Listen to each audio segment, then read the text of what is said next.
末世来临，天灾骤降，先是极热，再是极寒，紧接着地震、大雾、永夜、酸雨。而我高启强也是在上一世中死于酸雨，而现在身为富一代的自己，重生在末世3个月前，这一世自己一定要活得神采奕奕，用这3个月把自己近20亿的资产全部变成物资。说罢，我就来到超市，米面粮油买，鸡鸭鱼肉买，生活用品买，发电设备买，汽油燃料买，求生用品买，医疗物资买，别人囤枪我囤粮，我是末世高启强，这一采购就花了我1个月。回到公寓，我是浑身疲惫，立马躺下刷着论坛。很多人都开始意识到了天气不正常，这天气是越来越不正常了。今天一大早的气温就已经升到40度了，天气预警说白天最高温度高达45度。单是热也就算了，你们难道没有发现最近全国上下都在报道高温，已经1个多月没下雨了吗？我听老一辈的说，事出反常必有妖，大家最好还是多囤一些物资，有备无患。杞人忧天，酷热而已，年年都有什么好大惊小怪的？记得上一世的时候，气温几个月后就会达到50度，所有人的作息都变成晚上工作，白天睡觉。接下来几天，救护车的声音就没停过，病人全部是因为高温而中暑，而我也是淡定的开着空调，吃着冰棍，看着《孙子兵法》。这才只是刚刚开始而已，往后的日子是更加艰难。现在自己已经花了18亿，而随着自己重生的随身空间也填满了9%。说到这个随身空间，还是上一世自己认识的一个叫刘协的外星人送给自己的，不清楚这辈子会不会再遇见他。其余大部分钱都被我换成了金条，放在随身空间，目前身上就留下了几百万的现金，必须在他们没有变成废纸前全部换成物资。接下来几天，我白天睡觉，晚上就出门去囤物资，发现现在囤物资的人是越来越多了，各种商品也是飞速的涨价，论坛上的末世言论越来越多，很多论坛晒物资的人都被人打劫了。这些人还是少看了《孙子兵法》，不清楚做人做事都要低调，钱财不外露的道理吗？距离末世还有1个月的时候，大部分地区开始限电，空调失去作用，很多人只能被迫生活在40多度的高温中，而我则是吃着西瓜，吹着空调，看着《孙子兵法》。如此的高温，自己购买的太阳能发电系统每天生产的电量都用不完，而网络上却因为停电加高温已经炸开了锅。依照《孙子兵法》说，此时应当保持沉默不语，自己能力有限，帮不了别人，只能尽最大的努力，让自己好好活下去。夜晚刚出门囤物资，我就见俩大妈在抱怨，我有内部消息，一会儿回去赶紧把家里能接水的东西全都接上水，明天就开始限时供水了，可要提前把水存够，不然这么热的天，要是没水可怎么活呀？谁说不是呢？我家小孙子恨不得一天到晚泡在水里，要是没水可不成。先是限时供电，这现在又限时供水，这日子怎么越活越回去了？我听我儿子说，网上有不少人都在说末世要来了。什么末世不末世的，我可不懂，不过多存点吃的喝的总没错。囤完物资回到家后，立马就收到了限时供水的通知，吓得我赶紧去洗了个凉水澡。虽然自己不缺水，但是别人缺水。孙子兵法说，匹夫无罪，怀璧其罪，也就现在还可以光明正大使用水。到了后面，人们的水资源越来越少，连喝水都成问题的时候，到时候冲一下马桶，楼下的人就能听到动静，只会给自己惹来麻烦。前世缺水之后，很多人都不在家里上厕所了，干脆找个隐蔽的角落解决。也有一些人没有公德心，随地就能大小便，晚上出行光线本就不好，前世一不小心踩到一个老八汉堡的经历，我现在实在不愿意回想，看看论坛的老哥是怎么应对的吧。本集视频到此结束，喜欢就点个赞吧，后面会持续更新。上集说到，我在末世求生3年后死于酸雨，然后重生回到了末世来临3个月前，花2个月时间，20亿元囤粮囤物资。现在有个关键性的问题需要解决，目前距离末世还有1个月，已经开始限水，用马桶上厕所会浪费很多水，而且一旦被人听到排水声，也会给自己带来不必要的麻烦。我也是立马拿出手机寻找解决方法，果然论坛上网友的力量是无限的，一个利用猫砂解决厕所问题的方案，我觉得可行，便立马来到了猫砂生产工厂，直接对接他们领导，采购了厂里全部的成品猫砂。看着仓库一箱箱的猫砂，给了我满满的安全感。而此时论坛却炸开了锅，到底是谁把本市猫砂都买光了？求求你做个人吧！早知道楼主我就不分享猫砂方案了，搞得我自己都没囤到猫砂。楼主，我严重怀疑就是你囤的，然后低买高卖是吧？大家一起抵制楼主。冤枉啊！到底是哪个狗贼囤的？大家不要再私信骂我了。所以说末世之下还是要低调。孙子兵法说，事以密成，予以谢拜，像我这样闷声发大财才是王道。到了晚上，我又出门进行采购，这次主要是采购各种武器，毕竟囤粮不囤枪。我是邻居的粮仓，但因为现在还还是末世前，囤枪还是非常不现实的。先搞点冷兵器吧。一个貌美女子的摊位引起了我的注意。这么好的匕首，你都拿出来卖吗？你要买吗？多少钱？5万一把。5万？5万还贵吗？那3万你看怎么样？妹纸的价格让我震惊。虽然我不是很懂价格，但是这样的匕首至少也是50万起步，才3万不是仙人跳，就是销毁赃物。我立马离开。孙子兵法说：无利不起早，有利判机明，存亡之道不可不察也。不是吧？又没有卖出去，我真的好饿呀！这些在宇宙第一王朝大汉王朝的高端宝贝，怎么就没人瞧得上呢？谁能想到自己一个大汉王朝的公主，穿越时空的时候，莫名其妙掉进了这个即将末日的世界。眼下秩序还存，法律还在，我就是空有一身本事，也没有用武之地啊！刘协爸爸刘曼好想你啊！你还没有发现我掉队了吗？我要饿死了都！自己再便宜点，去问问那帅哥吧，说不定他就买了。刚刚那个女人还真奇怪，明明末世还没彻底爆发，怎么会明晃晃的卖开刃的武器？难道摆摊是假？其实是在打听我们小区的情况吗？毕竟自己住的也是富人小区，希望不要出什么大乱子。帅哥，你真的不要吗？你跟踪我？我没有跟踪你，我就想问问你，再便宜点你买吗？我对匕首不感兴趣，就此别过吧。等等，你别走啊，我肚子很饿，你有吃的吗？我又渴又饿，就要坚持不住了。这女的看起来唇色有些苍白干裂，的确是缺水的表现。这个戒指给你，求求你给点吃的喝的给我吧。该不会是跟踪器吧？自己和他才见了2面而已。他怎么在发呆？该不会以为这是自己给的定情信物吧？自己可不是在求婚啊！你不要多想，这就是一件武器，戴上就像这样，可以使用收缩自如的袖剑。求求你收下吧，像你这样人高马大的帅哥，也不愿意看到我这样人美心善的小仙女饿死吧。这个小玩意确实比匕首更让自己心动，自己还是直接给他钱，赶紧离开吧，免得夜长梦多。这卡里是50万，够你囤些物资了，我们就此别过吧。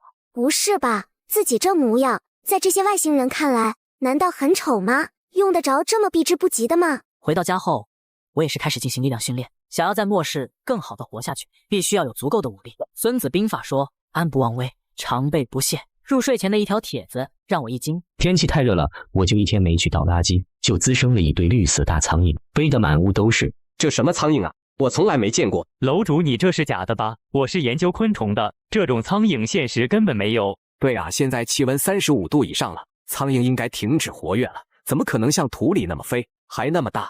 网上其他人不清楚，但经历了上一世的我知道，绿苍蝇的全面出现意味着末世开启之后，蚊子、老鼠、蟑螂都会成灾。第2集到此结束，喜欢的小伙伴求您点个赞，之后会持续更新。假如你重生末世3个月前拥有20亿元，你会怎么做？现在距离末世还有1个星期，我再次来到超市进行囤货，远远的就看到了排成长龙的队伍。最近物资限购越来越严格了，每次进去的人数也要控制，人多耳目杂，自己还是先回去吧。大哥，刚刚我在超市门口看到一人特别奇怪，你说来听听。那人看到超市门口排满了人，居然就走了。这放在以前正常，但现在物资短缺，食不饱腹，能这么从容淡定，恐怕是有不少囤货。妈了个巴子，饿几天了，赶紧跟上去。就在我准备开车返航的时候，从车的后视镜上发现身后有一群人正在鬼鬼祟祟的跟着自己，都别偷偷摸摸了，赶紧出来吧。小杂毛居然被你发现了，你小子胆子很大吗？一个人也敢出来采购物资？给你个机会带我们去你家，把你的钱吃的喝的还有汽油都交出来，当然还有你这辆车，识相点我们还能放你一条生路。狼哥看他样子就是个有钱人啊，有钱人生活没有保镖多危险啊，不如以后跟着咱们一起，咱们这些大老爷们儿也能好好保护他。对啊，咱们不仅能保护他，还能帮他消耗物资，避免食物过期啊。小靓仔，你接不接受我们善良的帮助啊？别废话了，你们一起上吧。哈哈哈哈，你该不会是电视剧看多了，拿把破刀就把自己当大侠了吧？既然你这么不识好歹，大哥几个今天就让你明白明白，不是拿一把破刀就能成英雄的。哥几个给我上！我本就练武多年，有底子在，再加上前世一个人在末世挣扎求生3年，历经无数次生死，在出手时招招狠厉，直击要害，一招一式都不多余，更不花哨。我们错了，你放了我们吧，我们肯定滚得远远的，以后再也不出现在你面前了。你竟然敢杀人，你个杀人犯！你话太多，该上路了。你不能杀我，我打劫了10多个女生，把她们关到了只有我知道的地方，你杀了我，她们就会被活活饿死。你也不想无辜的人生死吧？你只要放了我，我告诉你地方，你把她们救出来就是大英雄。就能圆你大侠梦，怎么样？处理完现场后，我便回到了小区。你去买物资了吗？能不能给我点，我给你钱？不能，眼前这个女人，上辈子末世的时候，先是蹭吃蹭喝，后来眼馋自己的物资，还联合她老公想杀了自己，最后被自己反杀。为什么不能？那你下次去的时候，能不能带着我一起？我知道你车里有油，一来一回路费400。为什么要路费？你自己开着车去不也要用油吗？顺便带着我怎么了？咱们好歹做了1年多的邻居，你竟然连这点小忙都不帮，怎么这么冷血啊？怎么？我是你爸呀，还要免费开车带你去超市？你怎么说话的？给你面子是征询你意见，不给你面子，我老公直接让你入土。你一个人狂什么狂？老公有人欺负我，你快来给我做主啊！谁敢欺负我老婆，我宰了他！就是你小子是吧？你现在给我老婆磕3个头，再把你那车给我，我就当这件事没发生，不然你今天就准备断2条腿吧。我本来这一世是想放这2人一马的，但看来他们不是很珍惜这个机会啊。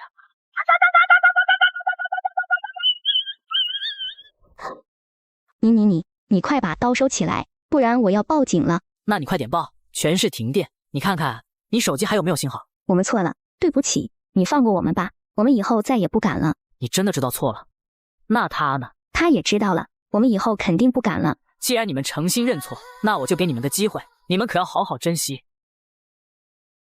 我知道，不管此时2人认错态度有多好，事后一定会想办法找自己报仇。但现在小区里人多眼杂，自己不好动手。等他们下次再来报复自己的时候，那他们的死期就到了。本集视频到此结束，祝各位财源滚滚，心想事成，请给小金盛点个赞吧。末世来临前3天，因为持续的高温，供水厂设备烧毁。就现在这个温度，要是不喝水，别说3天，估计1天都撑不了。当然，家家户户肯定有存水，但存下的水的数量有限，又能够他们撑多久？小区群里的消息一条接着一条，全都是在商量着买水的事情。最终他们一致决定，等到天黑之后就一起出去买水。最近世道不太平，之前有人出去采购的时候就被抢了，从那之后，人们在出去采购物资的时候就会结伴出行。夜晚刚出门就看见一堆人集合在一起，来到停车场倒是一个人没看见，毕竟这个时候还舍得开车的人着实不多。汽油不仅价格贵，也不好买了。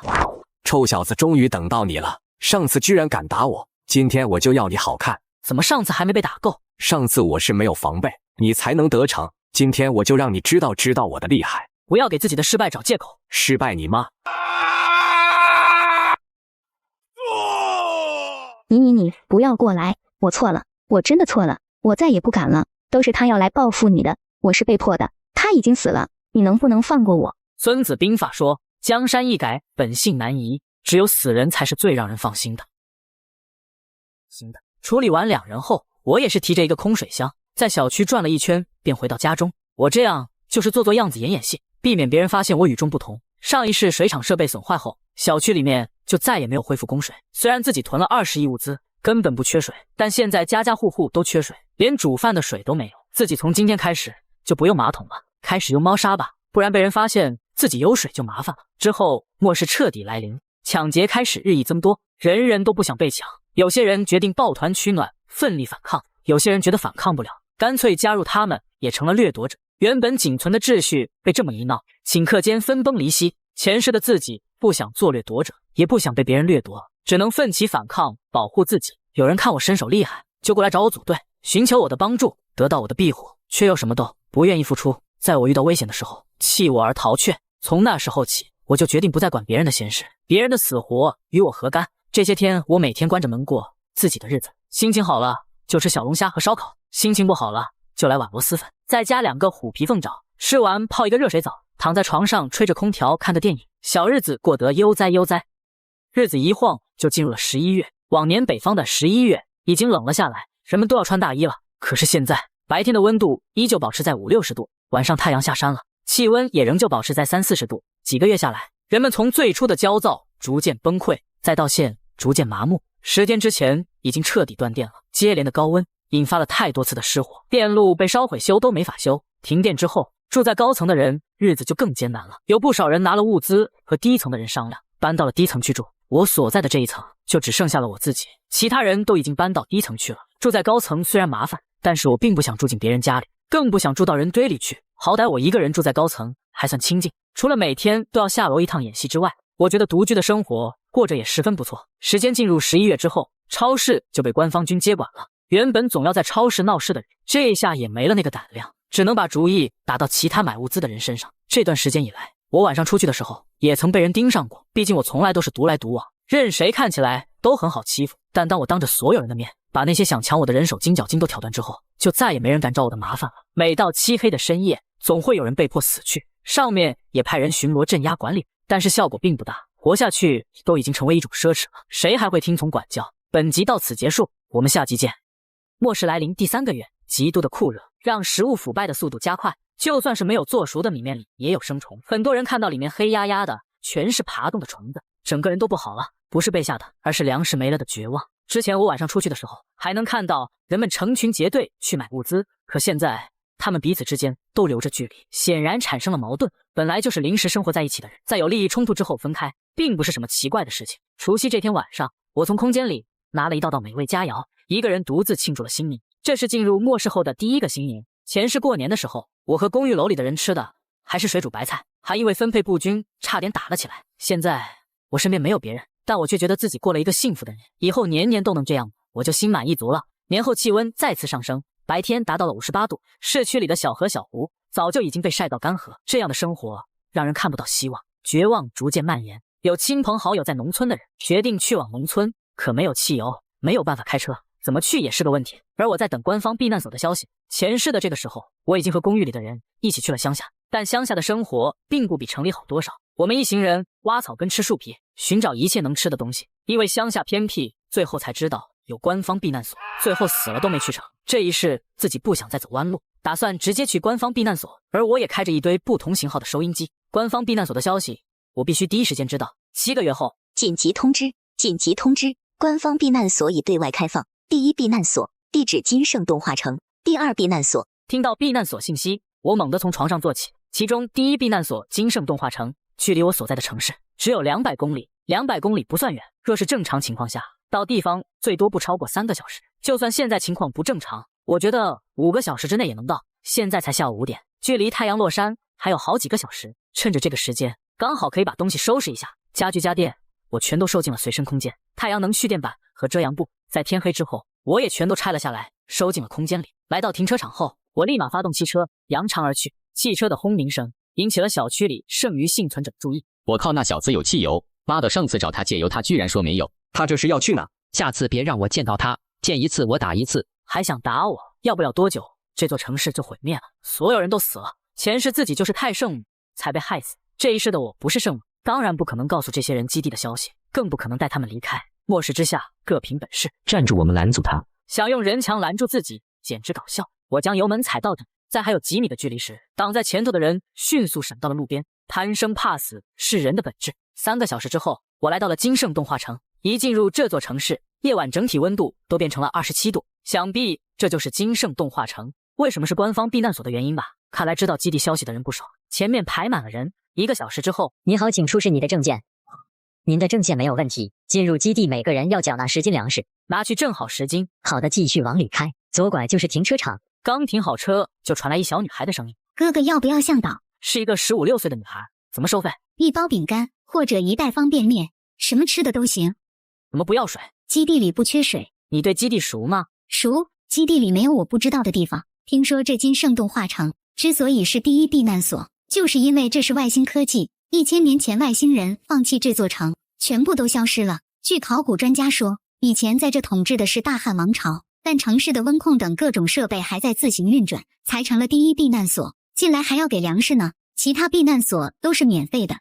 续接上集，末日爆发10个月后，我终于来到了官方避难所。刚停好车，便遇见一个想要给我当导游的小女孩。既然你对避难所这么熟悉，那你跟我说说，避难所里怎么租房子？基地里有房屋租赁中心，那边什么样的房子都有。房屋租赁中心在什么地方？可以开车过去吗？可以的，我可以给哥哥带路。好，我雇佣你了，上车吧。谢谢哥哥。10几分钟后，我们便来到了房屋租赁中心。这上面红色的都是住了人的，绿色的都是没住人的，你想住哪儿自己挑。看来这工作人员不是很情愿啊。末世之下，没什么是物资不能解决的。美女，我刚来，对基地不了解，你给我介绍一下好不好？这一盒巧克力是酬劳。好好好，帅哥，你想住什么样的房子？跟我说说，我亲自带你去看看。我想住个高一些的，最好是个小套间，周围环境好一点。这简单，这边你看怎么样？这里原本是宫殿区，现在已经改成了住宅了。宫殿你肯定是住不上了，但是围绕宫殿附近盖了不少的小楼，最高也就6层，里面都是一个个的小套间。你想住几层？6层吧。好，那我这就去给你安排。这一袋方便面是你的酬劳，你回去吧。哥哥，谢谢你。来到新家之后，果然很空旷，家具家电那是统统没有。看着这房子，我才真正的明白了什么叫做家徒四壁。这房子租金多少？基地的通用货币是贡献点，这房子1个月是100贡献点。当然用粮食我们可以给您优惠，1斤大米1个月。这是2斤，我先租2个月。女人走后，我也是将随身空间的家具拿了出来，简单的装饰了一下房屋。既然住所都布置好了，是时候去周围逛一逛了。周围大致的环境自己必须了解清楚。和基地的其他人聊过后，我知道了贡献点要到服务大厅去兑换，不管是粮食还是种子，或者是方便食品，只要和衣食住行有关，都可以用来兑换贡献。除此之外，避难所还招工，给的工钱也是贡献点，相当于末世下的金币。老哥，你是住的那号宿舍？我没住宿舍，自己在外租房子。老哥，那你真厉害。我们这种没物资没有本事的，只能去基地集体宿舍去住，但是住到那边就要听基地的安排，每天都要干活。虽然干活包吃包住，但是饭菜质量也就是末日前猪食级别。不说了，老哥，我要去打工了。末世之下，人心不古，还是要减少物资交易，使用贡献点，不能让人知道自己有大量物资。了解完基地内周边环境后，我继续开着车出了基地。外围的环境自己也需要了解清楚。刚开出来没多久，就见前面的路上摆着密密麻麻的铁钉，我赶忙踩下了刹车，而后面路口立即开出一辆面包车，将路口挡得严严实实。看来自己这是遇到拦路抢劫的了。既然不让我走，那我就陪你们玩玩好了。运气不错，竟然是个落单的。看他的车，我就觉得他物资不少。小子，你手里拿的是啥？我劝你识相点，别反抗，不然别怪我白刀子进黄刀子出，我扎你屎包。我再给你们一次机会，现在放我走，会是你们最正确的选择。哟，拿把剑以为自己是武林盟主呢，我真的好怕，你们怕不怕？大哥，我害怕的都笑了，哈哈哈哈。机会我已经给了，是你们自己不珍惜。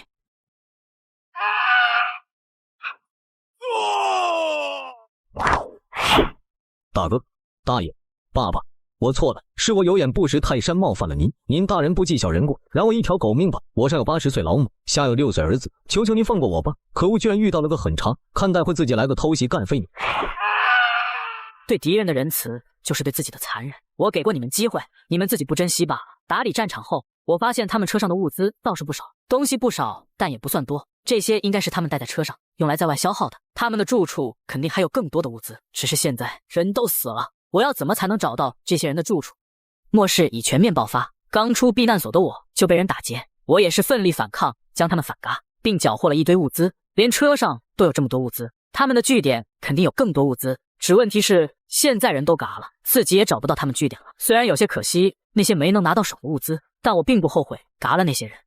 斩草不除根，春风吹又生。和隐患相比，物资根本算不上什么。我可是一个有着几十亿物资的靓仔。回到避难所基地后，我直接来到了服务大厅，打算把刚刚缴获但不需要的物资换成贡献点。我的天啊，你居然有这么多物资，还都是烟和酒，这可是末世紧俏货啊！你好，我们已经清点完毕了，一共是3600贡献点，都发放到你的账户了。刚回到家门口，一道熟悉的身影就出现在我面前。我们又见面了。我下意识的后退一步，这女人能来第一基地，我并不奇怪。可是第一基地这么大，怎么还在自己家门口遇见了？是不是有点太巧了一些？可若是说这女人跟踪我，这些天自己怎么一点都没察觉？你怎么会在这？我住这儿啊，就住在6楼。一次两次是巧合，巧到这种程度，就是有预谋的了吧？你跟踪我？没有，你误会了。我是今天晚上刚到基地，房屋中心的人领着我看房子，我刚好看到你从楼上下来，知道你对门没人住，就住了下来。你为什么要住在我对门？就是觉得之前见过，和熟人做邻居应该还不错。熟人嘛，这才是第3次见面而已，这就能算得上是熟人了。当初真的谢谢你给我的50万，我现在已经有很多物资了，你要是有需要，可以来我家随便挑。我爸说过滴水之恩，涌泉相报。这口气可真不小啊，这还是当初那个摸着肚子可怜巴巴的说自己要饿死了的女人吗？我们是不是还没自我介绍？我叫刘曼，靓仔你怎么称呼？高启强。那我叫你强哥可以吗？你随意。强哥，你搬来多久了？对基地里熟吗？我想在基地里转转，你能带我去吗？我家里煤气没关，我先回去了。强哥，等等我呀。强哥，我想请你吃饭。今天太累，我想早点休息。那明天可以吗？你通常下午几点起来？我7、8点去喊你过来吃饭可以吗？求求你了，你之前帮了我大忙，要是不请你吃饭，会良心不安的。那你到时候喊我吧。好嘞，谢谢强哥。回到家后，我才长长的出了一口气。希望吃完这顿饭就不要再纠缠自己了，毕竟末日之下人心不古。第二天，强哥，我饭已经做好了。好，我马上来。第一次请人吃饭，有准备不周到的地方，请你不要介意。不介意。我卖给基地一些武器，基地给了我不少贡献点，这房子也落户在了我名下，冰箱还有小龙虾是我昨天要的，基地刚刚就给我送来了。什么？自己刚刚缴获的物资，也就才赚到了3年的房租。刘曼卖给基地一些武器，就直接得到了一套房子，还有额外贡献点。所以卖给基地的到底是什么武器？应该不是当初他摆出来的那些刀剑之类的冷兵器，是好东西没错，但绝对不值这个价。其实我不是武器商人，也不是这个星球的人，只是因为一些意外，不小心来到了这里。基地很好奇我们那边的科技武器，原本还想请我去帮他们搞科研，不过我拒绝了，我自由惯了，不喜欢受拘束。基地那边也退了一步，只说需要的时候请我过去帮忙，报酬另算，这还是挺划算的，我就同意了。外星人？这个世界难道真的存在外星人吗？你需要武器吗？现在不是不太平吗？需要的话我这里有很多。什么武器？基地都花大价钱买的，肯定是好东西吧。先吃饭吧，再不吃饭都凉了，吃完再给你看。吃过饭后，刘曼拿出一把充满着科幻色彩的手枪递给我。这是一把空气手枪，只要有空气的地方就可以无限的发射子弹，你要不要试试？前世自己虽然在末世活了3年，但是一直都是挣扎求生，像是普通手枪都没接触过，更别说这种外星武器，就连见都没有见过。末世来临，假如你重生获得20亿，你会怎么办？续接上集。吃完饭后，刘曼拿出了一支空气手枪给我。这把枪只要有空气就可以无限弹药，你要试试吗？像你这么聪明，肯定一学就会。闻言，我深吸一口气，接过手枪，手指扣动扳机，身前的可乐罐被炸得4分5裂，而且子弹出去的后坐力完全在可承受的范围之内。刘曼，这个你打算怎么卖？你需要的话我就送给你了。不必，我不喜欢占人便宜，自己可不想欠别人人情。你要是有黄金，就给我10斤黄金，要是没有的话，我有。回到家后，我从随身空间掏出了10斤黄金，拿袋子包好后，便回到了刘曼家，都在里面了，正好10斤。既然如此，那我就不跟你客气了。刘曼不跟我客气，我当然求之不得。我们本就不熟，更要算清楚才行。昨天我说想去基地里转转，晚一点你有时间吗？看着刘曼期待的眼神，再看看手上的武器，我最终还是答应了。有时间。那12点之后我来找你，那个时候应该会凉快一些。好。回到家后，我不免又叹了口气。原本想着吃了这顿饭，两个人之间就互不相欠了，可谁能想到自己会从刘曼那买了武器呢？总不能刚做完交易就翻脸不认人吧？更何况还是邻居，低头不见抬头见的。12点后，我们2个刚出门。你们2个就是楼上新搬来的吗？以前是哪的人？现在在基地里做什么工作？听到老太太这查户口般的询问，我心中不喜。你有事吗？没事就不能问问了吗？现在的年轻人啊，真是一点都不懂得什么叫做尊老爱幼。可恶，自己最烦的就是这种特别爱八卦的老太太，明明不熟，却非要问东问西，偏偏也不能因为她多问了几句就把她怎么样。大妈，你是干啥的？咱们基地里面还有居委会不成？还要查清楚住在这的人来历、姓名和工作的吗？我怎么没听说呢？没有，我不是，我这不是关心你们多问一句吗？你们这些小年轻就是想太多，不让问就算了。咱们走吧。强哥遇到这样的人，你就不能不说话，你要比他还能说，问的问题比他还多，他回答不上来自己就走了。刘曼这话说的有几分道理，但自己并不打算按照刘曼说的那样做。之后我便带着刘曼在周围逛了逛，很快1下午的时间就过去了。你还想去哪转？也没什么好转的，我们这就回去吧。好。之后3个月我便一直宅在家中，不是看看孙子兵法，就是看看电影电视剧，和刘曼也并没有再进行联系。没想到今天刚一出门又遇见了刘曼。你要出门吗？出去办点事。告诉你一件事，天气很快就要变冷，你最好囤一些过冬的东西，极寒马上就要来了。这消息哪来的？你知道的，我在帮基地做事，所以消息方面还是挺灵通的。既然要降温，那这消息公布出去了吗？还没有，不过我觉得也快了，等消息公布出去了，过冬的东西肯定都会涨价。谢谢你告诉我这个消息，我一会儿会看着买一些的。那就好，我就先回去了，回见。回见。想想前世的时间，确实极寒马上就要来了，看来是时候去再囤些物资了。来到超市门口后，此时已经人满为患。喂，到我后面去！知道我是谁吗？你还敢站在这？你是聋了吗？没听见我说话是吧？你还敢瞪着老子？你再看我把你眼睛废了！凭你这句话，你这双眼睛我就帮你嘎了。你敢嘎我眼睛，我要嘎了你！看来你这嘴也挺脏的，你这舌头柱里面怕是很不舒服。我帮你请出来吧。你这魔鬼，我大哥不过是说了你2句，又不痛不痒的，你就把人搞成这样，是不是太过分了？有没有人管啊？基地这么大，就没有人为我们普通人做主吗？怎么回事？你们这是怎么回事？于队长，你可要为我们做主啊！你把事情说清楚。你看我大哥，他不仅被人弄瞎眼睛，还被割了舌头，这可是在于队长您的地盘上，有人敢做这样的事，这不挑衅您的威严吗？末世来临，假如你重生获得20亿，你会怎么办？续接上集，我嘎了一个小混混的眼睛和舌头之后，避难所的巡逻队也立马赶了过来。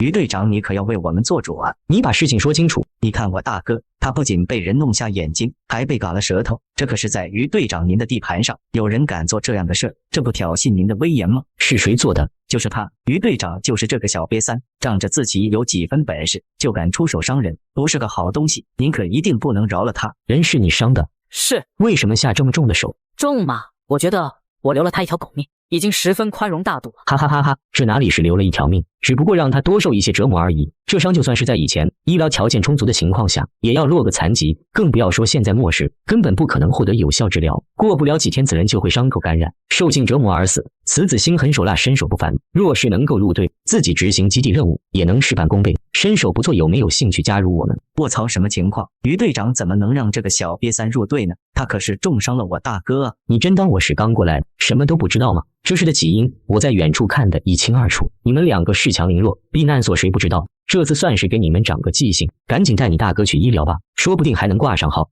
不好意思，我并不想加入。可惜了，虽然想加入治安队的人不少，但像这样身手利落、做事果决干脆的人却并不多。你现在不想加入没关系，等你想加入了尽管来找我，我们福利待遇还是很好的。你要是改变主意了，随时可以来找我，我叫贪吃鱼。我知道了。刚购买完物资，回到家门口便遇见了刘曼。你这车顶都是什么东西啊？这也大得太夸张了吧？你不是说要降温了吗？我弄了2个炉子和一些炭回来。是一些还是一些？一些。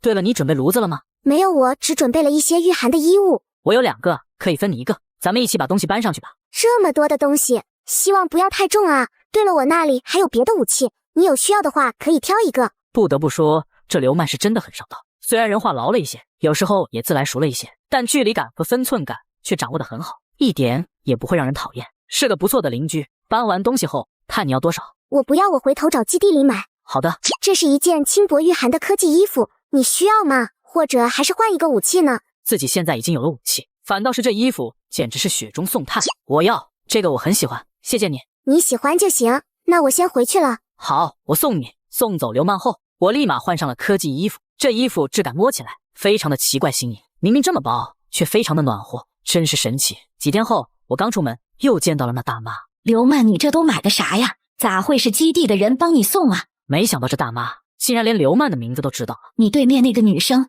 怎么基本不出门？她一天到晚在家干啥？我看你昨天和她搬了不少东西，都是吃的吗？她一个年轻小姑娘，从哪弄来的那么多吃的？大妈，有些事不要乱打听，而且听说最近要降温了，你有这时间打探这些，不如去存点过冬的东西。有什么好存的？这该死的鬼天气，马上就要把人热死了。要是真的能降温就好了，最好降个50-60度，那才好。当初搬来的时候，家里的东西我都带上了，冬装够穿。好言难劝，该死的鬼！要不要多久？末世会满足你的，不仅能降个50-60度，到时候还会超额赠送。光靠衣服怕是挺不过去了。不久后，极寒到来，气温从0上50-60度，直接降到了0下60多度，大雪铺天盖地就落了下来。我虽然穿着科技保暖衣，还被3个暖风机对着吹，但还是感觉有些许凉意。在把炉火点燃后，才感觉浑身暖洋洋的。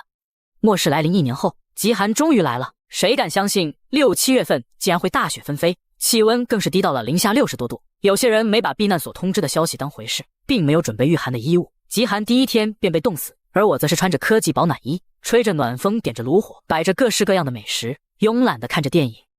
门口这是什么声音？透过猫眼，我看到3个人在刘曼门前鬼鬼祟祟。儿子，你小点动静，别把那丫头吵醒了，万一被她发现了，可就完了。妈，你怕什么？就是啊妈，我和大哥2个大男人，还怕她一个小丫头骗子吗？那丫头细胳膊细腿的，能是我们2个的对手？这倒也是，一个丫头骗子，也不知道哪来的那么多贡献点，竟然一个人租了这样一套房子。妈，这还用问吗？一个年轻漂亮的小姑娘，还能靠什么赚贡献点？等我把她拿下了，给你抱个大孙子，这个老太婆果然不是好东西，居然把主意打到刘曼头上了。自己这衣服还是刘曼送给自己的，帮她处理掉也算还份人情吧。我直接开门走了出去，三人也是吓了一激灵。小帅哥呀，这么晚了还没睡呢？这是我2个儿子，我们就是看看刘曼这门关好没有。妈，你跟他废什么话？抢谁不是抢，把他抢了再搞里面的娘们。对，赶紧把你家的吃的喝的，还有取暖用的东西全都交出来，我2兄弟还能饶你一命。我再给你们一个机会，现在走我可以当什么都没发生。你以为你是谁？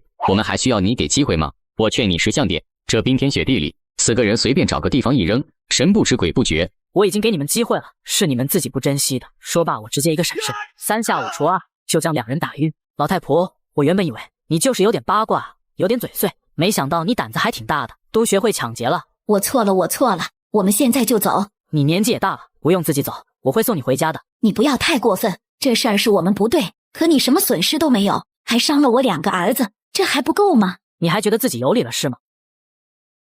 强哥，你又帮了我。你该不会一直躲在一边看吧？没有，我刚回来。不过看你好像并不需要我帮忙，就没有擅自插手。感谢强哥英雄救美。刚好你回来了，帮我把他们抬到他们家里吧。遵命，强哥。先搜下他们身上的钥匙吧。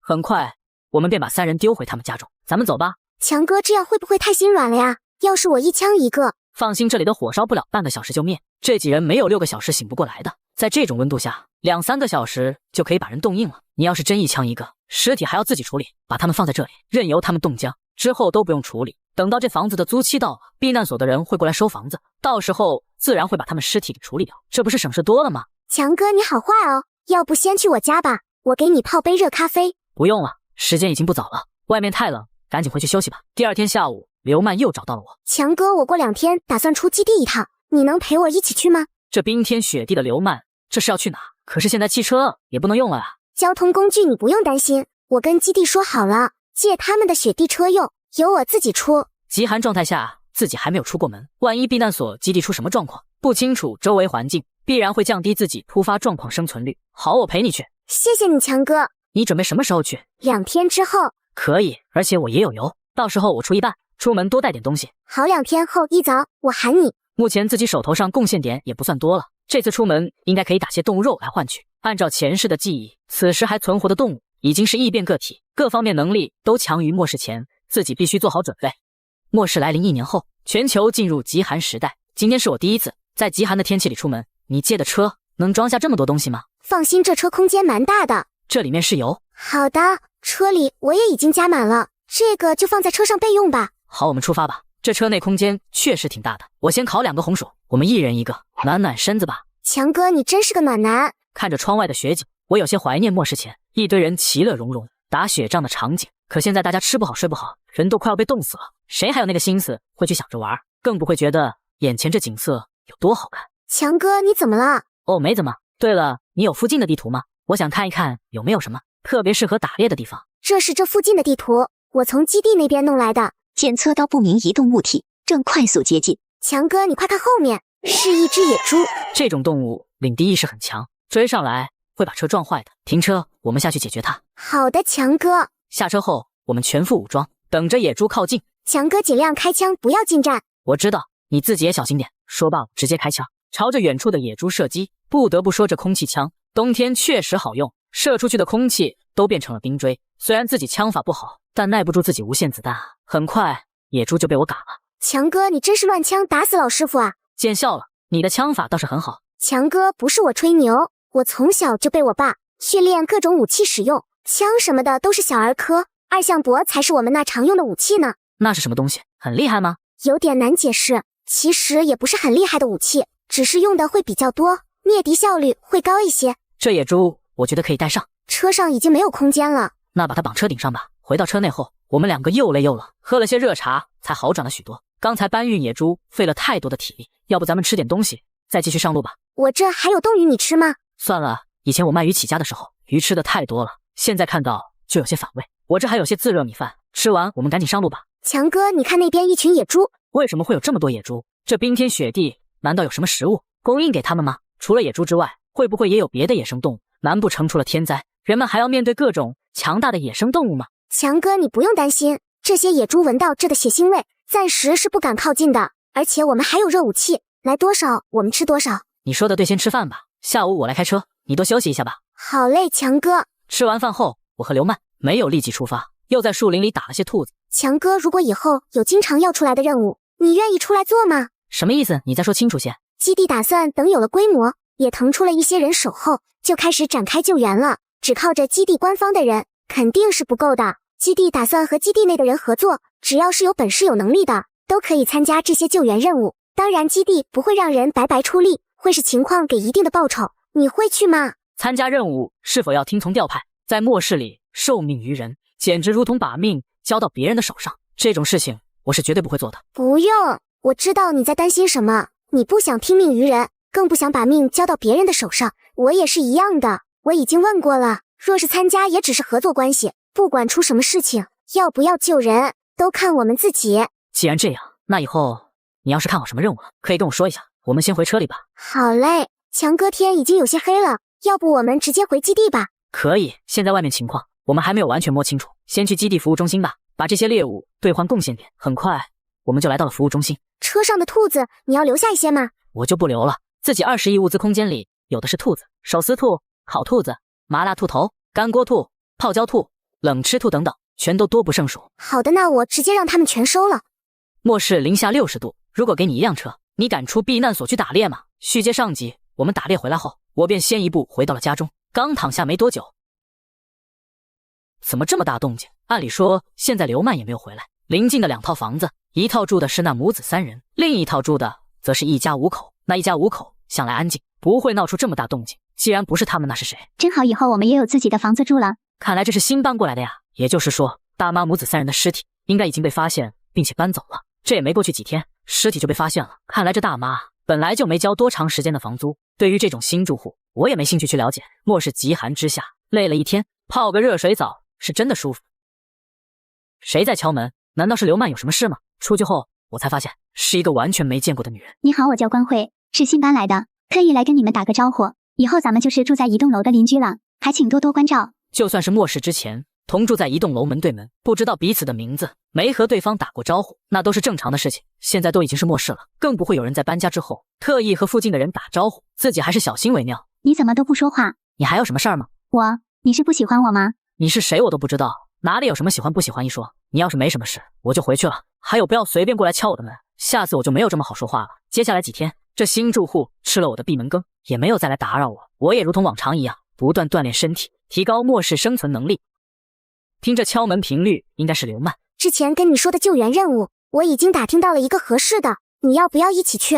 你先说说具体情况。除了咱们金盛动画城这个第一基地外，大大小小的基地也有不少。昨天有个小基地发来求援消息，基地决定过去救援。那基地距离这边大概50公里，之前是个度假山庄，他们遭受了野生动物的袭击，伤亡不小，房子也被破坏了。这次过去，主要的目的是把幸存者带回来，顺便消灭那些野生动物。救人基地那边安排人手，我们跟着一起过去，主要是消灭野生动物。去这一趟基础奖励是100贡献点，打死的野生动物贡献点单独算。那就去吧。强哥2天后出发。好，我会准备好的。晚上躺在床上，我呆呆地望着天花板。这一世重生回来之后，我大多数时候都是一个人待着，做什么事情几乎也都是单独行动。现在突然要集体行动，想想心中的感觉还挺复杂的。前世的时候，像是这样的集体行动，我也是参加过不少次，但每一次给我留下的印象都不是很好，也不知道这次行动会怎么样。算了，多想无益，倒不如睡觉来的实在。2天后，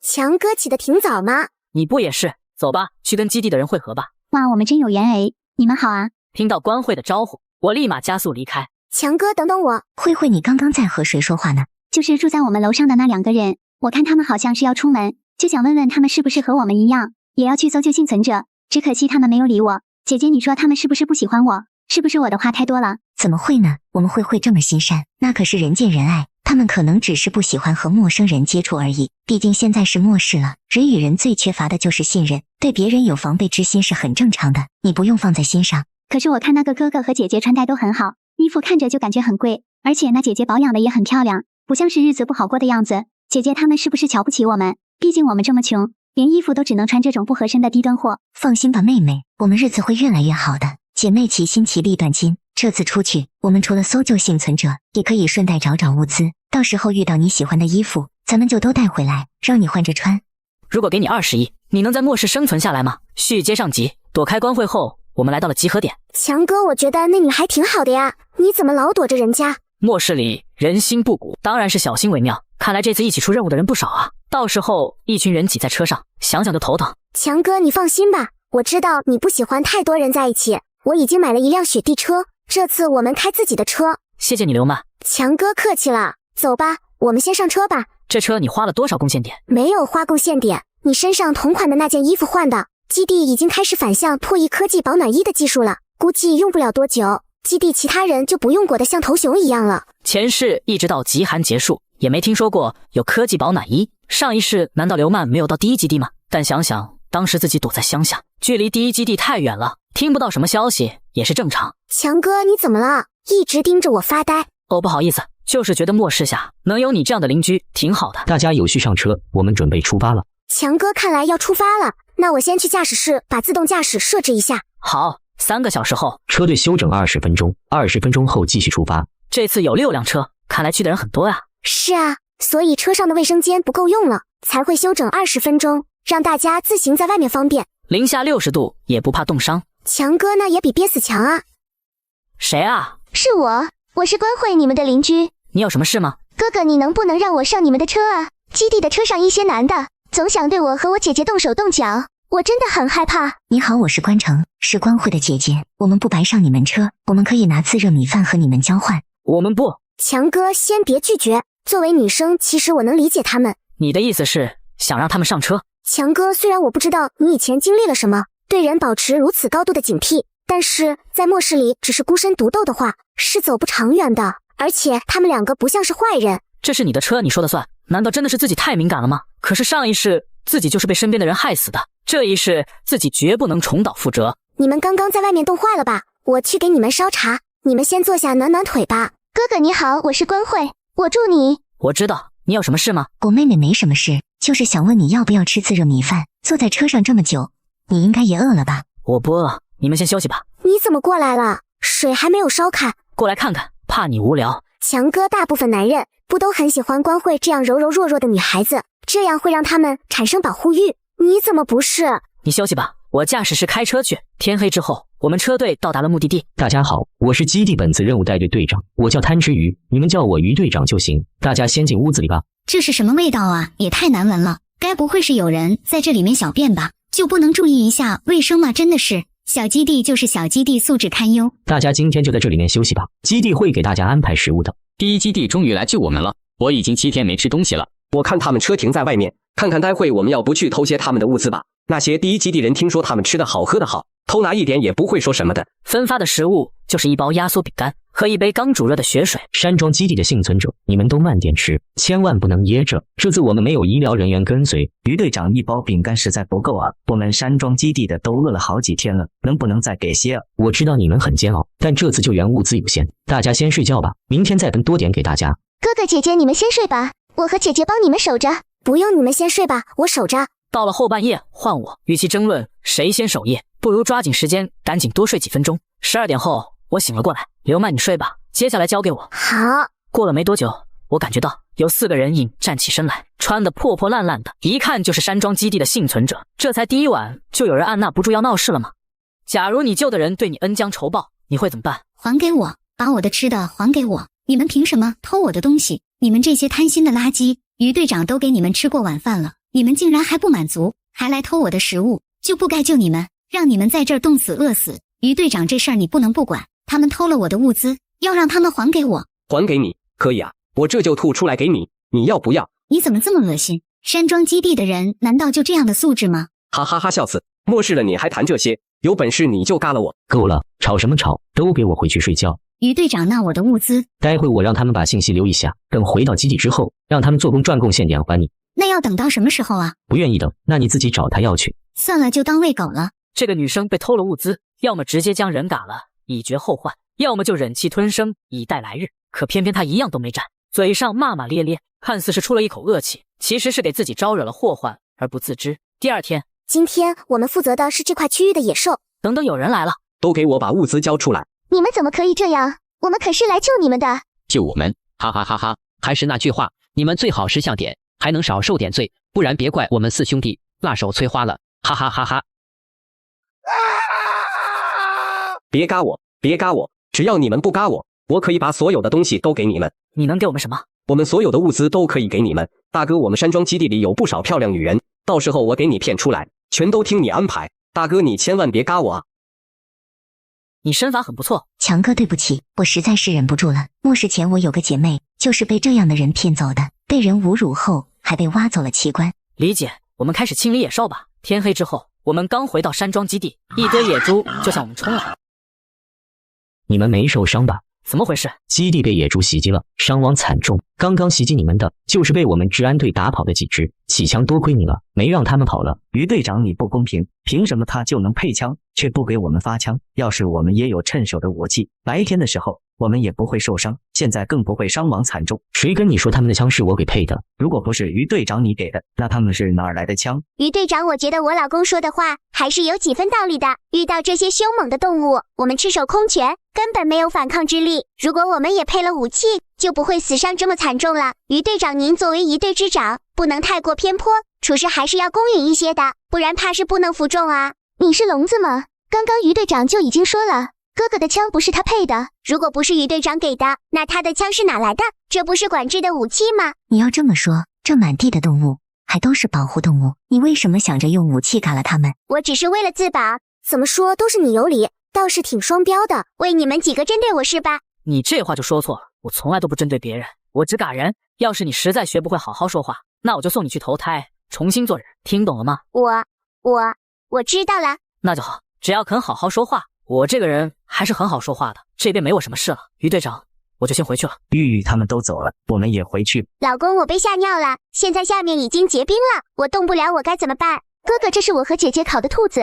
没想到你们两姐妹的手艺这么好。哥哥喜欢就好。我看你们两个也就10几岁，为什么要接基地的任务？你们爸妈呢？我和姐姐都是福利院的孤儿，没见过爸妈。哥哥，你会瞧不起我们吗？之前我和你打招呼，你都不理我。原来和自己一样嘛，不过自己还好一些。6岁的时候才变成了孤儿，对不起，那时候是我不对。刘曼，你那里还有科技保暖衣服吗？怎么了？我想给他们买几件当做补偿。如果在末世你富得流油，却遇见了穷困潦倒的高中同学，你会怎么办？续接上集，我们回到山庄避难所，嘎了袭击我们的野猪，并用真诚的言语让一杠精女真心悔过。刘曼，你那还有科技保暖衣吗？我打算买2件送他们。哥哥不用，我们靠自己可以越过越好的。强哥，我和妹妹现在所有的一切都是靠着我们自己的努力得到的。如果你真的想帮助我们的话，给我们介绍一些工作就好了。末世下还能独立自主，用努力换取报酬的女孩确实不多了。好，我尊重你们的选择。2天过后，启强，你们这队消灭的野兽最多，我算了一下，一共是1万贡献点，但我们现在手头上没有这么多，到时候你来基地服务中心找我吧，我把贡献点给你们。好的，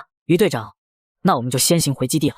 路上注意安全。刚回到家门口，我就发现一个人探着头看向我这边，与我对视后，立马转身逃走了。这身形应该是1楼的那几个年轻人中的一个。你在发什么呆啊？我刚刚看到那边有个人盯着我，这应该是住在1楼东户的一个男生。住在1楼的跑到楼上来做什么？不知道，我看到他就跑了。那就不管他了，今天把关城和关慧叫过来吧，我做些拿手好菜给你们吃。好。明天我有点事，就拜托你和关城去于队长那领下贡献点吧。好，没问题，到时候你的雪地车借我用下，油费我出。那就辛苦你了。第2天，我刚带着关城下楼，便被人拦住。你是高启强吗？你是谁？你真是高启强，我是吴健啊，咱们是高中同学啊，你还记得吗？高中已经是14年前的事了。对于吴健这个名字，好像是记得有这么个人。你有什么事吗？你想起来了是不是？一眨眼咱们都这么多年没见了，我还以为这辈子都见不着了，没想到竟然会在这里碰见，咱拥抱一个。我劝你最好跟我保持点距离。我就想着咱们老同学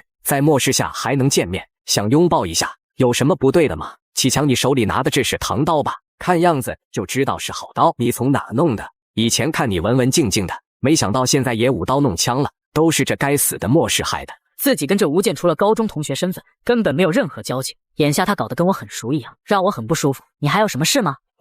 你是不是不想跟我说话？从刚刚开始你的态度就淡淡的，我还以为咱们作为老同学以后能互相帮助，争取把日子过得更好一些，看来是我想多了。也是看你穿的这身就知道你过得很好，瞧不上我也是应该的。人贵在有自知之明，既然没什么事儿，我就先走了。昨天那个男人恐怕和这吴健是一伙。不知道这两人心里在打什么小九九。既然这两人有隐患，还是早点处理掉好。来到服务中心后，一个男人立马迎了上来。你好，是有什么事要办理吗？或许我可以帮上忙，只需要一点点贡献点当小费。不用，你不用，不好意思，我在这里还是有些地位和话语权的，一般的事情我都能处理。看这人穿着就不一般，要是能借着这个机会和他攀上关系，自己生活质量岂不是要翻一番？我不是不好意思，而是我的事情你办不了。哈哈哈哈，人外有人，天外有天，你知不知道？你都没说，怎么知道我办不了？不怕告诉你，在这里还真的没什么我办不了的事情。你确定吗？确定，一定以及肯定。这里面是不是有个叫贪吃鱼的人？于队长吗？我熟得很。那可真是太好了，他还欠我1万的贡献点。你看你要是方便的话，现在就去找他，帮我把这贡献点要回来。1万的贡献点？你该不会是在跟我开玩笑吧？我怎么会拿这种事情来开玩笑？真要是假的，你进去一说，不就被拆穿了吗？所以你现在有时间帮我去要回来吗？那啥，我突然想起来我家煤气还没关，这事儿怕是帮不上什么忙了，我先走了。走，你想走哪去？我操，于队长您怎么来了？我刚听到你说跟我很熟啊，在这没你办不成的事啊。如果你是领导，下属借你的名义去招摇撞骗，你会怎么办？王成谁让你对外胡说八道的？现在就去纪检那里，把你做的事情一五一十的说清楚。于队长，我错了，我只是初犯啊，你就饶了我吧。看来你是想让我带你亲自去了。别，于队长，我去，我现在就去。启强让你见笑了，对于这种腐败分子，基地是坚决严惩不贷。于队长的办事能力，我们是绝对的相信。走吧，我给你们转贡献点去。拿到贡献点后，强哥，你能陪我去一趟超市吗？我这次要买的东西有点多，可能需要用到车，今天的邮费就我来出吧。你们两个是打算囤些食物吗？强哥，那倒不是，我和妹妹不都是孤儿吗？所以也想要帮助和我们一样的人，尤其是末世了，越来越多的小孩变成了孤儿。基地孤儿院其实吃得很差，所以只要有点贡献点，我和妹妹都会去买些好吃的给那些孩子。今天邮费我出，待会我也买些食物，你帮我转交给那些孩子吧。谢谢你，强哥。一切忙完后，我回到了家中。刘曼，你找我有什么事吗？我想问下你，明天我想去基地外练枪，你有兴趣一起去吗？自己枪法确实有些差，练一练也好，可以，我也想提高一下准头。好，明天我来找你。第2日，我们来到了基地外的一个猎场。我听于队长说，现在基地里不管是官方还是私人小队都会来这打猎，所以练枪是假，你想吃肉是真吧？咱们既然出来了，空车回去也太浪费了。再说打猎对你练枪也更有帮助，你说是不是？救命啊！救命啊！去看看吗？没必要吧，人各有命。我不是想救人，那边肯定是有什么野兽，省得我们再去找了。那就去看看吧。优数量不少嘛。刘曼，你真干得漂亮，我还一枪都没开呢，这枪是练了个寂寞。手快了，手快了，一会请你吃烤肉。刚刚是你开的枪吧？我都看到了，你可真的是太厉害了，谢谢你救了我们。对了，我叫秦圆圆，你们是不是要把这些野猪带回基地？我们帮你们吧，我们车子还有空间。不用，我们自己可以带回去。你是不是害怕到了基地之后，我们不把野猪还给你们啊？其实你根本不用这样担心，我们都懂得知恩图报，不是那种坏人。你们在做什么？准备抬野猪，你看不到吗？这野猪虽然是你们嘎的，可是要是没有我们，你怎么可能一下嘎这么多野猪？看在是你打死了他们的份上，我们愿意吃点亏，让你们多带走一些。是啊，做人还要知道贪多嚼不烂，人要懂得满足啊。看来你们是嫌自己命太长是吧？你别生气，他们就是太久没有吃过肉了，看到这么多的野猪，这才动了贪心。野猪我们不要，你放过他们吧。被救了不心存感激也就罢了，却还大言不惭的就要分恩人的猎物，这种人留着何用？队长，你还不吭声吗？就是啊，队长，这人这么嚣张，你不赶紧出手，解决了他，食物和女人都是我们的了。本来我还想让你们嘎个痛快，现在你们居然敢对我的人动歪心思，看来让你们变成人棍会更有趣些。哎呀，他居然说自己是他的人，难道他心里和自己想的一样吗？你好，我叫方翔，是他们的队长。你的队员犯了错，我的建议你觉得怎么样？我完全同意，我们本来就是临时组建的小队，我这个队长也没有什么话语权，现在他们犯了错，我自然也不可能帮他们承担。队长，你怎么能这样？我们可是一个小队啊。圆圆，我已经跟你说过很多次了，现在的情况和以前不一样了，你不要总觉得谁犯了错都还有改过自新的机会，更不要认为我作为队长就要为你们犯蠢做下的事情承担结果。都没意见的话，就从你们舌头开始吧。算了吧，强哥。你怎么了？我觉得今天是个好日子，不宜见血，赶紧把剩下的野猪收拾了，我有事情要跟你说。3小时后，刘曼为什么要放过他们？这样会留下隐患的。你之前说我是你的人，我当时那么说是因为……强哥，你听我说完。你说我是你的人，在我心里你也是我的人。我觉得你认为的你是我的人和我认为的你是我的人，并不是一个意思。我的意思是志同道合的伙伴。我们的确是志同道合的伙伴，并且我想一直做你志同道合的伙伴。你这话是什么意思？我的意思是，我觉得我们很合适，你能不能做我的伴侣？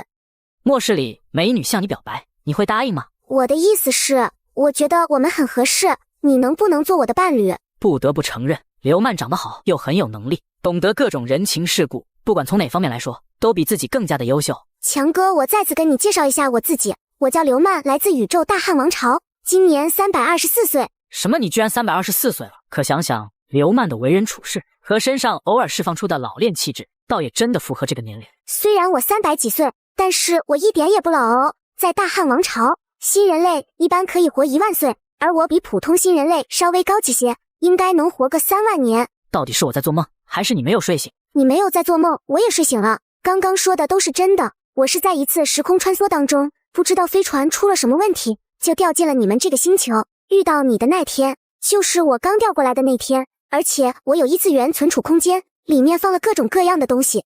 现在你和我就在我的异次元存储空间，现在你该相信了吧？你把你的秘密都告诉了我，我要是不答应做你的伴侣，你会不会一枪把我崩了？当然不会。为什么？我觉得你会同意的。我没有不良嗜好，人长得也算漂亮，性格也很温柔，会厨艺又能保护你。你也知道这是末世，而且你又是个外星人，你让我怎么相信你呢？我刘曼以大汉王朝皇家公约发誓，愿与高启强结为伴侣，永世忠诚，永不背叛。如有违背，可以了，我相信你。所以启强哥，你答应我了吗？我答应。真的吗，启强哥？真的啊。那我做一顿饭庆祝一下吧。你想吃什么？而此时，大汉王朝金銮殿，孔明急急忙忙是有何事？禀报陛下，皇家公约系统检测到了长公主的下落，但因为中途誓约中断，位置只追溯到了侍女座超星系团。好，孔明，你做的不错。你给朕的意思吕布传话，让他带领1万支满编舰队前往侍女座超星系团。朕给他100年时间，不管他用什么办法，必须给朕把长公主带回来。臣遵旨。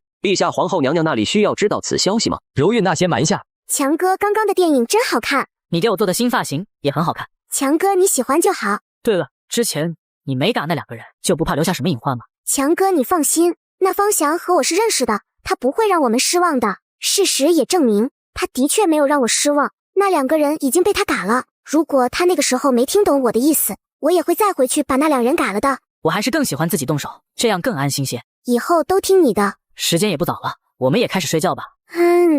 第2日，你醒了？早餐都做好了，快起来吃吧。有你真好。老公，于队长有个寻找野猪生存食物的任务，想让我们去，你想去吗？去吧，反正待在家里也没事干，正好出去活动活动。吃完早饭刚下楼，便又遇见了那吴健，没想到这吴健还蹲着自己呢。启强，我刚要出门就碰到你了，这可真是太巧了。呵呵，人为制造能不巧吗？人为制造？启强，你这是什么意思？难不成你觉得我是故意在这等你的吗？咱们好歹同学一场，你这样揣测我是不是有些过分了？我这么过分，那你还是不要认我这个老同学了。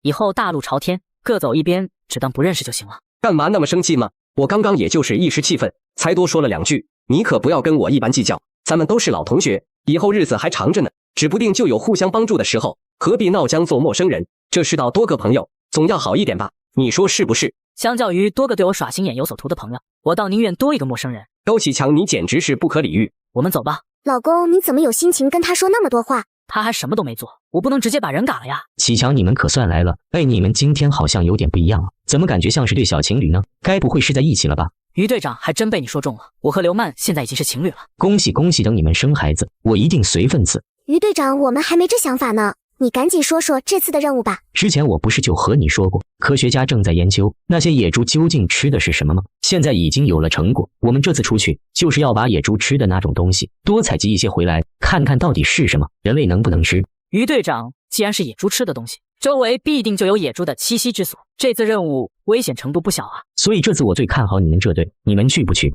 当然去，报酬怎么说？你们放心，不会让你们做白工，该给的贡献点一定给，你们嘎的野兽也全都归你们。前往任务地点的路上，我也是眉头紧锁，不管是这些泛滥成灾的野猪，还是在这种天气、这种气温下生长的植物，都是前世从来没有听说过的事情。重生以来，虽然大的方向和前世都是一样的，可是仔细回想一遍，很多小细节上还是存在着不少的偏差。尤其是这么多具有凶性的野生动物，还有那些不知名的植物，已经不是小偏差了。究竟是上一世自己消息太过闭塞，还是现在的这一切都是自己重生所带来的蝴蝶效应？老公，你说比末日前野猪变得这么凶猛，皮糙肉厚，体质也有了变化，会不会和那不知名的植物有什么关系？如果真的有关系，那人能不能吃？吃了之后，体质上是不是也会发生一些改变？别想那么多，等把东西带回基地，想来科学家们很快就能研究出来，我们只等着看就行了。你说的对，是前世没有听说过也好，是重生带来的蝴蝶效应也罢，如果这植物真的有改变体质的效果，人也能吃的话，那能活下去的人应该会更多。4个小时后，我已经分好了小组，你们2个一会儿就和我一起。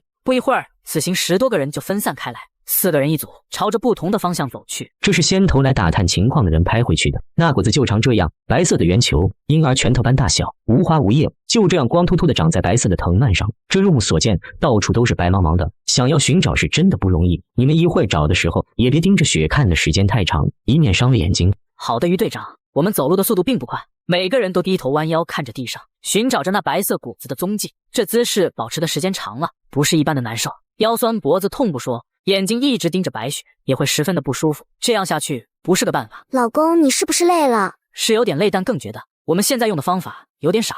我也觉得挺傻的，这么找下去，就算眼睛没有瞎，腰也要断了。老婆，你知道不知道，有一种东西叫篱笆，是很久以前用来犁地的东西。对啊，这些雪和庄稼地有什么区别？用篱笆的话，可比我们现在这方法要快多了。之前只想着出来完成任务了，都没顾上动脑子，还是启强的脑子活络啊。只是现在咱们去哪弄篱笆？回基地拿的话，今天可就什么也做不成了。我们现在是没有篱笆，但是我们车上有钢丝绳，也有铁棍，现做一个还是可以的。启强，还是你厉害。走走走，咱们这就去拿东西去。于队长，你在这歇息一下吧，我们2个去就行。行，那我们等着。说是车上有，其实是在随身空间，这也是不让于队长跟来的原因。等我们带着2个粗糙的篱笆回来后，发现于队长已经把其他人喊了回来。因为只有2个篱笆，于队长将人分成2波去犁雪地。就这样搞了1个多小时，雪地被篱笆翻得乱七八糟，可以清楚地看到，在雪里有一根根白色的藤蔓，上面长着一颗颗白色果实。这是刚摘的果子，你们看看就行，可千万别吃啊！放心吧，于队长，不明食物我们是不会吃的。不知道是因为身份的问题，还是也有年龄的问题，我发现于队长还是十分爱操心的。就像是一个脾气很好的长辈，会适当的关心，但又不会引起别人的厌烦。这果子是有气味的，不过气味很淡，人类的嗅觉又没有动物那么灵敏，所以没有闻到。但野猪以此为食，应该很轻易就能闻到其味道。于队长，咱们已经找到了果子，必须小心附近野猪出没，埋在雪下野猪都能闻到。这拿出来后，岂不是味道更浓郁了？启强说的有理，你们4个去帮忙摘，你们2个拿枪去警戒周围。不好了，于队长，我们小队遭到了野猪袭击。快去救援吧！启强、刘曼，你们跟我去救人，其他人留在此地保护果实，加强警戒。我们几人一路狂奔，总算是看到了那一队，迅速掏出枪械射击野猪，嘎了几头之后，其他的野猪一哄而散。你们也发现那果子了？是，我们还摘了不少，好奇之下还劈开看了看，没一会就被野猪袭击了。之前怎么跟你们这交代的？一不在我跟前，就把我交代的话全都忘了。摘了赶紧撤回，没跟你们说吗？你们还敢打开果子？要是我们过来救援晚了点，你们是不是打算葬身猪口？只听说过吃猪肉的，还没听说过谁被猪给吃了的。哈哈哈哈！启强，你这家伙把我逗笑了，我还刚想训他们一顿呢。行了，你们都别愣着了，赶紧把果子都摘了，再把这些野猪一起带走，咱们立即返程。回到基地后，能找到这些果子，你们功不可没，所以另外给你们1人500贡献点。如果这果子人真的能吃，能自己种植，你们也会有优先权。然后这是新的身份证，基地的网络已经全面开放了，以后贡献点都打到身份证上。网上很多末日前的软件已经重新上线了，你们可以自己去研究一下。对了，身份证别丢了，不然以后在基地寸步难行。好的，于队长。回到家后，我和刘曼也是立马连接基地网络，研究了起来。这基地网络连接就需要实名制，以后估计就要开始收费了吧？实名制的话，但凡敢说什么不当的言论，或者是做了什么坏事，被找到只不过是分分钟的事情。基地已经全面落实办理新的身份证了，现在办理点还一堆人排队呢。还好于队长这次出发前就帮我们这一堆人都办好了，我可不想极寒天气还出去排队。我看了下基地商城，你知道野猪肉多少贡献点1斤吗？多少？足足是我们卖给基地价格的3倍。没事，多少贡献点我们也不买，我空间里的物资够你和我吃几百年了。不过我也活不了那么久，到时候就全给你了。老公，我不要物资，我只要你。我们2个人一起活着才有意思，不然只留我一个人，那么多东西我也吃不完啊！我绝对不会让你死在我前面的。只要我联系上了母星，一定给你搞只生物药剂，让你和我一样，我们永远在一起。好了，不哭，我给你去做好吃的。我要吃烧烤。好，我给你做去。第二天，我刚买好早餐，回到家门口，便又遇见了那吴健。启强基地让办理新的身份证，车子就在下面，你怎么没下去办？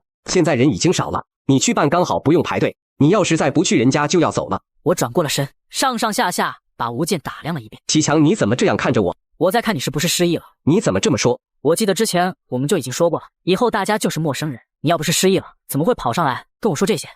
我好心好意上来提醒你，你不感谢我也就算了，竟然还说这样的话，简直是不可理喻。既然知道我不可理喻，那就离我远点。我直接掏出刘曼家的钥匙，将门打开。你为什么会有他家的钥匙？你们两个是什么关系？难道真的是情侣关系吗？我直接进门，不再搭理他。自己和刘曼什么关系？难道还要汇报给你吴健不成？健哥，你回来了，你这是怎么了？看着这么萎靡。兄弟，你说对了，那高启强和那刘曼真的是情侣。之前我看他们举止亲密，还不愿意相信，现在我算是信了，他们都住在一起去了。本来还想靠着高启强这个同学，让他把我介绍给那刘曼，没想到是我太蠢了。这几天我想静静，你们不用喊我吃饭了。怎么了？又被你那高中同学骚扰了吗？你听见了？老公，你们那么大的动静，我想听不见也难啊。老公，是谁呀？于队长。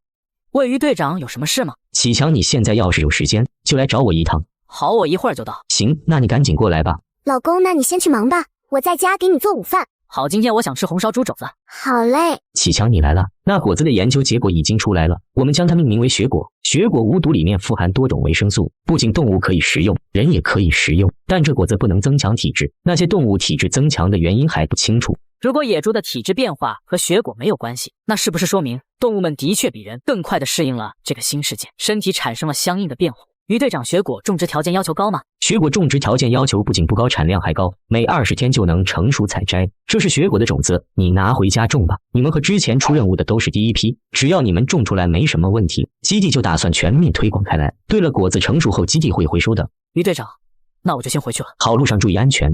刚回到家门口，我就看着一男的在缠着刘曼。你就是刘曼吗？我叫张哲，末世之前高启强的同学，吴健是同事。末世之后，我们一起来到了这个基地，一直住在一起。吴健自从昨天晚上回来之后，就一直不吃不喝的躺在那里，我实在是担心他，所以才出来找你，希望你能劝劝他。他是死是活跟我们有什么关系？启强，你们怎么说也是同学一场，有什么事情是说不开的？能在末世里活下来不容易，我真的不想看着他把自己饿出个好歹来。末世有多少人想吃饭还吃不上？这吴健倒是玩起绝食来了。你回去吧，我不想再说第二遍。你们好歹同学一场，他又是因为你变成这样的，没让你做别的，只是让刘曼说2句话劝解他一下，你竟然都不愿意，你也太铁石心肠了。这都末世了，你还跟我玩道德绑架这一套？别说我只是他曾经没有说过一句话的同学，就算我是他爸，他想把自己饿死，也跟我没有任何关系。刘曼，我们进屋。不行，刘曼，你不能走，我不能眼睁睁地看着他糟践自己的身体，那是因为你才这样的，你必须给他个说法。你这是要为兄弟两肋插刀？对我和吴健这么多年兄弟，当然不能看着他出事。好啊。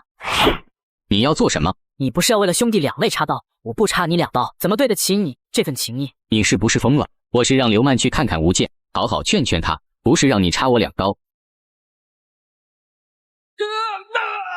你让我老婆做什么，我老婆就做什么。你算老几？这次给你个教训，下次来你就别想活着回去了，还不快滚！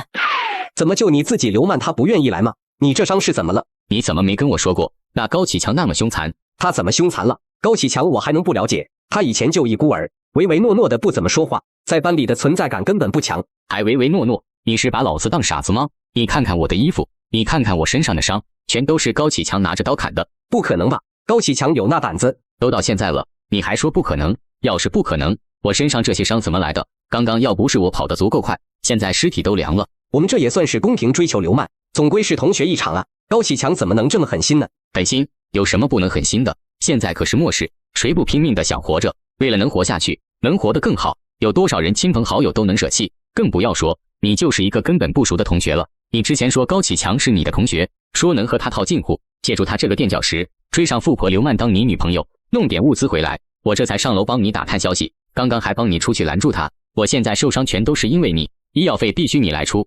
续接上集，教训了吴健的室友之后的几天，我和刘曼也没有闲着，租了块地，将于队长给的雪果种子都种了起来。接下来的时间里，除了定期为雪果施肥，我们也是宅在家中，吃美食，看看电视剧。很快20天便过去了，刚吃过午饭，我们2人便开始采摘雪果。忙到天黑才把所有的雪果摘取完毕。老公，我粗略的计算了一下，大概有1万个雪果，赚2万的贡献点不成问题。头一次觉得赚贡献点这么简单，前后也只用了20天的时间，没有任何危险，还不用怎么照料，除了挖土的时候辛苦了一点，这贡献点就像是捡回来的。第二天吃过早饭，我和刘曼一起把雪果一袋袋扛下了楼，装在了车上，打了个电话给于队长之后，便一次性全部拉到基地服务中心。你管这叫一点？对一点儿，我们就是种着玩，肯定不能跟基地大规模种植相比。好家伙，你隔着凡尔赛呢，其他人加起来还没你这1半多呢，你这都多少代了，还叫一点？真是人比人气死人！你们这些雪果清点要好一会，你们可以先回去，到时候贡献点我会打到你们账上。不过我给你们提个醒，基地已经打算全面推广雪果种植了，你们下次收获的时候再过来卖，估计就不是这个价了。于队长，我知道，这次也就是占了第一批的优惠，我们下次就不卖了。少种一点，留着自己吃。好家伙，又是一点，到底是一点还是一点？对了，你们的车，待会卸完货后，我安排人给你们开回去，你去开车送一下启强他们回去。不用了，于队长，最近天气有些回暖，我和刘曼散步回去就行。离开服务中心后，我看到一些人成群结队的走着，不知道是要去做工还是刚下工。他们每个人都裹得很厚，身上的衣服穿了一层又一层，可真的保暖的却并不多。走路的时候，一个个缩着脖子和手臂，露在外面的皮肤都生了冻疮。这些人都是住在集体宿舍的人，基地里给他们提供食宿，却也不是白白提供的，他们要听从基地的安排做工，具体是什么我也不清楚。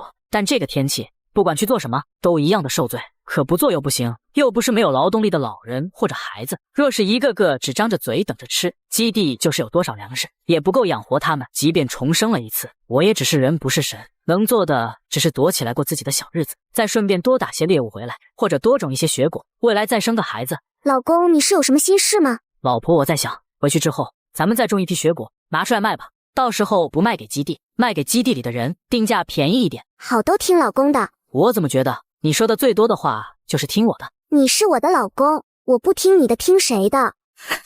我觉得你说的十分有道理。我也觉得我说的十分有道理。第二批果子成熟后，我依旧找到了于队长。你们上次不是说不准备再卖给基地了吗？现在基地的回收价格，5个雪果才给1个贡献点，的确不划算。于队长，我们没打算卖给基地，就是想让你帮个忙，你能不能安排人把这些送去老人孩子住的集体宿舍那边？他们每个人可以买10个，只要1个贡献点，但是只限老人孩子购买，不能代买。这么多的雪果，怎么也有1万多个？你这样卖的话，就只能卖1000几贡献点，你这和白送有什么区别？你老婆同意吗？于队长，你放心，我老公做什么我都同意。好家伙，就不该问，喂我一大口狗粮，你是想帮助他们吧？那你还不如直接送，他们说不定更感激。于队长，赚多赚少，这都是生意，他们怎么想的都和我没关系。再说生米恩，斗米仇，真要白送，他们可不一定会感激。启强，没想到你把人性看得这么透彻，你一番话，我也是茅塞顿开。过奖了，于队长，只是读了些《孙子兵法》，略懂1、2。对了，于队长，还请麻烦你让手下的人不要乱说话，我不想从别人嘴里听到我和刘曼的名字。我们不需要感激，一点都不需要。你放心，我的人纪律严明，绝对不会多说1个字的。不知不觉又到了新的一年，上次过年的时候还是极热，自己一个人吃了顿年夜饭，这一次就不是一个人了。但是按照上士的记忆，过完这个年后立马就会遇到强震，也不知道第1基地能不能挺过去。如果第1基地因为地震消失了，自己和刘曼又该去哪？老公，饭做好了。好，我来了。老公，你怎么了？看你好像有心事啊。老婆，你相信重生吗？我其实已经经历过一次末世了。上一世的时候，我活到了末世第3年，那个时候仍旧是灾难不断，我是死在酸雨中的。再次睁眼，我就发现自己重生了。那上一世我们也结为夫妻了吗？没有，我上一世的时候在一些小基地辗转，那时候我没有这么多物资，没有车子，没有油，没有办法去更远的地方，只是艰难求生罢了。说不定在你的上一世，我根本就没来这里，你重生了，我也来了，我们刚巧相遇，一切都是刚刚好。你说的对，一切都是刚刚好。所以老婆，你相信我是吗？当然相信，我老公怎么可能骗我？老婆，待会吃完饭我们就把家里收拾一下吧。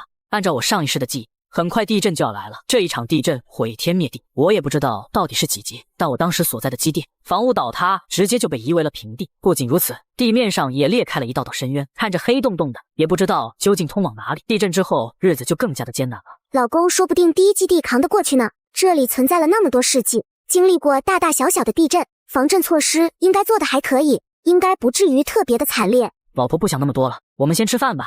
吃完饭后，我们将屋子整个清空，准备离开第1基地。张哲，你看那不是刘曼和高启强吗？他们搬了一大堆东西上车，是因为不想见我准备搬家吗？我真的这么讨人嫌吗？还癞蛤蟆想吃天鹅肉呢？看看人家穿的是什么，开的是什么车，再看看你自己，我劝你啊，还趁早歇了这份心思，别给自己找不痛快。或许你说的对，我的确配不上。别再想这事了，今年过年基地外面有免费的饭吃，你要是不去，我可赶紧去了。这样的好事儿不知道下次还能不能有。等等我啊，现在天气越来越回暖了，要不了多久，应该就能过上以前的日子了。这什么末世也没那么可怕吗？是啊，到时候我再追个漂亮妹子，一定要比那刘曼好。今天她对我爱答不理，明天我让她高攀不起。是啊，新年新气象，我们会越来越好的。将车开到一块平地后，我们便打算在此露营。第二日一早，我和刘曼刚下车，地震便来袭，我整个人瞬间感觉恶心想吐，之后便昏了过去。再睁眼，地震已经过去了。老公，你还好吗？没事，只是被这地震晃得有些反胃难受，没有受伤。老公，你没事就好，你突然昏过去，我都快吓死了。老婆，等余震过去，我们就回基地看看吧。也不知道我们住的房子有没有塌。就算是塌了也没关系，咱们两个有那么多的贡献点，另外再找个房子也可以。如果真的要换个房子的话，我想住别墅，最好带个大院子。老婆，我不是想享受，而是地震之后会迎来浓雾。这浓雾白天黑色，经久不散，伸手不见五指，就算用强光去照，也只能看到2-3米内的情形。浓雾还不是最可怕的，可怕的是在浓雾里滋生出来的各种危险。要是能独门独院，把院子用铁网封起来，通上电，就不用担心有人会偷偷摸进来了，不然到时候连觉都睡不安稳。都听老公的，不管咱们的房子还能不能住，到时候都去找一个你想要的那种房子。在这末世里，有个这样无条件支持自己的人，实在是太好了。余震过后，我和刘曼开始返回基地。基地已经没了之前的繁荣热闹，更多的是悲痛的哭喊声。道路两边不少房屋都变成了废墟。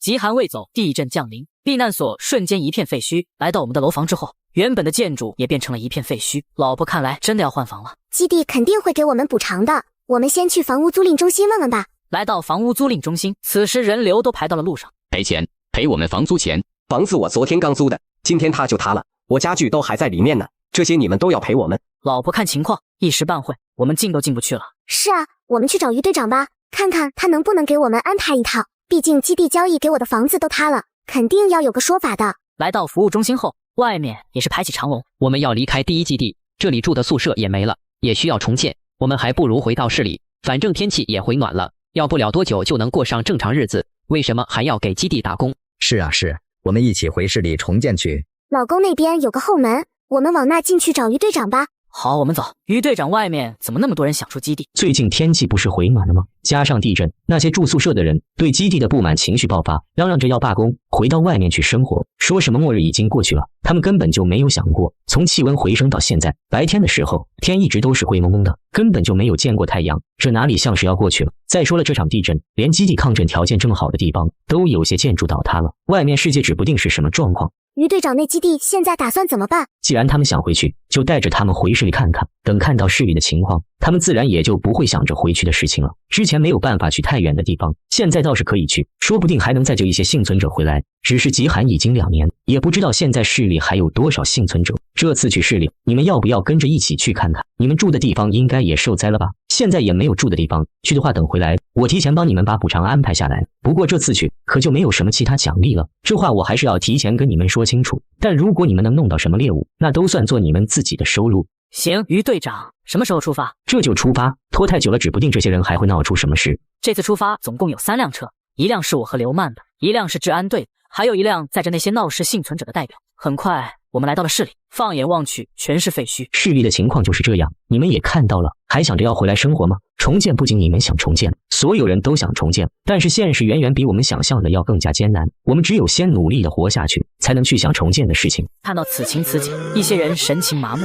一些人坐在了地上失声痛哭起来。这就绝望了吗？末世才刚刚开始，更绝望的还在后面。都安静下来，既然你们说要来，我们也带你们来了，但我们不能白来。现在你们也要跟我们一样，帮着搜救市里的幸存者。大家听清楚，只有3个小时的时间，3个小时之后都要回来，不然我们就要出发回基地了。于队长，我看这些人好像很不情愿啊。管他们情愿不情愿，末世都快3年了，市里应该不会有活人了。我们这次出来也没准备救人的车，让他们去搜救，只是为了把他们心中的幻想彻底的消灭而已。于队长，你说的不错，就算是有，那么这些幸存者恐怕早就抱团了，个个恐怕都是穷凶极恶，带回去也是个祸患。救命啊！救命啊！前面出事了，走，我们过去看看。治安队的你们可算来了，就是他们几个抢我们东西还打我们，看他们样子穿得破破烂烂的，就肯定不是基地的人。把食物和水都交出来。你们是市里的幸存者，这次我们过来就是接你们去基地的。你们还有多少人？快回去通知他们，把东西收拾一下。再有2个多小时，咱们就能返程了。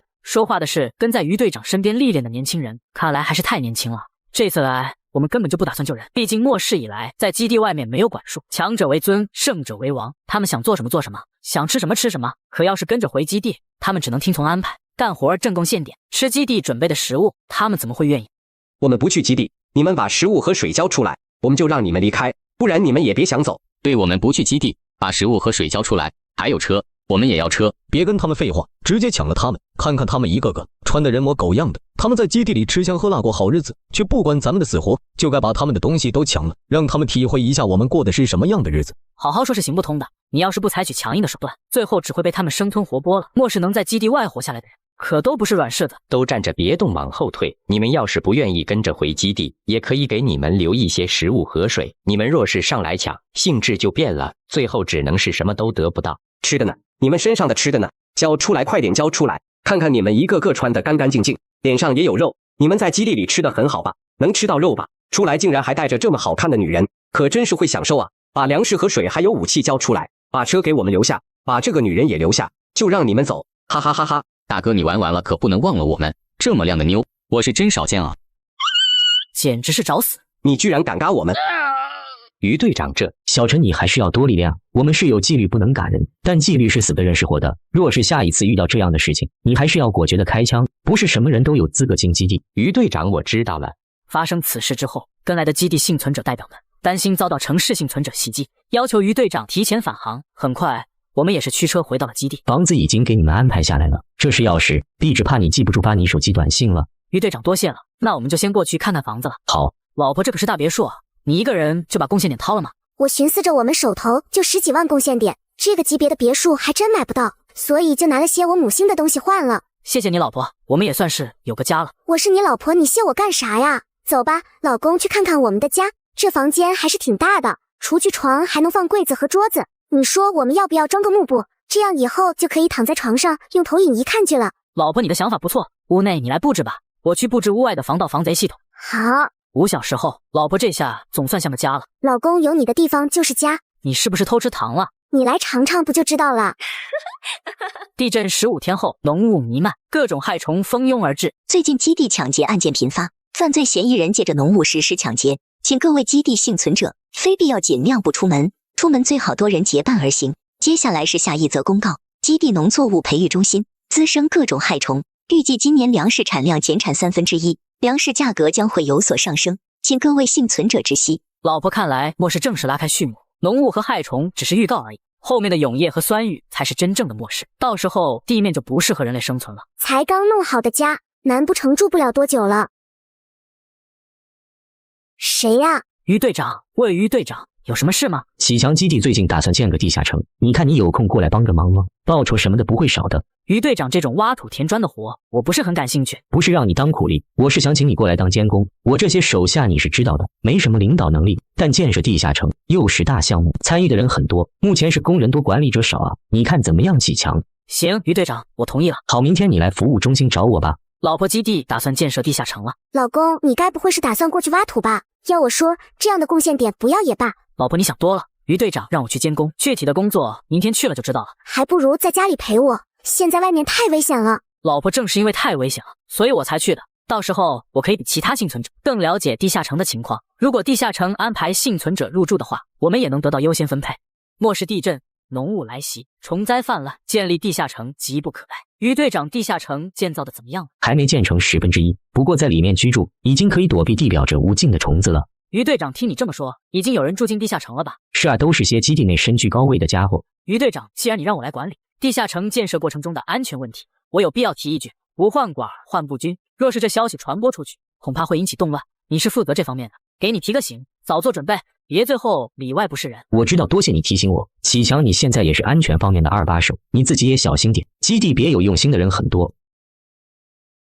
不好了，于队长，强队长，基地被攻击了。听到炮声之前，我和于队长从来没想过，居然有人会攻击基地。启强，你说攻击我们的是谁？我觉得肯定是那些城市幸存者。跟着基地是没有前途的，他们根本就不在乎普通人的死活。基地里修建了地下城，却只让那些有权有势的人住了进去。治疗程咬疫病的药已经研究出来了，可是因为数量少，也只给了那些人服用。你们在这样的基地生活，到最后只能是死路一条。我们不想伤害普通人，我们自己也是普通人。我们过来的目的，就是为了和你们联合在一起，推翻基地我们自己做主。我们要选一个能带领我们在末世中更好活下去的人来领导我们。你们要是也赞同我的话，就奋起反抗，把大门打开，我们里应外合推翻狗基地。于队长看来基地内有叛徒啊，连这种事都知道。看来这袭击也不是临时起意，早就预谋好了。开门开门，我们在基地当牛做马，凭什么那些人就能优先入住？推翻狗基地，我们当家做主。把带头喊话的给我拿下，其他反抗者全部击毙。你们这些混蛋，当基地的走狗有什么好的？只要你们愿意跟着我们，跟着我们的王，你们就会知道到底什么才是好日子。这都什么时候了，竟然还有人称王？都末世了，还治不好中二病？普通人就只能活几十年，撑死了也就100岁。可只要跟着我们的王，活几百岁都不是梦。你们就不想活得长一点吗？到时候跟着王开创新世界，咱们都是大功臣，都是可以论功行赏的。喜强怎么不留他？这种炮灰不可能知道什么，就算在乎，估计翻来覆去也就是这么几句话。老公，你没事吧？老婆，你怎么来了？我不放心你，刚刚他的话我也听到了一点，我怀疑他们身后的人可能是我老家的。若是城市幸存者背后的真的和刘曼来的一样，又对基地抱有恶意，那这事儿还真的不容小觑。外面情况怎么样了？报告强队长，外面的人见里面没动静，想蹭着浓雾撤离。我们开枪打伤了一人，那人已经被我们抓起来了。好，把他带到询问室，我们这就过去吧。好。老婆，如果背后的人真的和你来历一样，你打算怎么办？既然是老家的人，那肯定要先去见一见。好，到时候我陪你说说吧。说什么？说说你们那个王。我凭什么要告诉你？你别以为你们把我抓住了，我就什么都要听你们的。你有没有听过一句古话，叫做识时务者为俊杰？你要是不想说，我也有很多的办法撬开你的嘴，不如就先从给你拔牙开始吧。你觉得怎么样呢？我说，我什么都说。他有一头烟灰色的头发，他说那是天生的。他穿的衣服材质也很奇怪，我以前从来没有见过。他说他建造了地下城，只要我们跟着他听他的，就给我们吃的。那不是粮食，是一种喝的，喝了之后就不饿不渴了。虽然能活命，但是那东西味道一点也不好，我们都不喜欢。说重点。重点？什么是重点？我们这几年跟着他生活在地下城里，不见天日，但是好在我们都没冻死，也没饿死，但是也仅仅是这样。他不给我们吃饱，他让我们去找幸存者，男的都要听他的话，长得好看的年轻的女人全都被他纳入了后宫。我不想死，我只能听他的。他让我们来抢夺粮食，还让我们来攻打基地，给了我们武器，还让我们策反基地，说要里应外合。我就知道这么多，别的真的没有了。他叫什么名字？不知道，我真的不知道。他说我们不配知道他的名字，只让我们称呼他为王，说我们都是低等种族，说他能活很久很久。他说他很厉害，要拿下基地，然后统治整个蓝星。看来那个自称为王的人还真的是病得不轻。上集说到，我在建设避难基地避难所，却被城市幸存者袭击，并喊话让我们投降。在一系列反击之后，我们也是成功抓到一位俘虏，并让他将背后的主谋招了出来。喜强，你们确定要去城市找地下城吗？现在到处都是大雾，想要分清楚方向都难，不要说在城市里寻找地下城了。于队长，城市幸存者这个威胁必须铲除，而且我们不是也有了些位置线索吗？这些俘虏说的话未必全是真的，这事儿还是要慢慢的查。回头基地也会派人进入市区查证的，到时候我们再出手也不晚。于队长，以我身为基地安全方面的一二把手，如果这个时候有突破，那叫一功；真等基地派人去，那就是戴罪立功了。这一次就我和我老婆去。于队长，我们俩的实力你放心。既然这样，那我也就不多说什么了，你们自己小心为上。对了，城市里应该也有不少虫子，我给你们拿些杀虫剂吧。好，换好衣服后，我们便驱车前往城市。距离城市还有些距离的时候，我们将车藏好，准备步行前往。看了一眼，全是废墟，入口的确不好找。老公，你别说话，你听。脚步声，走追上去看看。前面的人听到我们脚步后，速度明显加快，但最终还是被我们逼入了死。怎么怕被我找到？终于要动手来嘎我了？听到这话，我和刘曼都愣了一下。虽然这话说的没头没尾，但也正是因此，能听出来他把我们错认成了别人。你把我们当成谁了？卧槽，你是个女的，我去真是个女的。我是女的怎么了？那你们肯定是基地来的吧？我劝你们还是早点回去，这里和基地里可不一样，尤其是女生待在这里并不安全。既然要说，就说明白一点。说话说一半，那真的还不如不说。这里有个人在到处抓女人，你留在这里会很危险，离开这里回基地去，你才能安全。我和刘曼闻言对视一，这叫什么？踏破铁鞋无觅处，得来全不费功夫啊！来这就是为了能够找到地下城的入口。找到那个所谓的王，现在终于碰到了个人，还说出了和地下城有关的消息。你知道地下城在哪？见过那个所谓的王吗？我刚刚已经说过了，这城市里并不安全，到处都有他的人，他们要是发现了你们，肯定会想方设法抓你们，到时候你再想离开这里就难了。我们是从基地里来的，目的就是找地下城，找那个人。你们也和他有仇？也，所以你和他有仇吗？有，当然有。这里不是说话的地方，你在哪落脚？你们跟我来吧。走了10多分钟，我们一行3人进入了一个还算完整别墅。屋子里很破败，没有家具，中间有火堆燃烧过的生活痕迹。你们和他有仇吗？他派人攻打了基地，还在我们内部安插了叛徒。你说我们有没有仇呢？你们是替基地率先过来打探消息的吧？你知道这些事儿？我不知道，但只猜也知道，他的确是会做那样事情的人。你很了解他，你们以前认识吗？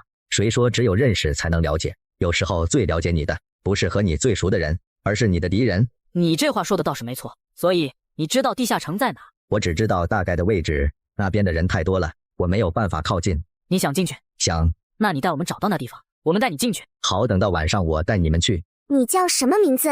杨文栋。我叫刘曼。我叫高启强。杨文栋点了点头，没再吭声，找了个角落开始休息。你带我们去找地下城，这是你的报酬。我本来也要去的。那是你的事儿，你带我们去，我们就该给你报酬。杨文栋拿着食物，却并没有着急打开吃，他的视线落在干净的包装袋上，眼里带上了怀念和遗憾，或许也有些懊悔。我能感受到此时的杨文栋周身都被伤感所围绕。我不知道杨文栋想起了什么，但身处末世之中的人，每个人都有自己的故事，毕竟谁也不是生来就孤家寡人。夜晚之后，我们一行人也是蹭着夜色的掩护开始出发。你对于地下城和他有多少了解？你知道他叫什么名字吗？我没有进去过，只是听说过一些。他让别人喊他为王，他叫什么我并不知道。那你把你知道的情况说一下。那地下城好像很大，里面分了很多区域，单是他自己就占了一半，用来安排他的后宫。这是我再一次听到后宫2个字。杨文栋说起这2个字的时候，像是从牙缝里挤出来的一般，带着无比的厌恶和憎恨。即便我不知道他身上究竟发生过什么事，但从他这态度上来看，应该就和这后宫有关。我没有揭别人伤疤的兴趣，该问的也都问，也就没再开口。大概走了1个小时后，这个拿着会用吗？会。抓女人抓女人，上哪儿抓女人去？现在整个城市里哪儿还有女人？行了，你快闭嘴！别以为走出了地下城，你就能胡说八道。我这是胡说八道吗？他整天让我们给他抓女人，却只让我们看着，他一个人能用得完吗？还说什么带我们吃香的喝辣的，过好生活。我看现在过好生活的只有他一个人。我们是什么？我们是奴才。那你想怎么办？你是想走？我不走。不走，你在这儿唧唧歪歪个什么劲儿？我还不能说了。只听那2人的意思，他们应该是刚从地下城走出来，那顺着他们来时的方向去，是不是就能找到地下城的入口了？我们3人互相看了看，都不用说话，就知道彼此的想法是一样的，立即朝着刚刚那2人来时的方向去。路上我们不求速度，只是脚下的步子放得十分轻，不敢过多的发出动静，周围的敌人的脚步声也越来越多。接下来每走一步，我们都十分的小心。好在我们足够小心，运气也足够好，没有和他们碰面。我大概知道路口在哪边了，你们2个跟我来。就这样走了几分钟之后，透过前面的浓雾，隐隐约约可以看到一扇铁门，门外站着人把守，想要悄无声息的进去并不可能，但都已经到了这里了，我和刘曼自然也没有想着要悄无声息的进去。一会儿你只顾好你自己，不管看到什么都不要随便出声。杨文栋点头表示答应。不错，杨文栋这个时候就知道不出声了。其实我们并没有想着让杨文栋帮多少忙，只要不拖后腿就可以了。现在事实证明，杨文栋的确不是一个拖后腿的队友。掏出消音武器后，我俩直接一枪将门口2个守卫干倒。我去，这2人到底是基地什么人？这么猛的吗？算了，既然不让自己出声，还是不要问了。进入地下城后，我们很快来到一个3岔路口。往哪边走？走最右边吧。你们走那边吧，我就不和你们一起去了。为什么？我的直觉告诉我，我要找的人应该在这边。我和刘曼闻言互相对视一。你们走你们的，我走我的，这是我自己选的路，也是我想要走的路。行，那你自己小心。我会的。老公为什么要走这边？也没有为什么，如果非要说出原因的话，那大概就是直觉，这就是我想要走的那条路。不管你想走哪条路，我都会陪你一起走。这条路很长，我们这一路上都没有遇到你，直到现在才听到了声音。妈的，天天让我们在这儿守着，我们一个个都成了守门的了。不守着你还想怎么样？难不成你还想把门弄开，进去爽一爽？呸，你还说我？难不成你心里不是这么想的？嘿嘿，我也没说不是啊。既然咱兄弟2个想到一块儿去了，要不干脆就什么？你该不会是真的动了心思吧？你不想活了，我还想活呢。老三，你这话是什么意思？刚刚是你提出来的，现在我附和你，你却跟我说这个。不是哥，我刚刚就是随口那么一说，并不是真的想。老三，你别跟我说那么多废话，你真的就不想吗？你想一想，你都有多长时间没碰女人了？再说了，他又不会过来，咱们还不是想干啥就干啥？可万一他们喊起来怎么办？他们本来就不愿意，才被关在这里，那就让他们喊。今天就是喊破大天来，也没人会来救他们。等咱们爽完了，想办法把他们处理了就是了。之前又不是没死过，他们一个个的不都想着死吗？咱们送他们一程，他们还要谢谢咱们。可是什么可是？老三就说你敢不敢吧？那行吧，我今天就听哥的。这就对了，听哥的准没错。快拿钥匙开门，门打开了，咱们速战速决。进入大门后，里面并不大，也就10-20个平方，10几个女人靠着墙角，她们身上的衣服破烂不堪，衣不蔽体。对于大门的突然打开，她们没有任何反应，甚至没有朝门口看一眼。即便看不到她们的表情，但我还是从她们周身感觉到了绝望和麻木。老公，我们先出去吧，之后再通知基地来救他们。目前看来也只能这样了。这两个小子该不会在偷吃吧？时间都到了，怎么还没来换班？你们是谁？怎么进来的？卧槽，美女呀，还是个自动送上门来的美女。趁着王没发现，咱们俩先把她给办。解决了2人后，我们继续往里走。一路上有很多这样的房间，我和刘曼能做的就打掉那些守卫，帮他们打开大门。打开之后，我和刘曼便离开。我们可不会进去将这些人麻木的人一个个扶起来，听着他们哭诉，为他们安排以后生活的。说我做事做一半也好，说我冷血无情也罢，自始至终我都不觉得自己是一个真正意义上的好人。我做人做事只从心。老婆前面有动静，看来我们的行动应该是暴露了。架掩体上机枪，没一会，一群穿着干净、手拿热武器的人出现在了我们前面。就是你们2个。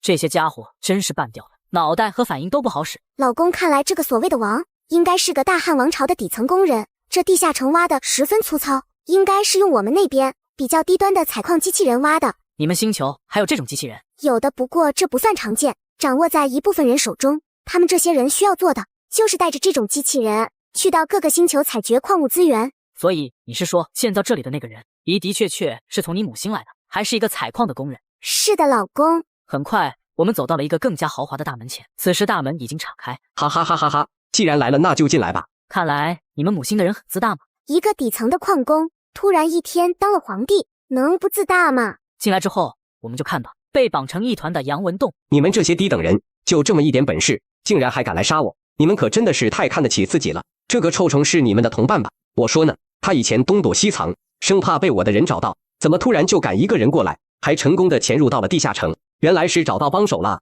看你们这打扮，是从基地来的吧？基地派你们来做什么？你不是很自信吗？你可以猜猜看。哈哈哈哈！我都不用猜，他们是不是派你们来找我的地下城？等你成功回去之后，再给他们带路来围剿我。年轻人啊，就是太气盛，既然已经找到了我的位置，就应该回去，带了人再过来。现在就你们2个，就我们2个，嘎你也足够了。我最讨厌的就是别人打断我说话，你们都还愣着干什么？还不赶紧给我上，把他抓起来，我要把他碎尸万段。是。周围10几个人齐齐应了一声，承包围状朝着我们而来。看着他们逼近，我和刘曼站在原地没动，不躲不闪。哈哈哈哈！吓傻了吧？这就叫瓮中捉。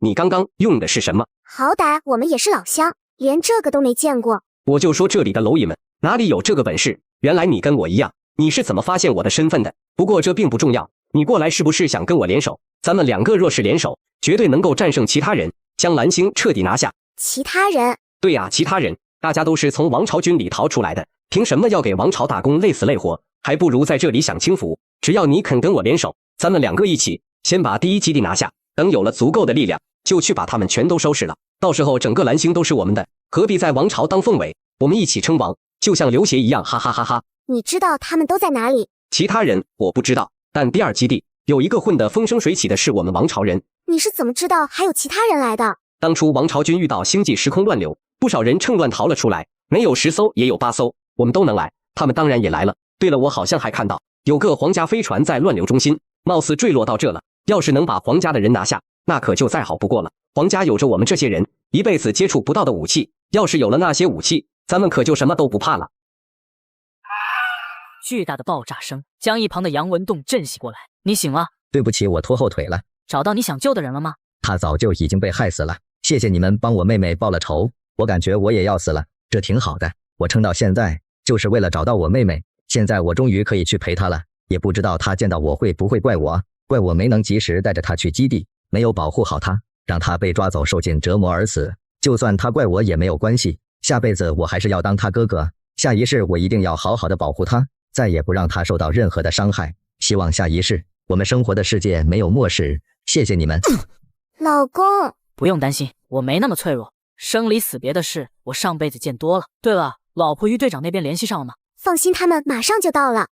之后地下城的事就交给他们吧，杨文栋也让他们好生安葬吧。很快，第一基地大部队便接手了地下城。我将事情的始末简单的复述给了于队长。你们现在要去第2基地。于队长现在第1基地和第2基地还有联系吗？极寒来临的时候就断联了，各大基地目前都是独立状态，需要基地给你们提供什么帮助，在我的能力范围内都能满足你们。装甲车就这，还需要什么吗？不用了，有它就行了。好，我现在调1辆给你。很快一辆装甲车便出现在了我们面前。早去早回。放心，于队长，我们就先出发了。15天后，我们终于进入了临海市第2基地所在的城市。一下车，我们就感觉到了这的不对劲。为什么这里没有虫子？难道是地质的原因吗？或者是虫灾已经过去了吗？不用想那么多，等我们到了第2基地之后，随便找个人就能打探到情况。先生，火烤个肉吃吧。等等，有人来了。听到刘曼的话，我也立即朝着前方看去，果然看到有几个人从浓雾中正朝着我们这边走来。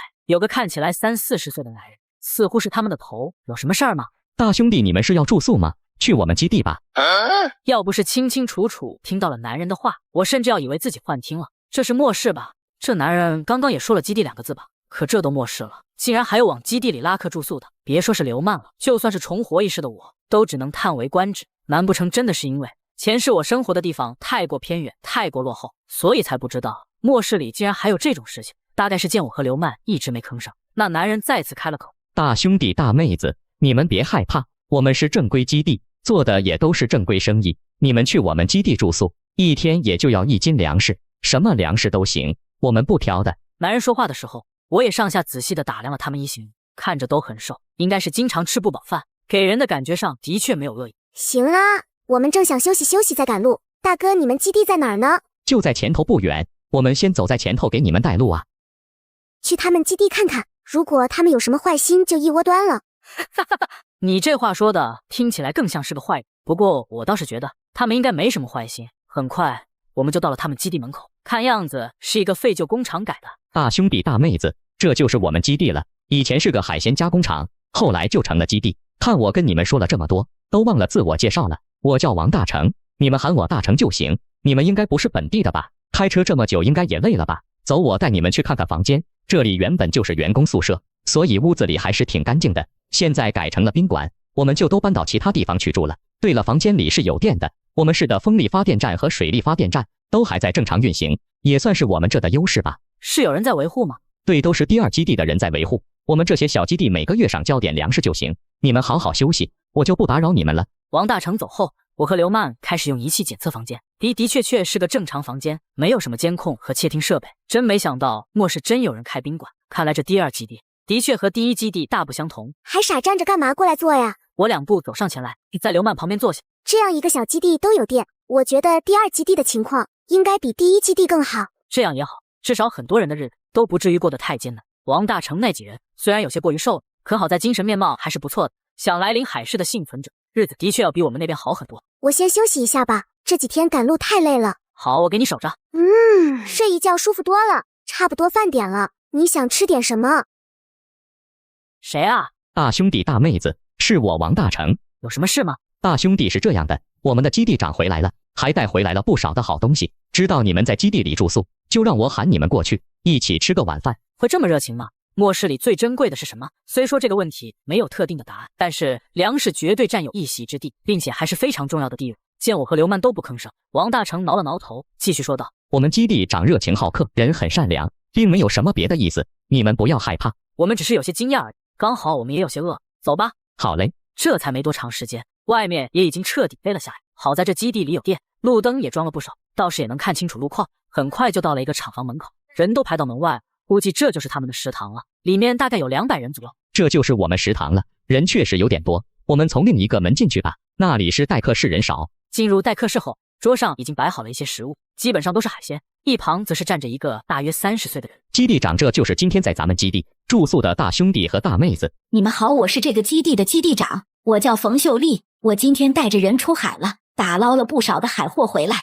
知道你们在这儿住宿，就喊你们一起过来吃饭。奇怪，第一基地管辖的范围，那些小基地个个都跟要吃人似的，这第二基地管辖的范围反而热情好客，这到底是什么情况？多谢基地长的好意了，不过粮食珍贵，我们也不好意思白吃白喝。这里面是2斤碎米，1斤是我们的住宿费，另外1斤就是我们2个的饭钱了。那我就不跟你们客气了，你们也尝尝我们这儿的手艺，虽然和第二基地比不了，但肯定也不差。把我们当成第二基地的人了吗？不过这样也好，第一基地和第二基地相隔不止千里，现在这种情况下，不是有车有油就能过得来的。若真的让人知道我们是从第一基地过来，倒是会惹出不少的麻烦。我看这桌上都是海鲜，你们经常自己出海吗？但现在到处都是大雾弥漫的，出海不危险吗？咋可能不危险啊？可不出海怎么办呢？基地里这么多张嘴，总是要吃饭的。每次轮到哪些人出海都是要签字的，他们若是出了事回不了，基地其他人要好好照顾他们的家人。说起来，下次就轮到我出海了，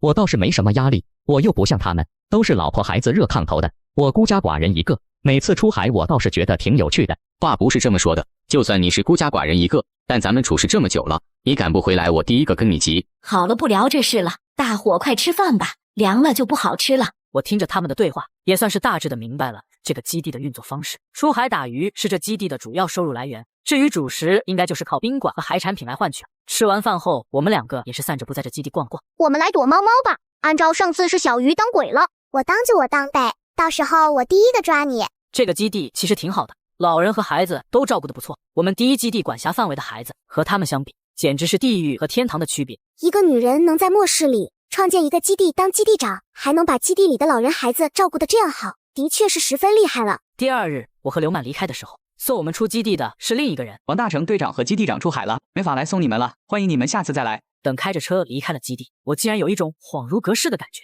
这个被浓雾笼罩的小基地，适合一般，可是氛围安静祥和，人也都十分密闭，他们互相帮助，他们尊老爱幼。一个小小的基地，就像是末世里的世外桃源一般。虽然只在里面住了1晚上，但给我的感觉却是十分不错。怎么了？看你还有点恋恋不舍呀。就是觉得这基地挺好的，希望他们的日子一直都这么安稳。末世之中瞬息万变，这基地不可能一直这么下去，你是知道的。这一路上虽然有地震，但地震之后所有路标都被我们开得特别慢，走了很多弯路之后，终于到了第2基地。你好，进基地请出示公民卡。兄弟，我第一次来，没有卡。6斤粮食，我给你们2个办临时卡，临时卡有效期3天。缴纳粮食后，我和刘曼走入了第2基地进门隧道，一个人3斤，100个人就是300斤，这么大的基地，一天的收入怕是不少吧？也不知道这些进城费最后都落入谁的手里了。怪不得临海市还有小基地了，如果第2基地足够好，哪怕像是第1基地那样，极寒之前就取消进城费，估计都不会有人自己在外弄个小基地，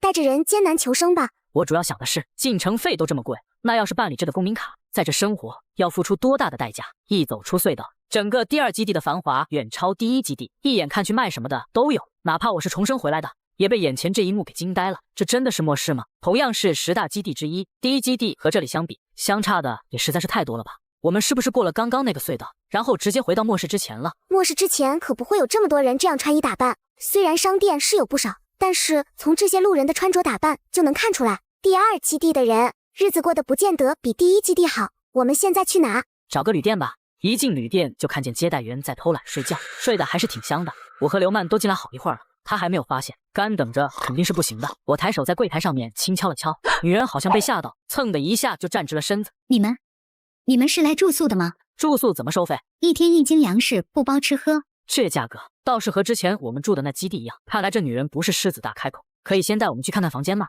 当然可以，阿军快出来，带他们去看看房间。来了。年轻女孩的声音从里面传来，不一会儿就跑了出来，是个年轻的小姑娘，估计也就18、19岁的样子。在看到我和刘曼后，阿军的眼里满是惊艳，人也愣在了那。傻站在那儿干啥呢？还不赶紧领着他们去房间里看看？哦，好嘞，你们跟我来吧。房间依旧很是简陋，见我和刘曼一直没有开口说话，阿娟看向我们的眼神都带上了紧张。这房间是简陋了一点，没事儿，挺好的。我们先住2天。这是你家开的吗？是。阿娟的脸有点红，声音也很轻，显然有些紧张。见此，我不禁在心中自我反省，我真的有这么吓人吗？对了，你们是第一次来基地吗？是的。那你们为什么来基地啊？因为我认真编了编，这才给出回答。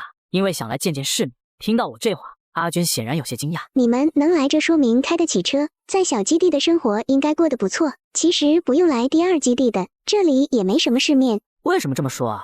第二基地是全国10大基地之一，有什么不好的地方吗？我以前待的基地可没这么多商铺。我们这些铺子只是面子工程而已，其实日子还不一定有小基地过得好。那你能具体和我说说吗？可以，第二基地分为外城、内城和贫民区。外城就是我们这样的2等公民，只能过得勉强温饱；贫民区就是3等公民，内城就是1等公民。阿军说的这些，于队长之前给我们的资料上并没有写。我不认为是于队长故意不告诉我们，那原因只有一个，那就是极寒前第二基地内的幸存者并没有被划分等级。这种主意绝对不是蓝星原本的人想出来的。你见过这样的末日避难所吗？将幸存者划分成369等，3等公民生活在贫民窟，2等公民生活在外城，1等公民生活在内城。只听这公民制度，我就知道肯定是我老乡出的主意。我们能嘎了那个在地下城称王称霸的，也能嘎了这个在避难所无作非为的。第二天我们刚一下楼，就看阿娟他们似乎在求着基地护卫队的人。张队长，我们家小娟长得很清秀的，只要稍微打扮一下，绝对能美若天仙。你就推荐她去参选星爵大人的第5夫人吧。那张队长看见刘曼，直接一愣，然后朝我们走来。你好，女士，你很荣幸。现在我赋予你参选星爵大人第5夫人的资格，你现在有资格和我一起去内城了。我没有兴趣。你可要想好了，这可是千载难逢的机会。要是你被星爵大人看上了，你的家人朋友都会过上好日子，他们都会以你为荣的。不，他们不会的，你不用在我这浪费时间了。我真是大无语了，不知道有多少人想要这么一个机会，还求而不得。眼前这人倒好，机会都送到他的面前了，他不赶紧接着，竟然一而再再而三的拒绝。张队长，既然他不愿意，就让我闺女阿娟去吧。阿娟要是选上了，肯定忘不了您张队长的。可以跟我走吧。阿娟还不谢谢张队长？谢谢张队长。快去收拾东西跟张队长走。不用收拾东西，你们自己的东西也不是什么好东西，根本不用带，人直接跟我走就行了。等去了之后，就能洗澡换衣服。好，那可真的是再好不过了，不愧是星爵大人选夫人，这规模就是不一样。阿娟，你可要争气，要是能选上，咱们一家人以后可就有好日子过了。妈，我知道了。几人走后，老板娘居然向我们道谢。不管怎样，还是要谢谢你们。要是你不拒绝那张队长，那张队长说不定还看不上阿娟呢。你觉得送阿娟去参选是好事吗？当然是好事。你第一次来基地，所以不知道，星爵大人的第3个夫人原本是个小基地的人，被星爵大人看上了，那一个基地的人都鸡犬升天，现在日子过得那叫一个滋润。要是阿娟也能选上，成为星爵大人的5夫人，那我们一家人就能搬进内城去了呀。这个店我直接送给你们，算是给你们的谢礼。怎么了？从旅馆出来，你好像心事重重的。之前在地下城里的那个包工头，他把幸存者关起来，残害的是他们的身体。我们把那些人放出来，都不用我们多说一句话，他们自己就能奋起反抗，嘎了那些曾经残害他们的人。那个时候，我觉得我们做的事情是对的，嘎的人也是该嘎的。可是现在星爵实行公民等级制度，规划了内城和外城，却没人觉得这不对，都只想着进内城当1等公民，过奢靡的日子。星爵光明正大的一夫多妻，还弄个选拔来选夫人，这和以前封建王朝选妃有什么区别？可笑的是，没人觉得这不对，相反还满怀期待，想要靠着这个一步登天过好日子。这才末世3年后，给我的感觉却像是封建复苏了一样。我现在都不知道，咱们是应该直接回去，还是继续留下来，想办法见见那个星爵。星爵怎么说也是我的老乡，我倒是想看看他到底是个什么样的人，竟然能搞出这么大的动作。就算你不想去，我也要让你跟我一起去。那要是我不想去，想直接离开第2基地，你打算怎么让我跟你去？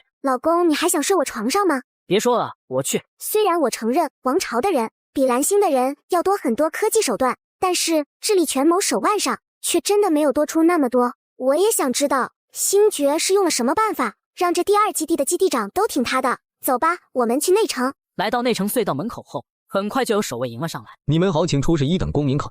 你好，办理避难所1等公民卡需要缴纳700斤的物资。幸亏自己末日前囤了20亿物资，要不然在这些个基地简直寸步难行。在缴纳完物资后，我和刘曼成功进入到了内城。一进入内城，我就被震惊了，这里简直和末日前的大城市没区别，处处充满着繁华和奢靡，甚至还有地铁等公共交通设施。怪不得外城的人都心心念念的想要进入内城，这里简直就是末世前一样。之后我们找到一些路人，打听了星爵的一些消息。这几天星爵选夫人会在星爵楼，而这星爵楼是结合商城、饭店、住宿等等项目的娱乐城，我们直接过去吧，干脆就在那里办理入住。我就知道你跟我的想法是一样的，事不宜迟，咱们直接去。办理完入住后，我和刘曼将整个房间检查了一遍，确定了没有摄像头等窃听设备。我已经打听好了，星爵选拔是对外公开的，但是需要购买门票。现在有一场选秀就要开始了，我们直接去吧。好，购买门票后，我们找了个偏僻的位子入座，每个女孩腰间都挂着一个数字，上来一排短暂停留后，便又换下一排。我怎么感觉这里的选夫人情况不怎么对劲呢？我也这么觉得，是星爵选夫人，可他为什么不在？来的大部分都是男人。渐渐的，我们有了一个大胆的猜测，这些座位上的男性是买家，而这些女孩只不过是货物。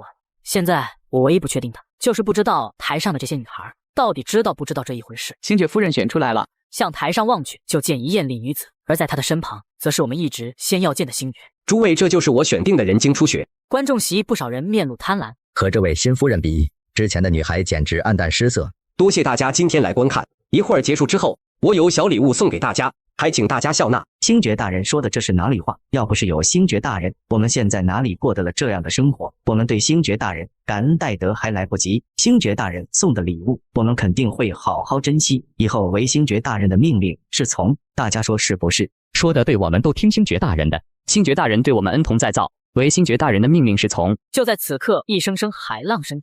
海浪，我听到了海浪的声音。海啸了是海啸，海啸来了，大家快往楼上跑！跑啊！救命啊！我不想死啊！也是一群乌合之众吧。之前一个个说的慷慨激昂，好似星爵比他们自己的命还重要。但现在呢，海啸还没到跟前呢，一个比一个跑得快。老公，其他人都走了，我们走吗？没必要吧。整个第二基地就星爵楼最高，要是星爵楼都被淹没了，跑到其他地方又有什么用呢？而且我不是还有你吗？我不信以你们王朝的科技会没有自保的方法。真不愧是我老公，真是又冷静又聪明。很快海啸便退去了，而我望向外城，不少房屋都已经被海啸冲毁。从外城来参加选秀的女孩们，此刻都面如死灰地看向窗外，哭泣声不绝于耳。都哭什么哭？这可是星爵楼，你们这样哭哭啼啼的成何体统？谁再敢哭，我就把他丢海里喂鱼去。老公，你闻到香味了吗？像是烧烤的味道。都这个时候了，还敢明目张胆地吃烧烤？只有一种人敢，那就是有绝对自信的且十分有能力的人，比如星爵。我们去看看吧。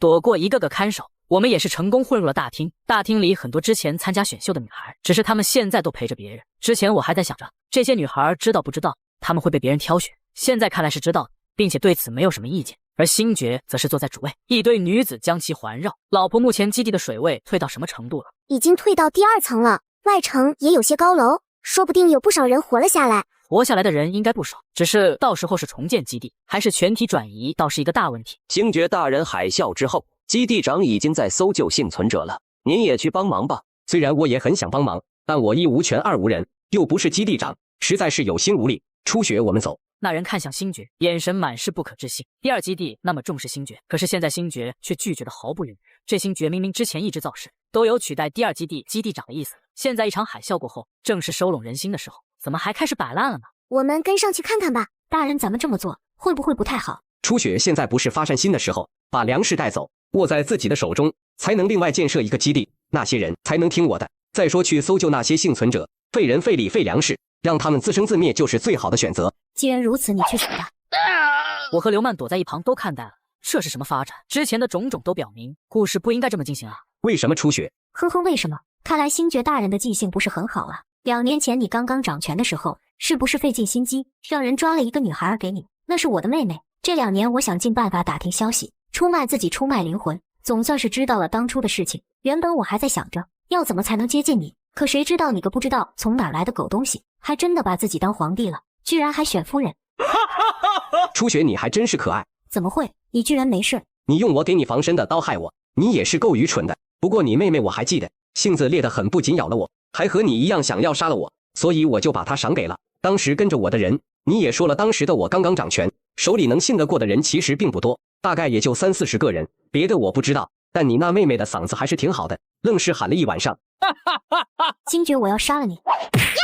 想杀我的人太多了，但是他们都没成功，你也不可能成功。经初雪，我不会杀了你，等我手下办成事回来，我就把你赏给他们，毕竟他们辛劳一晚上，怎么也该奖赏一番。就是不知道你的嗓子比起你妹妹来究竟怎么样。哈哈哈哈哈！星爵，你那些手下现在恐怕都在西天等你呢。你这是什么意思？经初雪，你做了什么？我做了什么？我一个人能做什么？我连你都杀不了，但是我做不了的，不代表别人做不了。你们要偷要抢的是基地的粮库，我只是把这消息告诉了基地长，你觉得他会怎么做？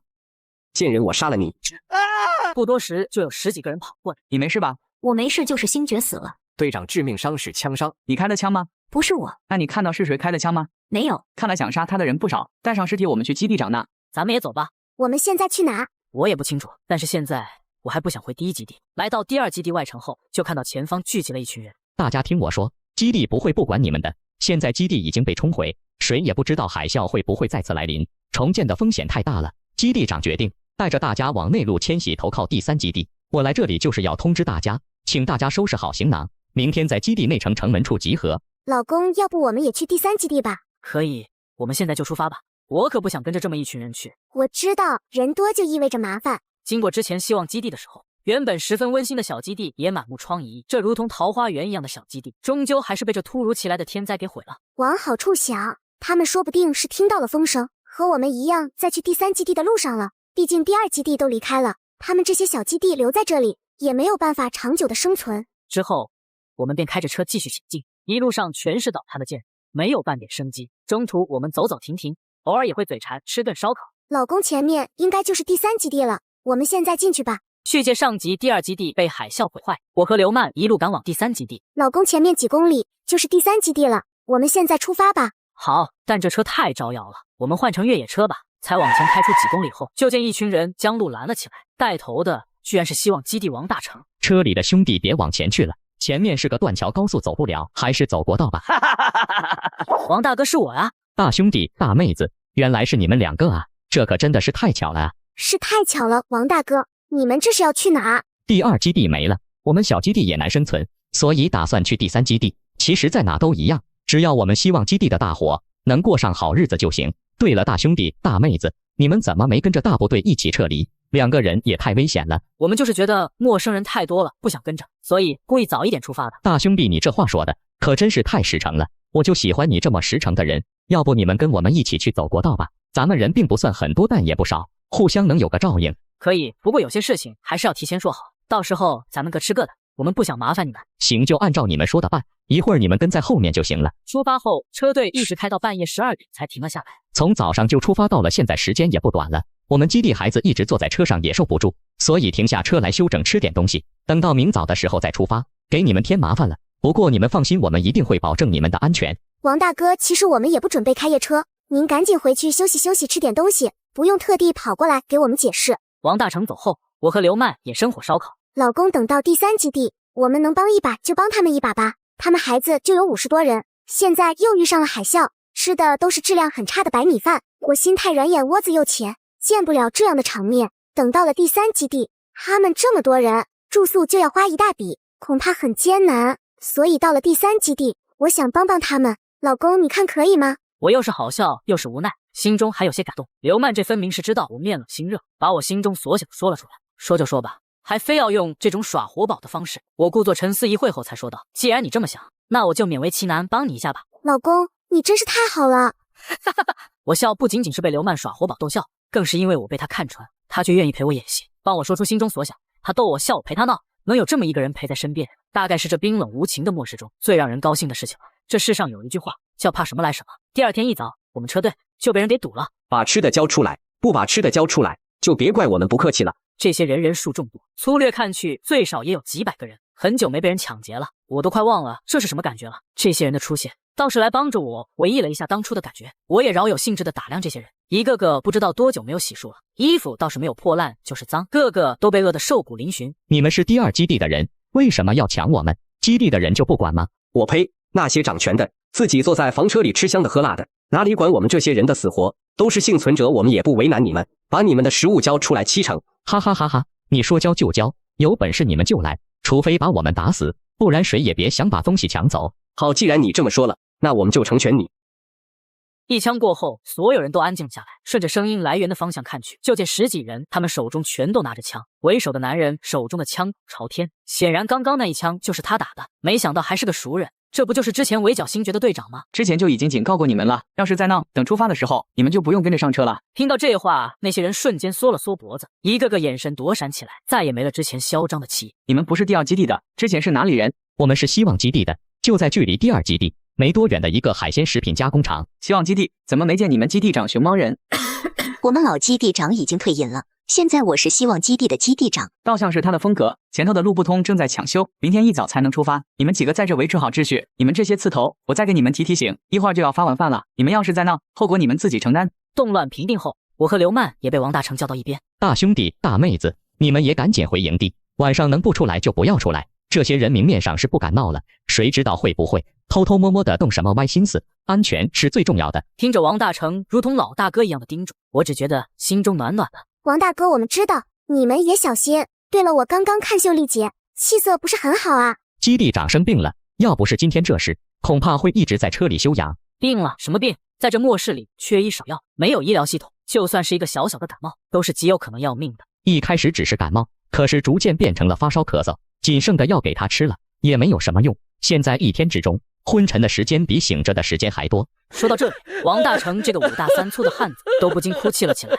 这么一个小病，要是放在末世之前，随便去个小诊所买点药就能治好。可是现在也没办法，只能听天由命了，熬得过去最好，要是熬不过去，王大哥，你等我一下。我说完便来到越野车后备箱，装作是在一个车里搬找，其实是从空间里拿出了一些药，1板退烧药，1板消炎药，还有2板止咳药。拿着3板药重新回到王大成跟前，虽然不知道能不能对症，但吃总比不吃的好，还是给基地长试试吧。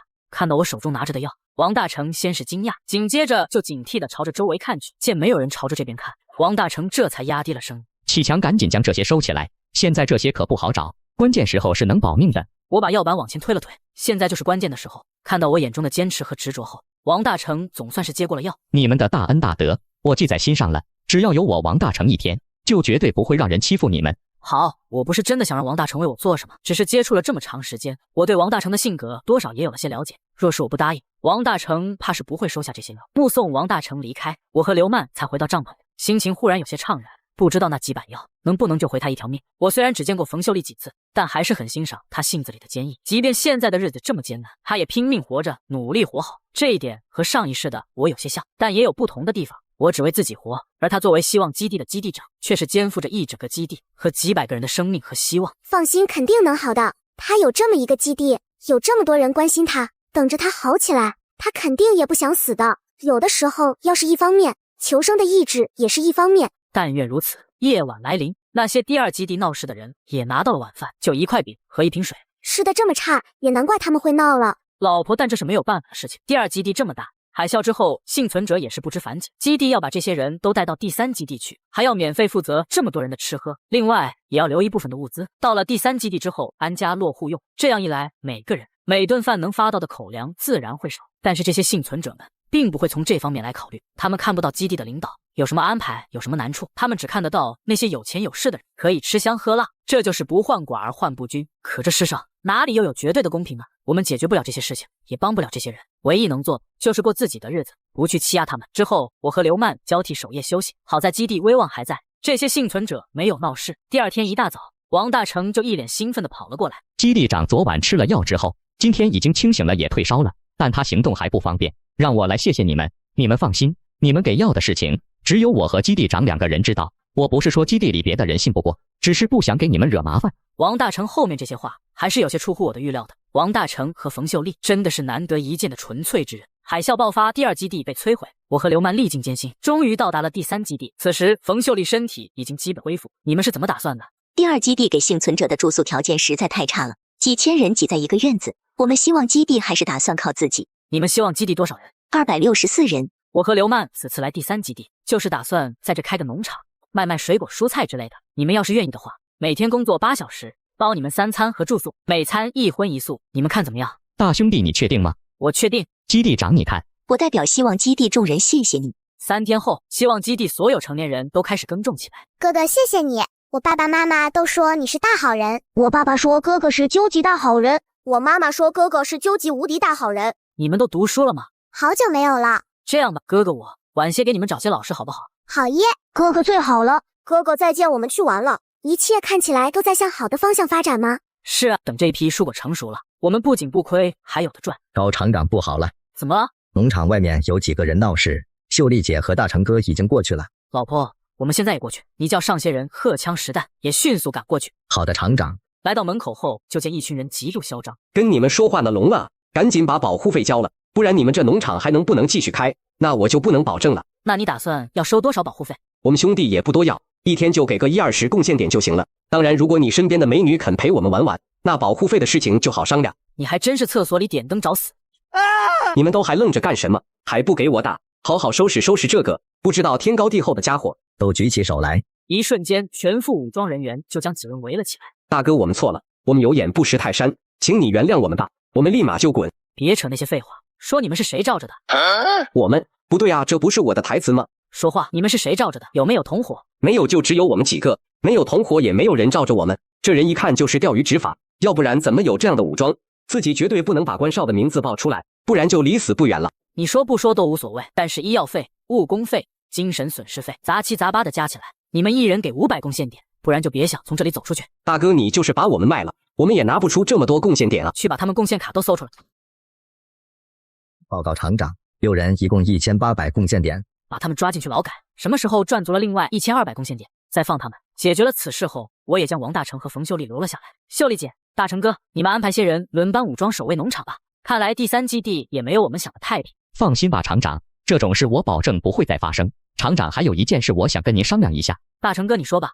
我想成立一个希望小队，在工作时间外去外面拾荒一下，补贴一下我们这些人的资源，您看行吗？我没有意见，工作外的时间你们自己安排，但一定要注意安全。好嘞，谢谢厂长。之后的日子还算安稳，每一次的收获日都给我和刘曼带来了大量物资，而王大成的希望小队也能不断的在外拾荒到一些好资源。当然，对于这些资源，我也不会去过问。直到3个月后的一天，王大成几人浑身带伤的晕倒在农场外。医生他们的情况怎么样了？身上挨了很多刀，能挺回来已经很不错了，需要休养几个月。不过现在还处于深度昏迷状态，你们还是先回去吧。医生，谢谢您。不用谢我，你们以后也不要去招惹基地外北山的那群土匪了。医生，你是说这伤是那些人干的吗？是啊，你们一样情况的人我见多了。回到农场后，刘曼、秀丽姐召集30人全副武装。老公，你要干嘛？剿匪。上级说道，我在末世开了个农场，刚过上几天好日子，我的人就被土匪给袭击了。我也是立马带兵来到土匪经常出没的地方，直接在空地上烤了一大串肉，然后埋伏起来。等了几分钟，一群脚步声就响起，香味好像就是从这边传出来的，这也太香了！谁这么豪横啊，在这荒郊野外烤肉？不知道能不能分我们1碗？你想屁吃呢，还要1碗？我要1块就够了。是你们？我操！站住！你们跑什么呢？关少他就是之前打我们，还抢了我们贡献点，逼我们种田的人。原来是你！是我，想钓的人没钓到，倒是等来了几个预料之外的。你敢打我的人胆子不小啊！知道我是谁吗？你谁？哈哈哈！你竟然连我是谁都不知道！我姓关，人称关少，现在知道怕了吗？知道了就赶紧赔礼道歉。我这人很大度，道歉就不用了，你就赔礼吧，把那串烤肉赔给我。我还以为你是个什么人物，没想到竟然是来搞笑的。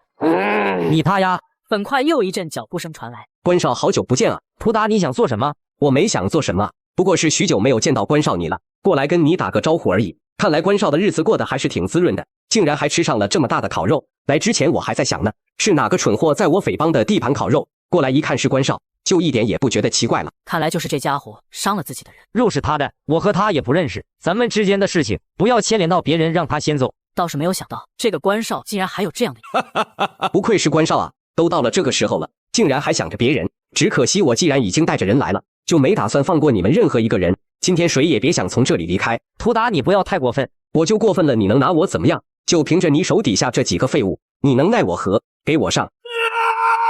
一波人打斗在一起后，关少的人显然不是对手，很快就全部失去战斗力。关少，你手下也不行啊！现在给我磕个头，并保证让你爸不和岑队作对，我可以放你一条活路。你不过是岑川的一条狗而已，有种你就来杀我！你们废话还真多啊！小子，你不说话差点忘了你，你们去把他嘎了。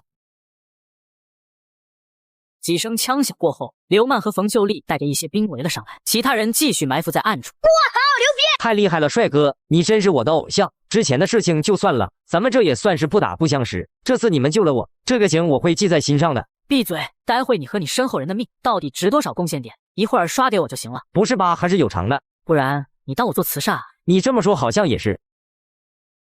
我这条命还是挺值钱的，我身后这几个虽然没什么本事，但好在还算忠心，也是几个贡献点。这样吧，一会儿我先给你2000贡献点，等回到基地之后再给3000，怎么样？哈哈哈哈，才5000，关少未免太抠了。帅哥，只要你放了我，我立刻给你1万贡献点。你先回答我一个问题，你和你手底下的这些人，是不是经常在基地外面抢劫？看你表情，应该是想到了什么。我问你，昨天是不是你带着人抢了一辆皮卡，还把他们全部给砍成重伤？大哥，是我有眼不识泰山，但那小子手中有枪，还反杀了我几个人，这难道还不够吗？当然不够，你的人死了，那是他们活该。但我的人被你们伤了，我就必须把这个厂子找回来。这么说他人没死，既然如此，那我赔点医药费总可以了吧？我给你们1万贡献点，这事儿就当过去了。你放了我，我再给你1万贡献点。你可要想清楚了，有了这2万贡献点，你以后在基地里那是想吃什么吃什么，想喝什么喝什么，日子过得逍遥又自在，再也不用让人去拾荒了，这不好吗？你说的对，我要是把你杀了，你的贡献点全是我的，我过得说不定更好，你说是吧？我操，帅哥能不能打个商量？你把他给我，他的贡献点全是你的，我另外再给你5000。这关少自己和他身后那些人才值5000贡献点，现在为了图达一个人就要给5000贡献点，这是在明摆着说自己不如图达值钱吗？末世第3年，我带着老婆在末世避难所基地建立了一个农场，不料农场员工被土匪抢劫，个个身受重伤。我一怒之下带兵将这些人打了，并将为首的土匪抓了起来，却没想到卷入了第3基地2股势力的争斗中。你要把他带走，是想问出什么消息是吧？是，那就在这儿问吧，等问完了就地解决，不留任何隐患。你们2个人这是当我死了，当着我的面商量着拿我做交易，还想从我口中问出消息，我劝你们还是死了这条心吧。啊，我的手！你现在在我眼中和一个死人没有什么区别，懂吗？拿你来做交易，那说明你还有点用，还能再活一会。你要再废话，那你就去死好了。你也快问吧。好了，你们把乌月怎么样了？反正早晚都是要死的，就算是死，你们也别想让我告诉你乌月的信息。乌月这种天外来客，根本不是你这个二傻子能够配得上的，更何况他的治疗舱也是你一个官家吞得下的吗？只有我们岑少才行。你放屁！姓关的，我告诉你，乌月迟早都是岑队的人，说不定现在已经是了，你不要再惦记了。回到农场的几天里，医院也传来了不好的消息，你们的人伤筋动骨太严重，现在就算苏醒，可能也会丧失大部分行动能力，你们要做好准备。回来后，冯秀丽的眼泪就没停过。老公，我觉得我们还是有必要去救出这个叫乌月的王朝人，他应该是王朝军里的医生，有他出手的话，大成他们绝对可以恢复如初。你说的不错，希望基地就靠着王大成和冯秀丽撑着。以王大成的性格，要是醒来发现自己成了个废人，恐怕……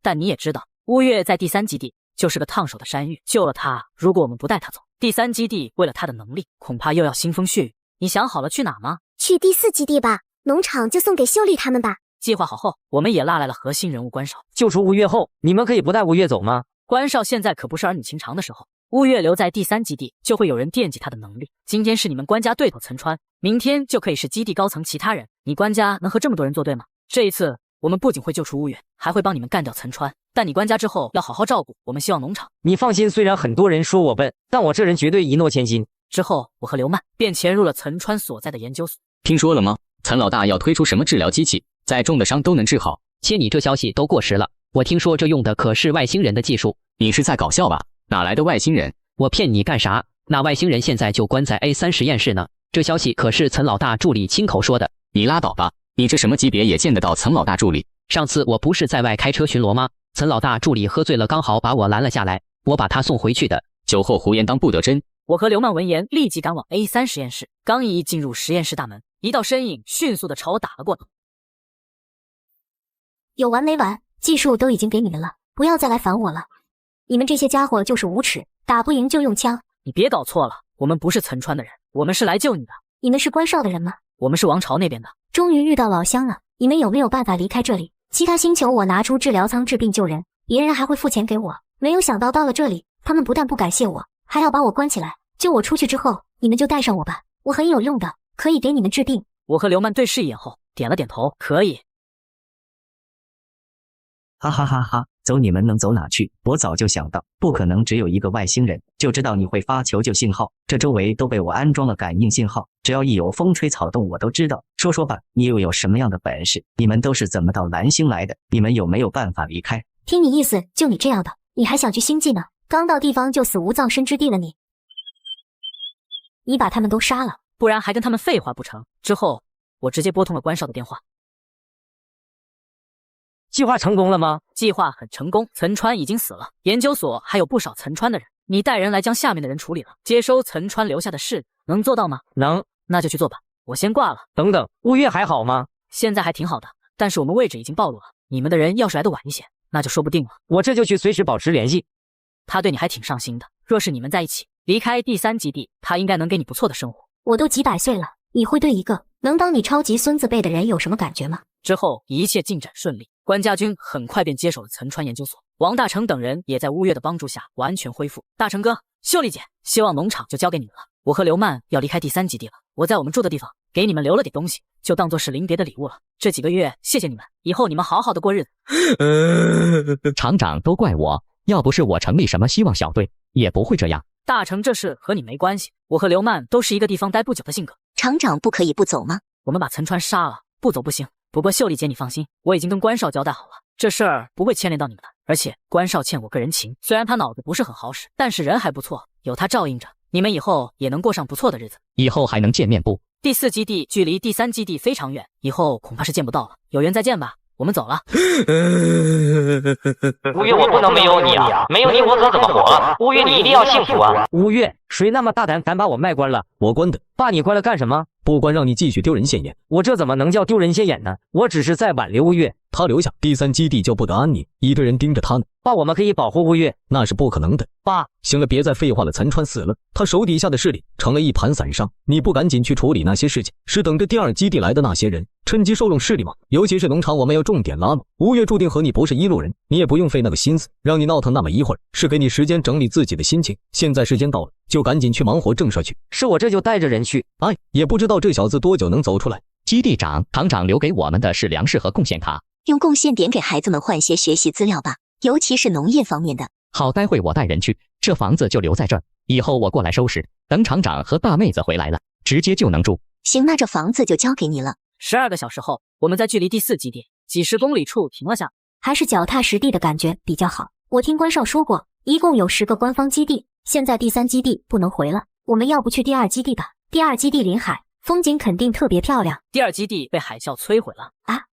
那去第1基地怎么样？第1基地可是末日前最强基地。第1基地现在虫灾泛滥，一脚能踩死100只虫子。我们这次计划去第4基地。既然这样，那我们去第4基地吧。第4基地总不会有什么问题吧？你其实可以不跟着我们。不跟着你们我去哪？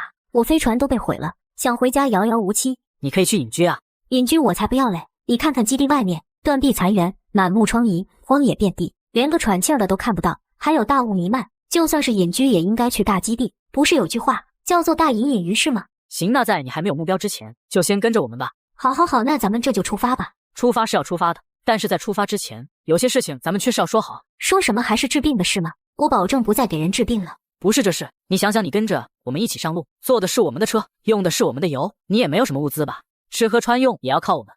你什么意思？难不成你还要让我付钱？我没钱。你就是有钱，我们也不要。现在这情况，谁还要钱啊？那你什么意思？你不是有各种药剂吗？你要我用宝贝药剂来换？不然你还有什么用？你该不会觉得我们2个是圣母吧？要带着你这么个累赘？谁是累赘啊？换就换，不就是药剂吗？我多的是，拿去这里100只。好，那你就先跟着我们100天吧。末世爆发3年后，我原本在第3避难基地经营着一家农场，却因为卷入第3基地的势力斗争，无奈带着老婆和乌月逃离至第4基地。进入第4基地就发现这里非常落后，整个基地就像是农村一样，交易方式也是以物换物。这些物资够你们的房租了，那我就先走了。这里真的好原始啊，连个通用货币都没有。对了，老公，我刚刚好像看到了金初雪。金初雪，他不应该在第3基地吗？不知道，说不定是我看错了。是不是看错了都不要紧，反正和我们也没有什么关系。谁啊？难道是房东不成？走吧，我们去看看。刚出门就看到了站在外面的金初雪，他不应该在第3基地吗？怎么会到这里来？你有什么事吗？一路上碰到了几次，都没有机会说话，下次不知道还能不能碰到，所以趁着这个机会，我过来道谢。道谢？对，道谢，谢谢你们。你是不是误会了什么？我不觉得你有什么需要跟我道谢的地方。我没有误会什么，也希望你们不要误会，我只是想道谢，现在也道完了，以后不会打扰你们了，再见。话刚说完，金初雪就转过身，一步一步慢慢走远了。星爵的事，难道他知道吗？不应该啊。老公，你别总是皱眉，虽然你不会有皱眉纹，但是我不想看你愁眉不展。老婆，我以后尽量不皱眉。你干嘛去？马上就吃饭了。这家伙每次一到饭点都是最积极的那个，今天怎么到了饭点却要走了？吃饭我还用吃饭吗？我以后改吃狗粮了，还能给你们省点粮食。你们2个竟然还要笑，看来是真的要让我改吃狗粮了。就算你想吃狗粮，我也没有地方给你弄去，还是老老实实吃饭吧。之后我直接给安排了一顿大餐，这么多好吃的，你想贿赂我呀？我贿赂你什么？贿赂你，让你不要吃狗粮啊！你想吃什么吃什么，我们可是要吃饭了。第二天，我们一行人就背上登山包，打算去好好体验一下第4基地的自然风景。你要是再不好好歇歇，估计要不了多久就会死了。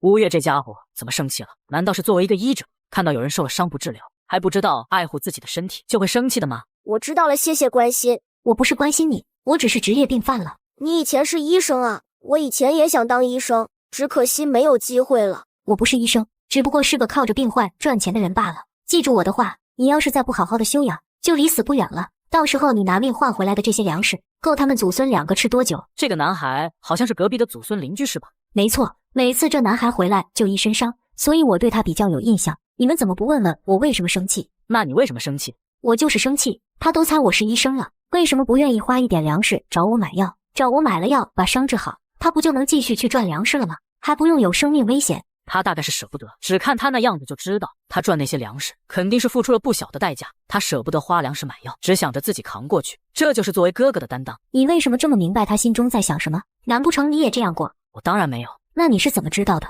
因为我爱看电视和小说，多看一些你也就知道了。那祖孙3人生活挺艰难的，一个没有劳动力的老人，一个年幼的弟弟。其实只要这个哥哥开口，我还是愿意帮助他的，但人家没有开口，我们也不能上赶着去说要帮人家。还是山顶好啊，看着山下的风景，我都忘记了这是末世，就像是和朋友外出郊游一样，哪像是第3基地逃难来的。你看起来好像我爸。你不要胡说八道，我不是。我当然知道。知道你还说，我可不想占别人便宜。这不是感觉吗？我这2天看你给我的平板里的电视剧，那个当爸爸的就是这样，带他的女儿去登山郊游野炊，享受自然风光。听了你的话，我都后悔给你平板了。肉好像熟了，来尝尝我的手艺吧。末世爆发3年后，拥有100亿物资的我，依旧带着妹子游山玩水，而大部分幸存者就像这个小孩一样，为了生活任人殴打。你看什么呢？这么认真？你过来看看就知道了。手机画面里，一个少年倒在地上，身上一道道口子。各位老铁，这是少爷刚做成的新鞭子，上面有一根根的钢刺，抽在身上的时候，钢刺就会在身上划出一道道伤痕，瞬间就能皮开肉绽。昨天那个还算不错，挨了30鞭子，还说今天也要来，谁知道竟然是个不讲诚信的，今天竟然没有来，只能临时换人了。不过这个显然不太行，这才10鞭子就已经躺在地上起不来了。对不住了各位老铁，给他1斤粮食让他滚蛋，给我找扛打的来。这是怎么回事？你办了第4基地的网络之后，我在一个帖子里发现的直播，末世本就生活艰难，还有人公然直播这种事情，这是什么风气？他说的那个今天没有来的人，应该就是隔壁祖孙里的那个哥哥吧？应该是的。第4基地看起来好像还不错，对于这样的事情竟然毫不管束吗？能将这些直播出来的，在第4基地肯定是有一定背景的。有背景又这么的嚣张，今天还能好好的活着，明天就不一定了。毕竟人生处处是意外。你想去杀了他？我不是，我没有，你不要胡说。4日清晨，乌月火急火燎的找到了我。直播的那个人死了，该不会是你们做的吧？没有啊，我们出都没出去，你难道不知道吗？我知道啊，我就是问问。看来是有人当了无名英雄啊！你们看看这些评论，谁多管闲事把他给嘎了？本来就没有什么娱乐项目，这下更是连直播都没得看了，纯有病。挨顿打就能得到10斤细粮，这多好的事啊！眼看着快要排到我了，他却被人给嘎了，那我那10斤粮食不是没了吗？谁嘎的人有本事嘎人，有本事把那粮食给我。都末世了，竟然还有人狗拿耗子多管闲事儿，真是吃饱了撑的。我们这些没饭吃的人都排队等着挨打呢，他丫的居然把人给嘎了。现在倒好，咱们谁也赚不到粮食。算了，越看越无语，咱们去吃饭吧。你们去吧，我睡觉去了。你是玩了一晚上手机吗？昨天晚上我出去了一趟，回来的时候天都快要亮了，没有睡够，所以很困。你出去干嘛？后半夜的时候看了用鞭子抽人的直播之后，我越想越是睡不着，干脆就偷偷的出去了，想着找找那个人。第4基地这么大，你怎么找啊？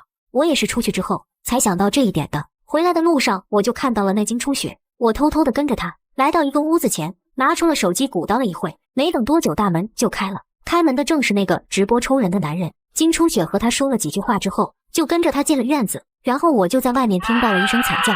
今天早上在论坛就发现他死了，白白我撑不住了，晚安。金初雪肯定有什么特殊的本事，特殊的找人本事，就像金初雪根本没有见过我们2个，却认定了我们2个是杀了星爵的人一样。之后我和刘曼便出门吃了的早餐，体验第4基地的美食。有第4基地什么时候出了个这么俊俏的妹子啊？小子给你个机会，只要让美女陪着我们哥几个吃饭，喝酒，聊聊天，哥几个就给你10斤粮食。天堂有路你不走，地狱无门你自投，怎么现在还要聊聊天呢？不要了，我们错了，是我们有眼无珠。怎么了？怎么就打起来了？你是他们的头吗？算是把他们在我手下打工。他们调戏我老婆，这事你给个交代吧。你们几个还不快起来给人家道歉？快着点，我赶时间。让你们快着点，听见没？愣什么神呢？一个个有本事仗势欺人，现在没脸道歉了。对不起，我们错了。之后我不再搭理他们，带着刘曼往回走。一群废物，你们几个还打不过他一个，办个事都办不好。张哥，这不能怪我们啊，这个人是练家子力气大得很，打我们跟打孙子一样。张哥，要不算了吧？不行，我看上的女人就绝对要变成我的。末世爆发3年后，秩序规则完全崩坏，只是带着漂亮老婆出门吃了个早点，便被别有用心的人盯上，教训了他们一顿，居然还暗地里想报复。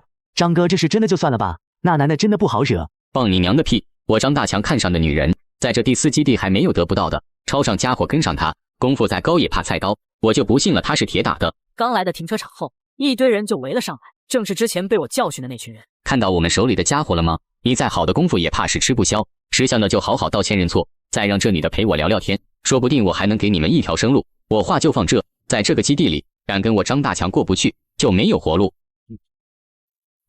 谁躲在暗处放枪？没想到你们竟然还有同伙，你们把我们引过来，让同伙躲在暗处放冷枪，真是太不要脸了。我们还有同伙？我怎么不知道？被张大强这么一说，我也有些好奇，刚刚开枪的人究竟是谁？很快，一行人便朝我们走了过来，带头的正是第2基地的队长申成。看到这一群人，刚刚还万分嚣张的张大强瞬间偃旗息鼓。那什么都是误会，都是误会。之前发生了一点小摩擦，我已经让手底下的人道过歉了。我跟过来也没有什么别的意思，就是想着之前的道歉可能不够诚恳，所以特意带了些礼物过来赔个不是。没事，我们就先走了。你们见到金初雪了吗？我们和金初雪根本不熟好吗？这申成找人为什么要来问我们？你们是什么关系？你不用套我话，他的事情我不能不经过他的同意就多说。你们今天的事情我从头看到了尾，顺手就帮了你们一下，你们不用感谢我。我感谢个锤子！要不是你突然带着人出现，张大强那一行人一个都跑不掉。你这么问，那定然就是见过了。第4基地虽然大，但只要天长日久的住下去，我总能找到他。这些东西是那个人给你们的赔礼，别忘了带上。我还要事先走了。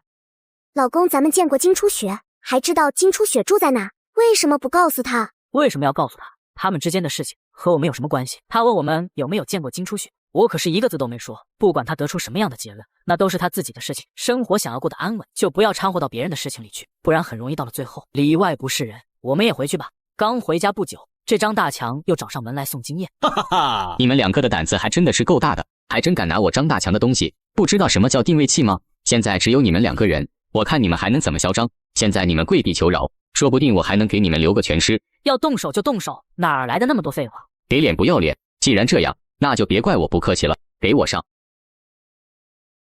！2位听我说，咱们有事儿好商量，只要你们肯放了我，罐头、粮食、蔬菜、水果，你们想要什么，我都能给你们弄来。听你这么说，你在第4基地本事不小啊？我张大强好歹也在第4基地待了几年了，要是这点本事都没有，我还在基地里混什么？你们在基地里横行霸道，基地也不管。为什么要管？你不会是刚来基地的吧？咱们第4基地表面看起来井然有序、安宁祥和，可实际上基地鼓励底下人互相争夺资源，物竞天择，适者生存。你觉得我会信？不管你信不信，第4基地和你们以往待的基地都是不同的，所以我做的这些事儿其实根本算不上什么大事。你们想要在基地里平平安安的过日子也是不可能的，我们这也算不打不相识了。不如这样，你们放过我，以后我听你们的调遣，跟着你们混。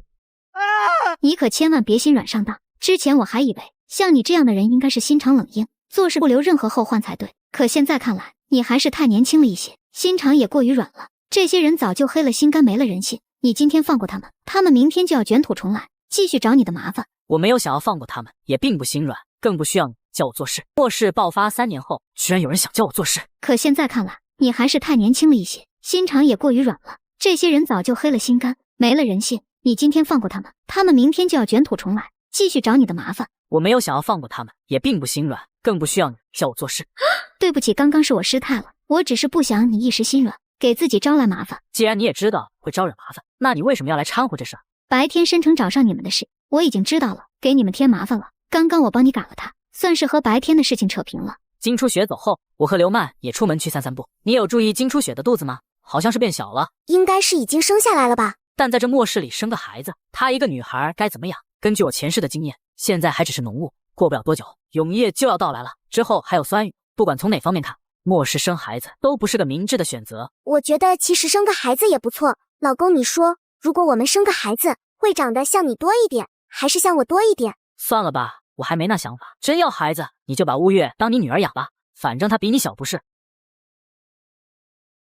紧急通知基地火山从休眠状态苏醒，各位居民请尽快前往地下城，预计火山爆发时间3天后。听到消息，我和刘曼立马赶回了家中。出什么事了？地震了吗？我想补个觉还真难。第4基地火山要爆发了，要不咱们走吧？不是还有第5、6、7、8、9、10基地吗？换个没有火山的地方。其他基地也难保有其他天灾，先去地下城吧。来到地下城后，发现里面已经挤满人。为什么不让我们进去？里面是贵宾区，想进去每人缴纳10斤细粮，没粮食就滚蛋，给你们一个避难的地方就不错了，别唧唧歪歪。老公，我们也去贵宾区吧，这里人实在是太多了。好，付了粮食后，贵宾便将我们带向贵宾区。你们刚刚付的只是入场券，如果你们想在贵宾区有屋子的话，还需要再付30斤的细粮。行，你带我们去个好点的屋子吧，粮食不会少你的。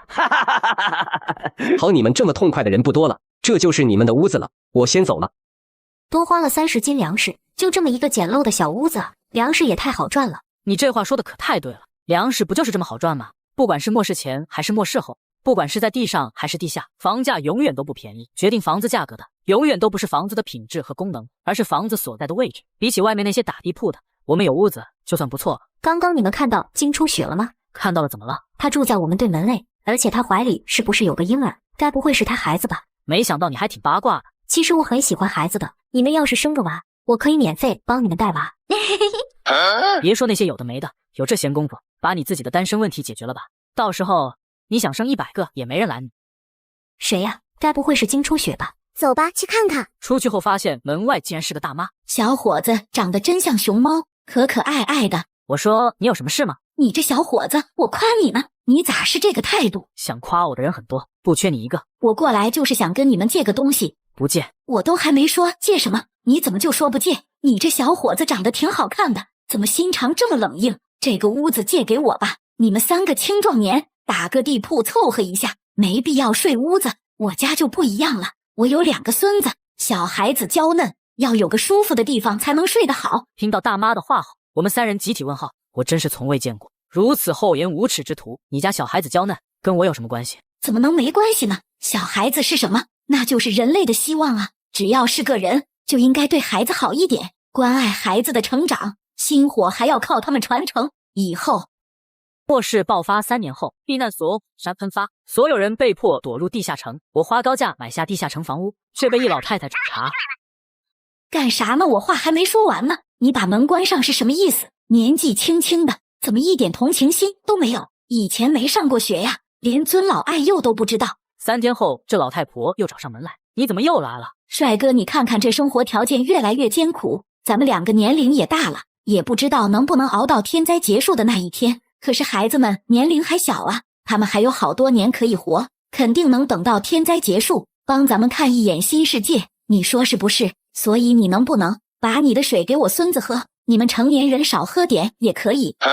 好家伙，这人到底是有多大脸，才能面不改色的说出这一番话来？活不久的是你，我还有好多年可以活。要我说，反正你也活不了多久了。如果把你的水给我，我替你等着天灾结束，看新世界的到来。你这人怎么这么恶毒的心，竟然诅咒我早死？我什么时候诅咒你早死了？不是你自己说的，你一把年纪了，活不了多久了吗？你末世3年多了，我建议你做人还是不要太想当然的好，不然我们这些活下来的狠人，不建议给你点颜色看看。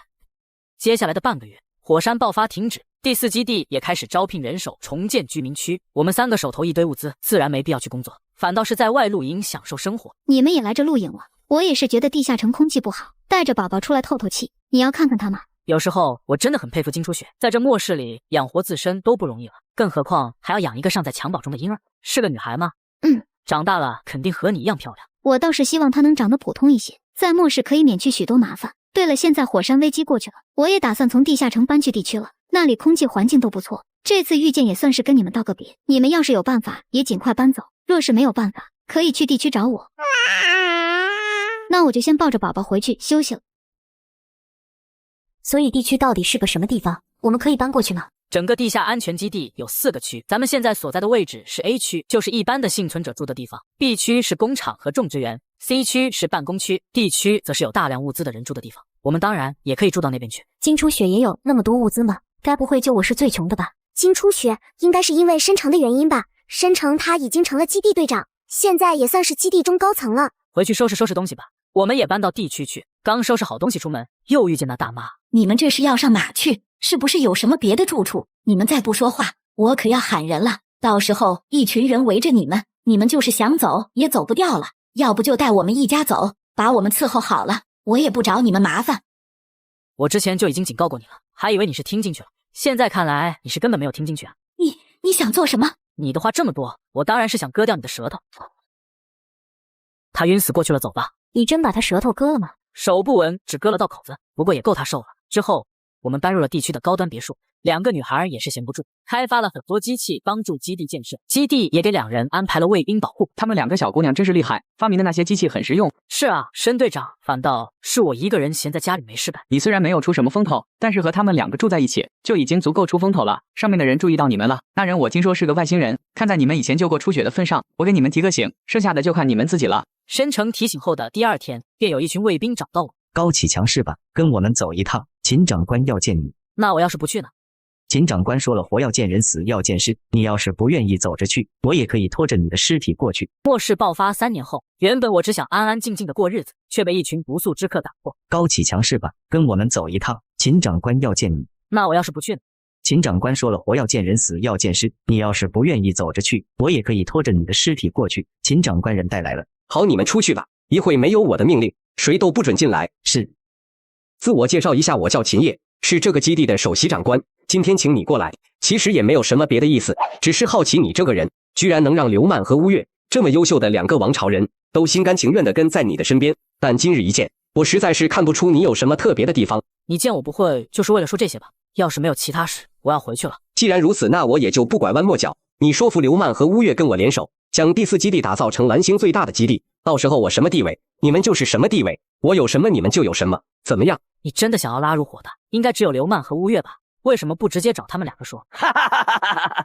你真的很聪明，我原本也是想直接找他们两个的，但是这么长时间观察下来，我发现你们3个人当中，真正做主的是你。既然这样，我就不费那个事了，直接找你不是更好？那我要是不同意呢？你要是不同意，那我只能请你住到一个安全的地方，再跟他们两个人好好的聊一聊了。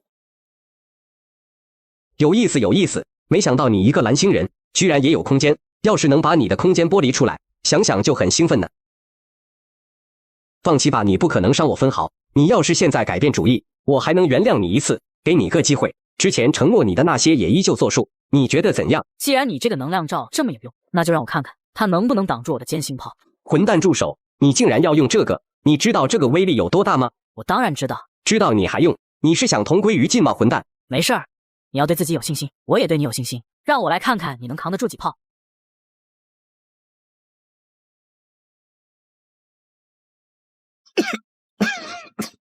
没想到蓄能1/1都这么猛，还好有刘曼给的防护罩，不然真的嗝屁了。老公，你真是个莽夫，尖星炮你都敢用，要不是我和乌月远程干扰了威力，恐怕这个省都没了。喂，启强，你真的很有类。有什么话能不能先把我医好再说？我现在就出了头，其他地方都没知觉了。1年后，我的身体在乌月的治疗下已经恢复如初，在刘曼和乌月的科技武器帮助下，整个第4基地也全面被申城接管。你们真的要走吗？申城基地长你也知道，我们几人都是一个地方待不久的性格。那你们离开后还回来吗？不回来了。真是个可爱的小姑娘。她的确很可爱。启强一路保重。对了，申城基地长，第1基地你们可以多和他们贸易交流。他们基地的于队长是我熟人，那里盛产虫子，蛋白质是牛肉的5倍。放心，我已经在筹划交易队伍了。还有就是你现在身为基地长，我再提醒你一句，末世才刚刚开始，说不定有一天太阳再也升不起来了。早做打算，申城基地长，我们先走了。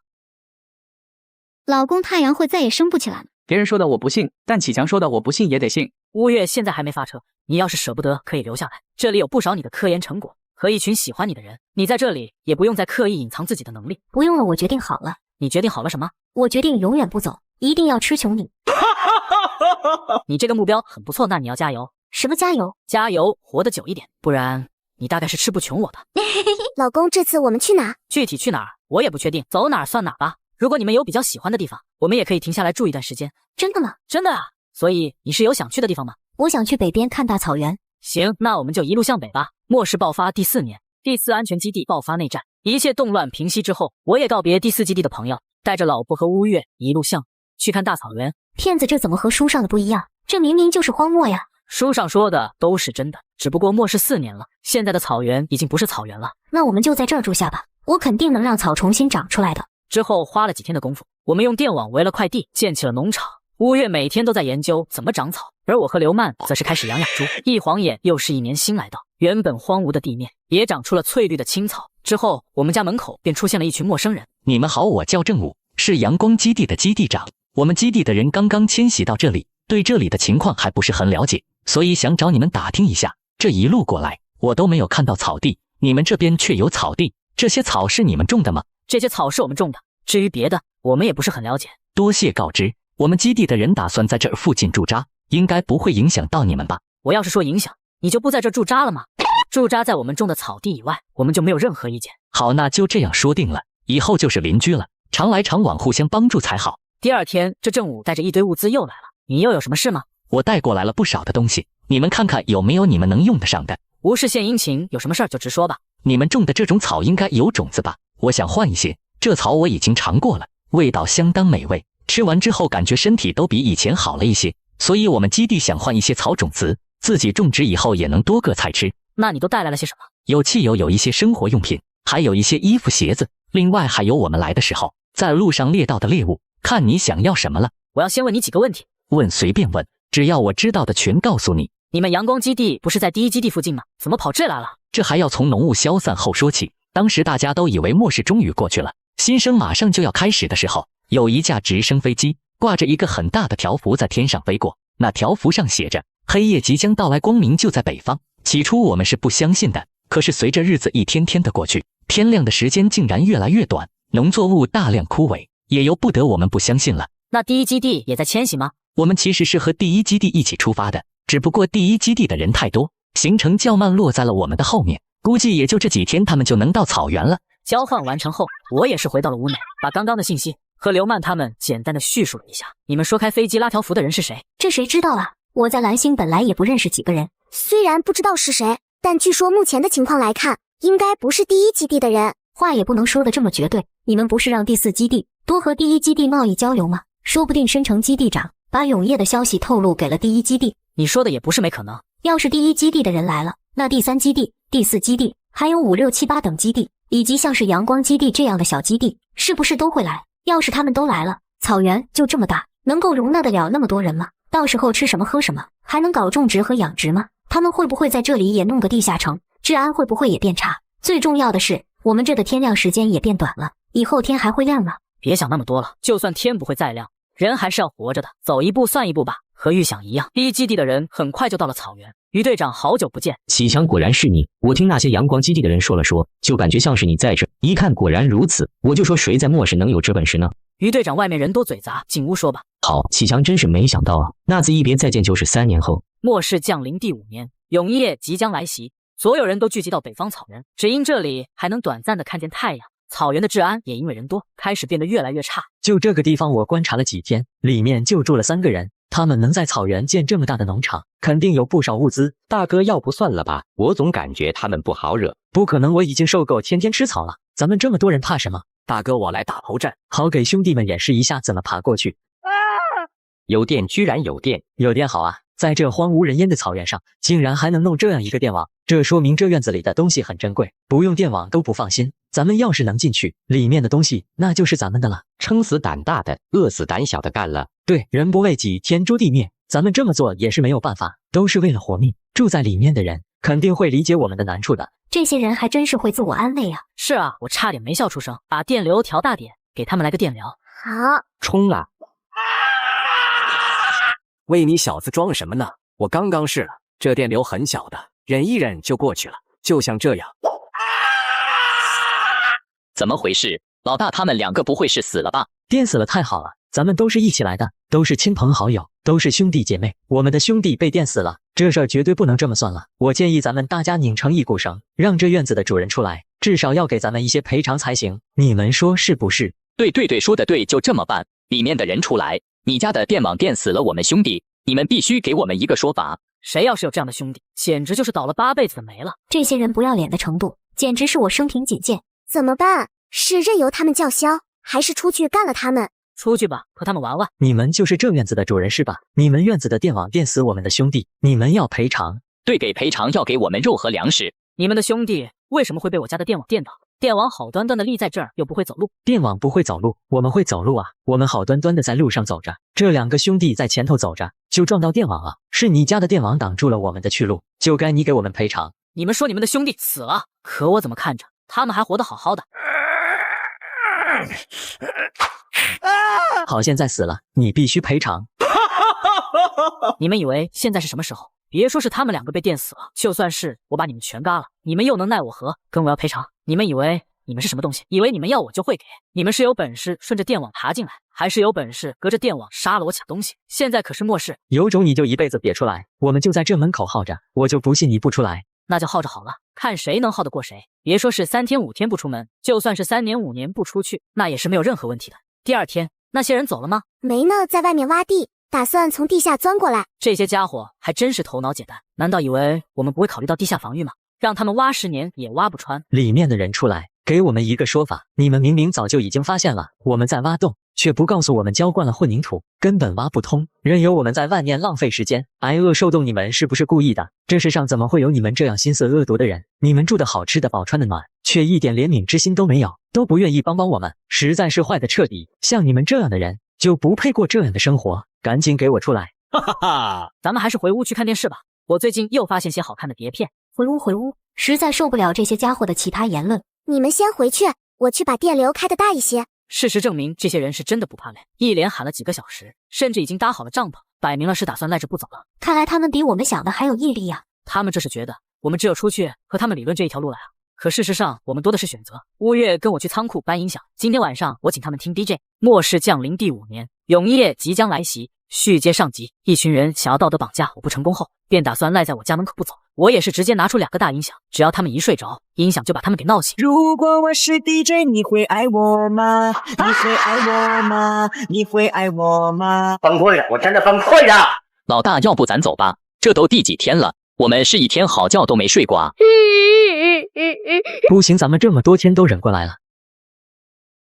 把他们几个抓起来，大晚上不睡觉放 DJ。我操！于队长冤枉啊！一段时间后，我这几天忙着打井，让这几个基地的人骚扰你了。放心，回去我肯定好好惩罚他们。以后要是遇到什么危险，及时联系我。于队长，你是知道的，若不是有万全的准备和足够的自信，我们怎么可能任由他们在外面胡闹？我当然知道，要不是因为有万全的准备，你们肯定不会放任他们。但是以身犯险的事情，还是不要去做。对了，最近第3基地那里有个叫希望农场的势力，一直在打听你们的信息，该不会又是你们的仇家吧？涉及到第3基地，我们也不方便出手。于队长是我的老朋友，是朋友就好。那我们先回去了，你们也早点休息。第2天一早，我们一行人立马启程去看望冯秀丽和王大成他们。刚进入第3基地范围，就被人拦住了去路。求求你们了，给我一点吃的吧！你们穿的这么好，一定很多物资吧？我不是要自己吃，是为了给孩子吃。我闺女才8岁，瘦的只剩下一把骨头，她都快饿死了。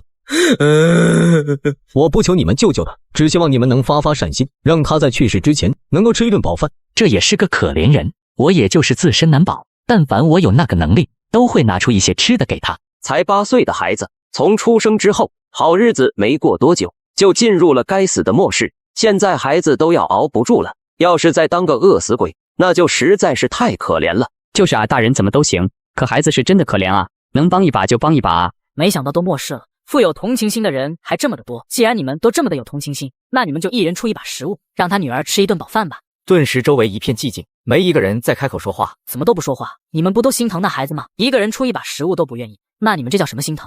该不会你们的心疼只是用嘴说一说吧？那要是这也叫心疼的话，我也可以很心疼的。你孩子实在是太可怜了，我也很心疼。好了，心疼完了，我走了。你不能走，你这个人怎么这样铁石心肠？他们说几句好听的，你就感动的痛哭流涕。我替你说了这么多，你还说我铁石心肠。既然这样，那我就只能铁石心肠给你看了。咱们走。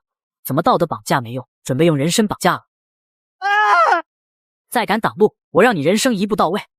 启强，你刚刚真是太帅了，这就是只要我没有道德，你就绑架不了我吧？你说的很对，但第3基地这么大，我们怎么找到那希望农场啊？这还不简单，没什么事是物资办不到的。小孩，你过来，我要找人，你有没有办法打听到？你要是能打听到，我能给你一些吃的，或者你想要保暖的衣服也可以。我可以，我一定可以找到的。我要找的人一个叫冯秀丽，一个叫王大成，他们2个人应该是在一起的，不出什么意外的话，还有不少的同伴。我给你1个小时的时间去找，我就在这里等你回来。你要是找他们2个人的话，并不需要1个小时，我是知道他们的，现在就能带你们去找他们。你怎么认识他们的？认识他们的人还是挺多的，在第3基地的时候，他们住在希望农场，种了不少的东西，还能自给自足。有人觉得他们过得不错，就盯上了他们。那些人才刚刚动手，就被关少带着人给抓了。我们这才知道，原来希望农场和官家有关系，且关系还特别好。从那之后，官家就对希望农场极为关照，关少时不时就会过去一趟，甚至还让那院子里的孩子都免费上学。冯秀丽和王大成是希望农场领头的人，整个第3基地里面不认识他们的人估计很少很少。这次赶路来草原的时候，希望农场的人也都是坐着卡车来的，不像是我们。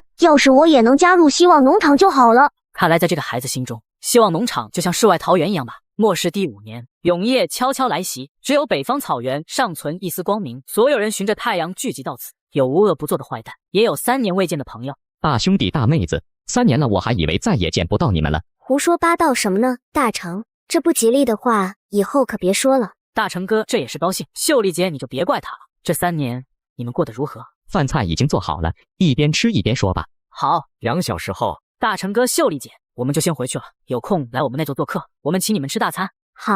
刚回到家门口，就见老友申成一家人。2年了，小姑娘也长大了呀。是啊，快叫哥哥姐姐。哥哥姐姐好。走吧，有话进屋说。小朋友哥哥一会请你吃好吃的。好。1天后，启强哥，我是关少，想找你借个抽水机，你看方便吗？看来预料之中的痴情少年来了，你不出去看看吗？乌月，借个抽水机而已，你去不就行了吗？醉翁之意不在酒，人家要的可不是机器，而是想见你啊。我不去。你不去，今天他敢借抽水机，明天他就敢借拖拉机，躲着可不是办法，你自己跟他说清楚吧。行吧行吧。10分钟后回来了，关少不是提了不少特产来的吗？你难道没收？我让他带走了，我说他要是不把东西带走，明天我就走。好家伙，怪不得关少那么听话呢，原来是乌月连威胁都用上了呀。不过我们真的可能要走了，现在草原的白天只有几个小时，已经有一些基地继续往北了，我想我们应该也差不多该出发吧。别啊，我真的很喜欢这里，而且这里的草也是我科研的结晶，我还不想走啊。要不我们试试人造太阳吧，以我和刘曼的能力肯定能行的，而且就算我们再怎么迁徙，永远也赶不上永夜的脚步。说得不错，无论遇到什么困难，都要勇敢的面对它。第2天，今天请大家来，就是为了解决永夜这件事。在场的各位都清楚刘曼和乌月的科研能力，所以我们有一个大的计划，就是造一个太阳。启强，我知道你请大家来，就是为了解决制造过程中的材料和人力问题。我们几个基地都全力支持你，就是想问一下，这个太阳多久能升起来，以及这个太阳的照射范围和工作时长。保守估计要3个月，照射范围大概也就草原及其周边，但这个太阳只能亮1-2年，而且不能实现日落的效果，所以如果一旦发射的话，草原就是永昼的状态。我们第3基地全力支持，永昼可比永夜好多了，不需要光的时候，只要我们做好遮光就行。我们第4基地也全力支持。那我也不多说了，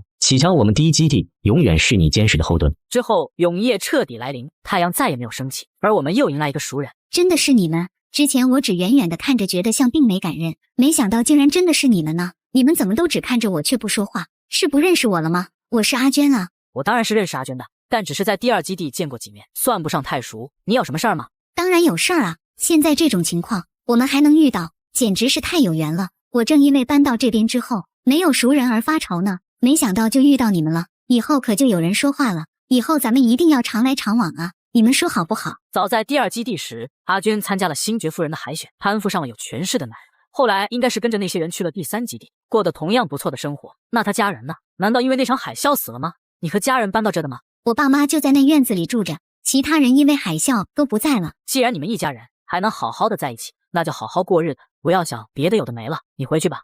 你这话是什么意思？我还以为咱们是老相识了，时隔几年还能遇到，真是缘分。没想到你竟然这么绝情，真是太过分了。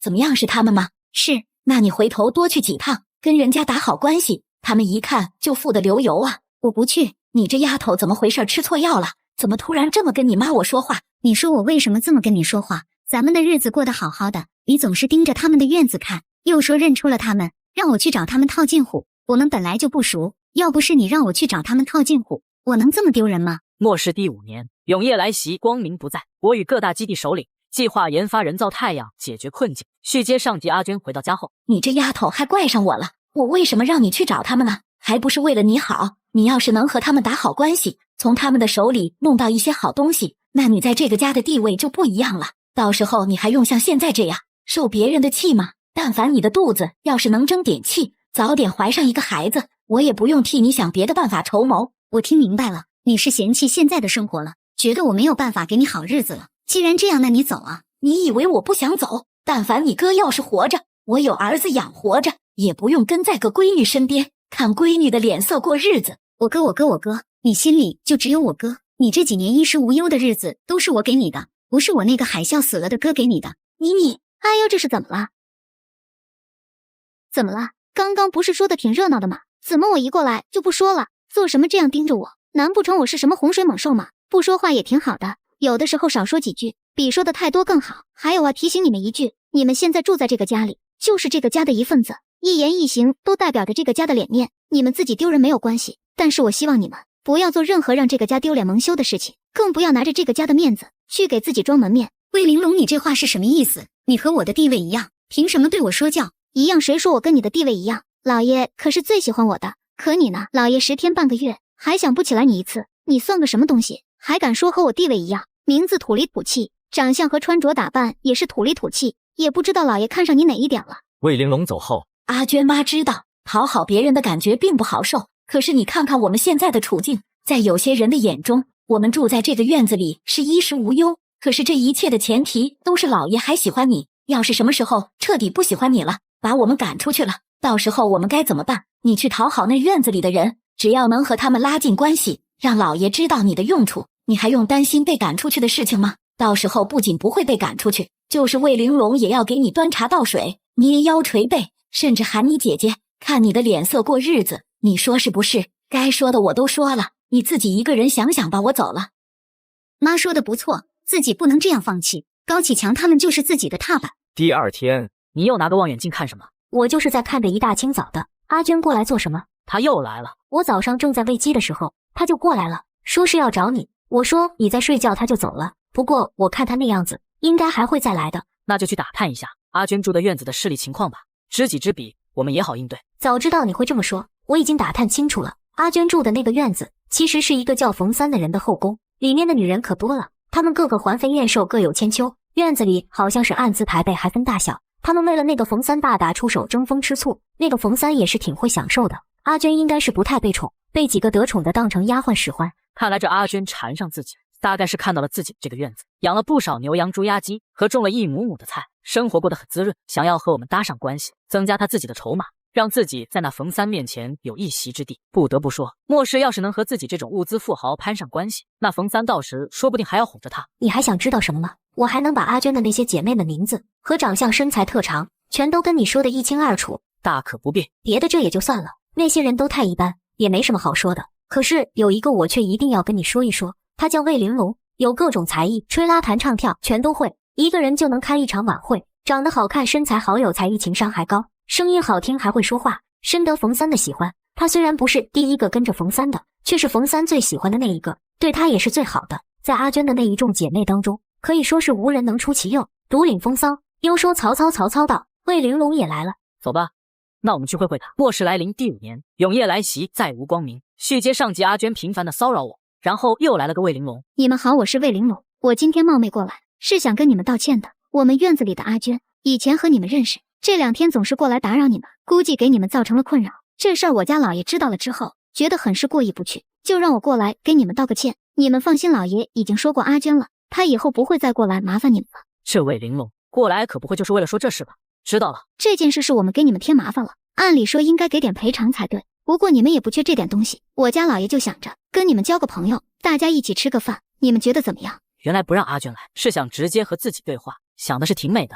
不用了，我不喜欢和不熟的人一起吃饭。看你这话说的，人和人之间也不是天生就熟的，现在世道艰难，多个朋友多条路，以后要是真的遇到什么事儿，也能互相帮助一下，你说是不是？只有弱者才需要别人的帮助，我们不需要。这家伙怎么一点面子都不给自己？可恶啊！话不要说的太满，你还不知道我家老爷的本事，怎么就确定他帮不了你们呢？要是没什么事，你可以走了。启强刚刚魏玲珑来，恐怕是冯三安排的。我们让魏玲珑丢了面子，冯三应该不会善罢甘休，那就让他来好了。果然第二天，一个光头男人来了。我今天来是特意跟你们3位道歉的，是我没有管好他们，使得他们多次上门打扰你们。我给你们保证，以后肯定看好他们，不让他们再上门打扰了。你们要是不相信，我可以把人叫来，当着你们的面直接处置了他们。能说出这话，看来这冯三根本不把人命当回事。你自己的人，你想怎么处置，那都是你自己的事情，用不着特意跟我们说。话可不能这么说，这他们得罪的是你们3位，要怎么处置他们，当然也是你们说了算，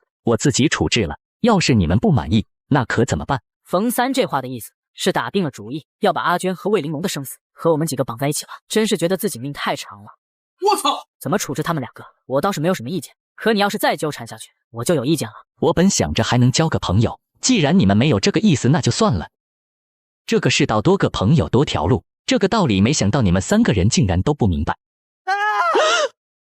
你说阿娟和魏玲珑他们2个会是什么下场？不管是什么下场，都是他们自找的。没多久，草原便下起了大雪，下得这么大，该不会又要极寒了吧？反正这么多天灾，我们都熬过来了，也不差这一点。的确是这样，换个角度想，或许现在多了些灾难，这暗无天日的日子也能早一点结束。话虽然是这么说，但我们彼此心中都明白，这灾难短时间之内大概是结束不了的。下雪的第5天，申成就满面愁容地找上了我。你这是怎么了？你这里有没有退烧药？西西高烧不退，已经2、3天了。要不是没有办法，我不会过来麻烦你的。怎么不早点来？这里面有退烧药，也有你可能用得到的药，马上就赶紧回去吧。其他的话就不用现在说了。谢谢你，启强。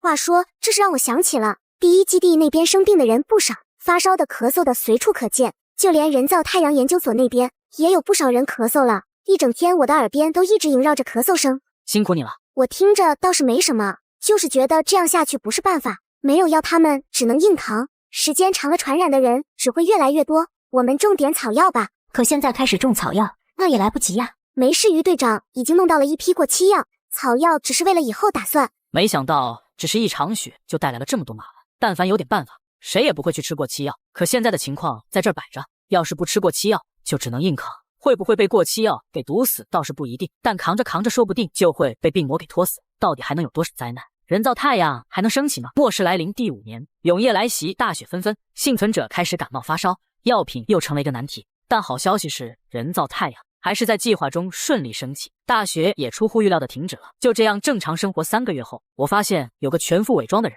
开始每天偷偷往我们院子里看，并且开始散播谣言，说我们院子免费发食物，导致不少的幸存者开始聚集在我们门前叫喊：你们全都回去吧，我们这里根本就不发粮食，你们被人骗了。你是不是见我们人多就不发了？人家亲口告诉我们这发粮食的。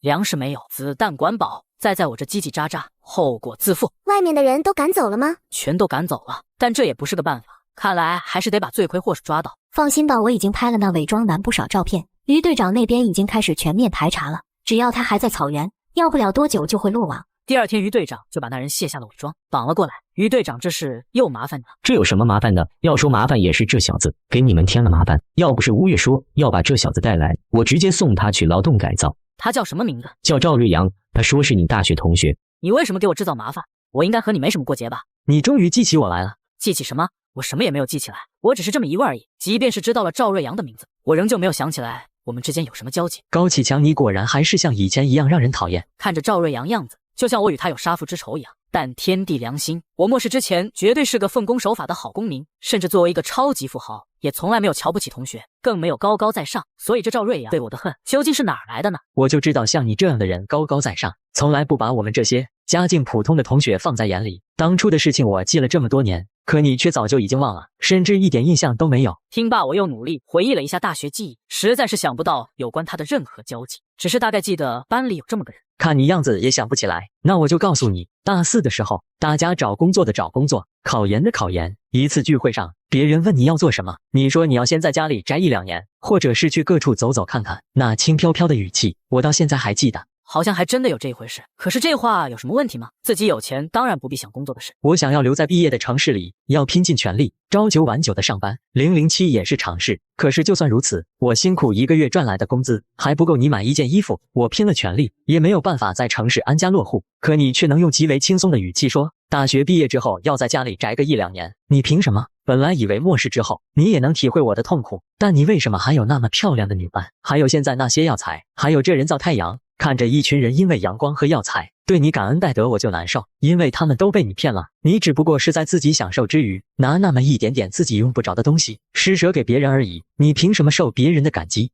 闹了半天，原来这个赵瑞阳只是个脑子不太好的愤青嘛。首先，在大学那几年，我并没有装模作样，也没有不把你放在眼里，我只是单纯的根本没有看见你而已。大学毕业之后，我说要在家里宅2年，那是因为我家里有这个条件。别说是2年了，如果我愿意，可以在家里宅1辈子。你不平，你嫉妒，你愤恨，那又怎么样呢？跟我有什么关系？再说那些药材和物资，还有这天上的太阳，都是从我的院子拿出去的。这些东西有些的确是我用不完，所以拿出去，可那又怎么样？我愿意拿出去，跟你没有一丝一毫的关系。别人感谢与否，我也并不在意。你就没有受到恩惠吗？你现在吃的粮食，你享受的光明，全都和我息息相关。你一边吃我的，用我的，还一边愤世嫉俗地说这是我的施舍。这世上还有比你更搞笑的人吗？于队长，既然他这么有骨气，不想用跟我有丝毫关系的东西，那就麻烦你送他去劳改好了，用你这勤劳的双手赚你自己的口粮。对了，吃粮食之前记得要问一声，看看那粮食是不是改良过的。如果是，你千万不要吃，因为那是从我这里拿走的种子。放心吧，启强，我会给他安排的明明白白的。末世生活第5年，我们居然被人给威胁了。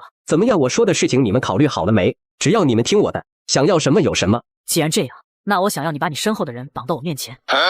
跟你商量是给你几分面子，但既然你不想要这个面子，那就不要怪我们对你不客气了。那我倒是要看看你怎么个不客气法。好好好，既然你敬酒不吃吃罚酒，那就不要怪我了。你们都给我上，把他们2个拿下，死活不论。那你们就一起上吧，死活不论。愣着干什么？他有枪，你们就没有吗？把枪拿出来啊！真是一群笨蛋！你们有功夫拿枪，我就没功夫射击吗？背过去举起手来，不然和他们一个下场。别伤害我，是我有眼无珠，好汉女侠饶我一命吧。说说吧。说什么？说说你是谁派你们过来的？我们背后没有人，只是见到你们临时起意而已。我说，你最好不要耍花招，下一枪我搞不好就打脑袋了。我们背后是有个人，那人也是最近几天找到我们，让我们观察你们的行踪，然后再跟他汇报，这样他就会给我们粮食。你们每次汇报都是在哪里？每次地方都不一样，每次汇报完都会给个新地点。你敢骗我？没有，这是真的。除了这些，你还有什么有价值的信息？这些恐怕换不回你这条命啊。他长得挺好看的，以前在电视上见过的明星都没他长得好看，人也又高又瘦。我知道的我都已经说了，求求你们不要杀了我啊！咱走吧。不杀他吗？会有人替我们杀的。1个小时后，你醒了。您可算是来了，我还以为您不过来了呢。那2个人刚刚把我给打晕了，然后就跑了。你都跟他们说了些什么？我看您这话说的，我能说什么呢？我当然是什么都没有跟他们说，您只管放心，您以前交代的事情我都记着呢，绝对不会跟任何人吐露您的存在。说完了吗？说完了。既然想说的都已经说完了，那你就可以上路了。让你做这么一点小事你都做不好，竟然还对着我撒谎，你这样的人留着无用，倒不如死了干脆。别怪我这世界已经成了这个样子，生活起来也满是痛苦和煎熬，我也是送你早登极乐。3小时后，果然被杀了，他死于蓝星的手枪，对方很谨慎，没发现有用的信息。走吧，我们也回去吧。回来之后，我们也把这事告知了乌月。那个人为什么要盯上我们？难道是觉得我们住的这个院子太舒服了，想要把我们解决掉，然后住进来吗？他应该不缺粮食，如果想过我们的日子，完全可以实现。他为了什么不重要，重要的是把他找出来，到时候亲自问他就好了。话虽然是这么说，可这个人隐藏的这么深，该怎么把他给找出来呢？他既然想要对付我们，给他这个机会不就行了？只要让电网破一个洞，哪怕只是1晚上的时间，相信那个人也会抓住这个机会的。当然，那人也不是个傻子，很有可能会猜到这是在诱他入局。但越是聪明的人，越是有迷之自信，就算知道是故意算计，那人也不会轻易放过。2天后，启强，我真是信了你的鬼话，这人到底来还是不来？等了2天还没来，就这点胆量，竟然还一直死盯着我们不放，是不是脑子有什么问题？有动静，应该是来了。别躲了出来吧，你们特意把院墙弄破，就是为了等我来。现在我已经来了，你们还不出来见见吗？这话你就说错了，不是我们要等你来，而是我们知道你一直想来，特意给你创造了这么一个机会，让你能顺利的走进来，不然就凭着你那些手段，还不知道要多少年才能想办法进来。你不要做出一副尽在掌握的样子，我要是不来，可你已经来了。我是来了，可是我既然敢来，就说明我做好了准备，你们说是不是？我知道你们3个都是有本事的人，自己的身手厉害，还有各种精良的武器，别说是我一个人过来，就算是来100个人，也不一定是你们的对手。你们厉害可是你们的朋友们，就比如说希望农场，还有第1、第3、第4基地的那些人，我是不一定干得掉你们，但是干掉他们，我还是有把握的。所以现在我们能好好的谈一谈了吗？当然可以，我们现在就可以谈一谈，你到底会怎么死？末日爆发第5年，我们居然又被人盯上了，谈一谈当然可以，我们现在就可以谈一谈，你到底会怎么死？你说这话是什么意思？我刚刚说的话你是没有听懂吗？只要我不从这里出去，你们的那些朋友们就一个都别想活。你找死！让人盯了你们这么长时间，我还以为我已经足够了解你们了，现在看来了解的还不够啊！凭空拿出东西，你们该不会有空间吧？怪不得你们的生活过得那么好，原来开了这么大的一个挂，看来我盯着你们是没错的。听他这段话，看来这个家伙是个蓝星人。身为蓝星人，却能随随便便拿出那么多粮食来，肯定有其过人之处。我劝你最好别冲动，不然你的朋友……我直接把人弄死了，没事吧？当然没事，反正他本来就是要死。至于他用来威胁的那些话，也根本不用放在心上，他只是个蓝星人而已。要是真的有那些本事，早就称王称霸了。这哪里还用得着一个人只身犯险？真正有本事的狠人，应该像你一样，人狠话不多。我看看他身上有没有什么线索。这人身上什么都没有，武器都没有带，多少就有些奇怪了。这男人就这么自信？奇怪，太奇怪了。这个男人应该不是简简单单的自大，现在不太平，能活到现在，就算是再怎么自大的，也不会轻易的拿自己的命开玩笑。看来是于队长开着他的座驾来了。3分钟后，于队长这个人你认识吗？应该不是我们第一基地的人，要不拍个照片吧？我让人打印出来，去其他基地问问。我总觉得不对。怎么了？这张脸不说是绝世无双，可是在现在这种环境里也是不可多得的。这样一张脸在外面行走，谁只要看过一眼就能记得清清楚楚。对于想要隐藏自己的人来说，这样有百害而无一利。你是觉得他这一张脸是假的吗？验证一下就知道了。你们看，竟然还真的是人皮面具啊！看来这应该只是个替身，难怪什么武器都没有。启强这个人我见过，这家伙在第一基地就老是偷鸡摸狗。这个人我了解，为了物资什么都干。你的推测是对的，看来这次敌人很狡猾，你们要注意安全。我们这边的安全你不用担心，我们能护住自己。倒是你总是在外面跑，身边的人又多又杂，要小心一些。我身边有不少人，就算有人真的想要对我动手，也不是那么容易的。于队长，就是因为你身边总是有很多的人，才让你小心点的。很多时候危险都是在身边。乌月，你说的对，我知道了，你们尽管放心好了。第2日，老公，希望农场和第4基地我都通知他们了，抓到罪魁祸首前他们会小心的。第3基地呢？第3基地乌月亲自去的。难道乌月和关少走到一块去了吗？等他回来问问吧。3小时后，你们两个在一起了吗？什么在一起啊？我只是派刘曼去，关少那小子不放在心上，到时候又有事没事跑来找我。你自己心中有数就行。我们蓝星人命短，关少也烦不了你多少年。我知道你的意思，我心里还是很清楚的，放心好了。我之前是怎么想的，现在仍旧是怎么想的，不会变的。这次去找他只是让他重视起来，毕竟这次的对手比以往都难对付。还有一件事，就是那人皮面具，我还挺感兴趣的，我打算自己也做一些玩玩。你明天陪我去基地集市那看看吧，我看看有没有用得上的材料。好，第2天我们刚到集市，就发现前面好像出了什么事，聚集了一群人。请问前面发生什么事了？一群樱花人老是在这集市碰瓷，瞧着不又祸害了一个小姑娘？小姑娘，你碰坏了我们的古董，这些东西放在末世之前，最低也要个10万8万的，但是现在情况不一样了，价格自然也就不一样了。这样吧，我也不多要你的，你给1000斤粮食，这事儿就算完了。1000斤粮食可不是个小数目，不是有权有势的，谁能拿出这么多粮食来？看来这些人不是要粮食这么简单。末世降临第5年，一群樱花人居然开始碰瓷，我和乌月总感觉事情没那么简单。我身上没有这么多的粮食，能不能让我回家去拿？你要是就这么走了一去不复返，我上哪儿找你去？这肯定是不行的。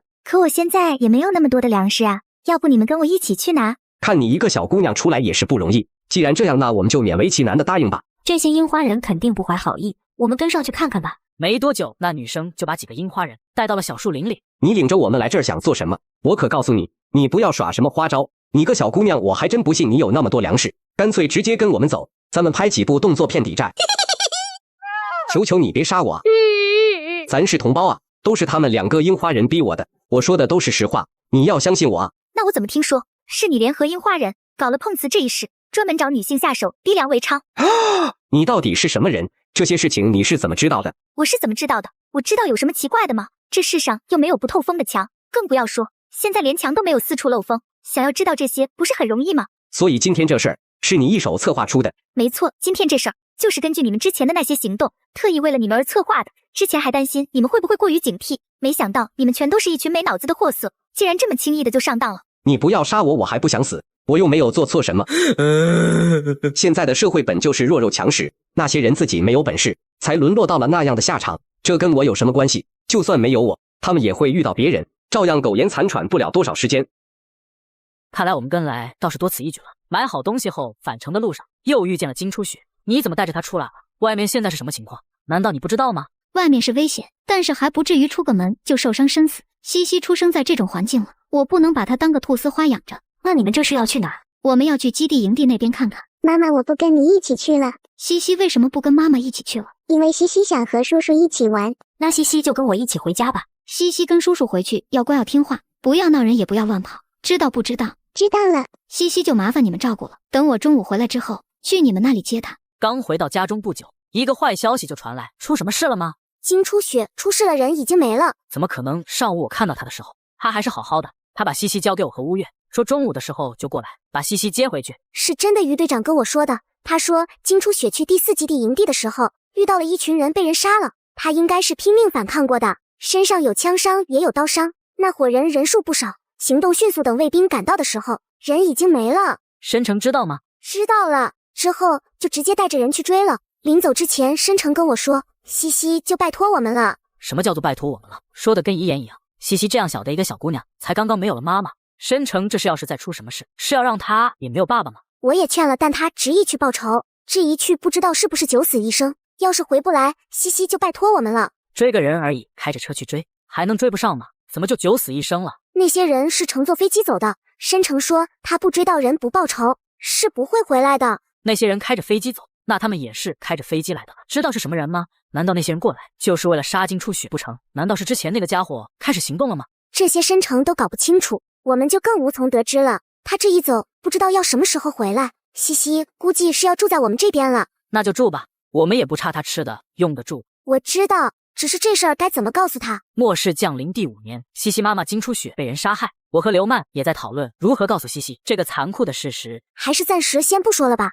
他要是想不起来问那就最好，要是他问了，就说他爸爸妈妈出远门了。午饭后，强叔叔，妈妈说中午要过来接我，妈妈还不来呢。你妈妈暂时来不了了，她去了很远的地方。那爸爸去找妈妈了吗？对，我知道了。西西，你哭什么？妈妈说不会离开西西去别的地方。妈妈说要是有人说他去了很远的地方，那他一定是死了。妈妈说人都是会死的，死了就是再也见不到了。妈妈还说他要是死了爸爸还在，就让我跟着爸爸好好吃饭，好好睡觉，好好长大。如果爸爸也不在了，就让我来找叔叔，你们不会让我饿死的。叔叔，我吃的不多的，也可以喂小鸡小羊，可不可以留下我？可以，西西，你先去休息一下吧，有精神了才能去喂小鸡和小羊。好，西西会很听话的。真想不到金初雪是在什么情况下跟西西说的这一番话。西西这么小的孩子，又是怎么接受这些话，并且记下来的？大概末世里的孩子从出生开始就在一个不正常的环境里，见得多了，知道的多了，接受能力也更强一些吧。申成啊，申成，希望你能安全的回来。西西已经没有了妈妈，不能再没有爸爸了。下午，金初雪这件事儿处处都透着古怪，还是要好好的查一查才行。你放心，这事儿我已经跟于队长说过了，关少那边也有于队长去通知，几个基地齐心协力，总是要把这件事儿给查清楚的。金初雪的尸体呢？已经送到了关少那边，放进了营养舱。想想当初王大成受伤那么严重，在里面待了一段时间之后也恢复了过来，但王大成那个时候是活着的，和金初雪现在的情况不一样。乌月放进营养舱能治好金初雪吗？不能。想想也是，如果死去的人放入营养舱都能救回来，那这世上估计再也不会有死人了。营养舱不行，但是不代表我不行。一会你们告诉关少一声，就把他放在营养舱了。我过去之前不准弄出来，我先去地下室把需要的东西准备好，争取明天就把他接回来。虽然乌月没说，但是我知道乌月不一定有十足的把握，至少现在是没有什么办法的，不然乌月肯定一刻也不会等，直接就去把金初雪接回来了。叔叔，你们在哪？老婆，你去通知关少吧，我去看看西西。好的。睡醒了吗？叔叔，我们去喂鸡吧。西西帮叔叔干活，不会吃白饭的。西西的年纪虽小，看来金初雪以前是教过他的，寄人篱下过日就要勤劳可干，不怕苦不怕累，但喂鸡是不可能喂鸡的，自己只能另外找事情给他做。西西，你妈妈教你学习了吗？就是读书写字。教了，我会数数，能数到20。这么大的孩子还不满3岁，能数到20已经很不错了。西西，你很棒，但是只数到20是不够的，你要到很多才行，不然家里的鸡下了几个蛋你都数不清。等你会数会写之后，就每天收鸡蛋，把收的鸡蛋的数量记下来，好不好？好。那你先去玩吧，我现在去给你找些学习资料，再给你去请一个老师教你。谢谢叔叔。晚上后，西西学习这么久了，放松一下吧。月姐姐给你讲个故事好不好？真的可以吗？当然可以。还有件事需要告诉西西，明天我会把你妈妈接回来，我会努力救她，但是不知道能不能救回来。月姐姐，死掉的人还可以救回来吗？妈妈跟我说死掉了就是没有了。死掉了，的确是没有了。你妈妈送入营养舱，及时，应该还没有完全死掉。我是个医生，会努力救她的。月姐姐，你一定要救救我妈妈。我会的。第二天，那些人就像是凭空出现的，没有人知道他们是哪来的。第一天出现了一次，再次出现就直接对金初雪动手。所以他们是有计划、有组织的。没错，就是不知道是什么组织。原本我们只是想在末世安安静静过日子，但现在看来不得不出手了。如果于队长那再没有消息，我们就出去一趟吧。与其等着他们过来捣乱，不如直接把他们全端了。末世生活第5年，西西妈妈金初雪被人害死，于队长那边终于有了线索。需要我们一起去帮忙吗？不用了，于队长，我们2个足矣。既然这样，你们好好去，家里的事不用担心，只要我在1天，就绝对全部好好的。于队长，那我们走了，守家的事情就交给你和乌月了。飞出草原后，没有人到太阳，草原外一片漆黑。5个小时后，我们终于见到了始作俑者本尊，而在他的身边是被绑起来的申城。我才刚放出消息没多久，你们就这么快赶来了，看来你们比我想象的更厉害。所以你是故意派人杀金初雪的？当然，你们3个藏得太深了，我只能从你们身边的人动手了。其实我早就应该这么做的，白费了我一个替身。既然我们来了，是不是该说说你的目的？你们还愣着干什么？给我杀了他们2个！58号机甲检测到危险，正在为主人清除。死前还有什么要说的吗？凭什么同样拥有空间，你们能在末世之前就拥有，还能存下那么多的好东西？就凭我有个好老婆。老公，我真有那么好吗？必须的，能娶到你是我最幸运的事。我说你们2个是不是忘了还有我这个人？怎么了？有什么问题吗？我知道了你们的秘密，难道你们不想着封我的口？那你想被杀了灭口吗？当然不想。那不就得了？你们也放心，这件事我会烂在心里的。来到撤离点后，申城整个人情绪有些低落。怎么了吗？当初我应该听刘曼的话，都怪我一时冲动，才害死了那些跟着我的人。要不是要留着我让你们看，估计我也死了。别想太多了，告诉你个好消息，金初雪还没死。什么？你说真的？我没必要用这个消息骗你，等你回去看看就知道了。不过他也仅仅是没死，但能不能活也不确定。谢谢你们。申城，你就开这架飞机回去吧。我和刘曼想去世界各地看看。既然如此，那我就一个人回去了。回去之后，我会跟乌尔他们说一下你们的情况的。离开后，我和刘曼最先来到樱花国，发现樱花国早已被大海淹没，然后又来到了熊国。此时他们还是处于极寒，之后是英国处处都有枪声。2年后，叔叔你们回来了。西西，你妈妈怎么样了？月姐姐说用不了几天，妈妈就可以出来了。来到地下室后，乌月这地下室改得挺漂亮的，也不想想自己有多长时间没回来了，有这样的变化不是很正常吗？实在是太厉害了，不愧是咱们的乌月。你们回来了？回来了，你看样子恢复的不错。恢复的很好，再有几天就可以出去了。等你出来，我把大伙叫上，咱们吃顿团圆饭。好。刚回到地面，王大成一行人就闻风而来了。大妹子，大兄弟，你们2个可是不讲义气呀！当初走的时候都没有告诉我们，一走就是2年多，回来了就好。一顿寒暄后，现在也没有外人了，说说吧，你给我带了什么礼物回来？飞船。什么？你不会和我开玩笑吧？这种事情我怎么可能会拿来开玩笑？具体是怎么回事？你们仔细说。这2年来，我们2个去了不少的地方，见了不少的东西。一次偶然间遇到了我哥派来找我的人，见我不急着回去，就给了我一个飞船。等把这里的事处理完，我们就回家吧。再有半个月，酸雨就要来了。放心吧，这2年大家都在做准备。草原地下已经建立了大型避难所，几家基地也合并了，一切都在向好的方向发展。第2天清晨，一群人聚集在草原上，真正的太阳居然升起了。真没想到，以前根本不在意的日升，现在居然一大群人聚集在一起看。我想我们也可以放心的离开了。再待半个月吧，克服了酸雨，我们就走。半个月后，酸雨如期而至，地面树木草地全部枯萎，地下则是升起了人造太阳，建立了模拟天空，犹如地面一样。看到了吧，你们不在的这2年，我可没有在摸鱼。他们在地下不仅能活下来，还能活得很好。半个月后，酸雨会停几天，这半个月告别一下，我们就走吧。末世生活第7年，天下没有不散的宴席，告别的时刻终究来临。谢谢大家来给我们送别，如果没有其他的话，那我们就出发了。等等，乌月，我能不能跟你们一起走？你知道我要去哪吗？就要跟我一起走，那可不是异国他乡。你走了，可就回不来了。你的家人、你的朋友、你的一切，都会在你跟我走的那一刻全都失去。如果我随便找个地方把你扔了，根本不会有人发现你的存在。就算那样，我也要。那可就回不来了。不用回来，我爸已经2婚了，小儿子已经2岁了，基地我都安排好了。好家伙，自己和刘曼出去的这2年，变化这么大的吗？看来乌月和关少在这2年似乎是在一起了吗？那就走吧。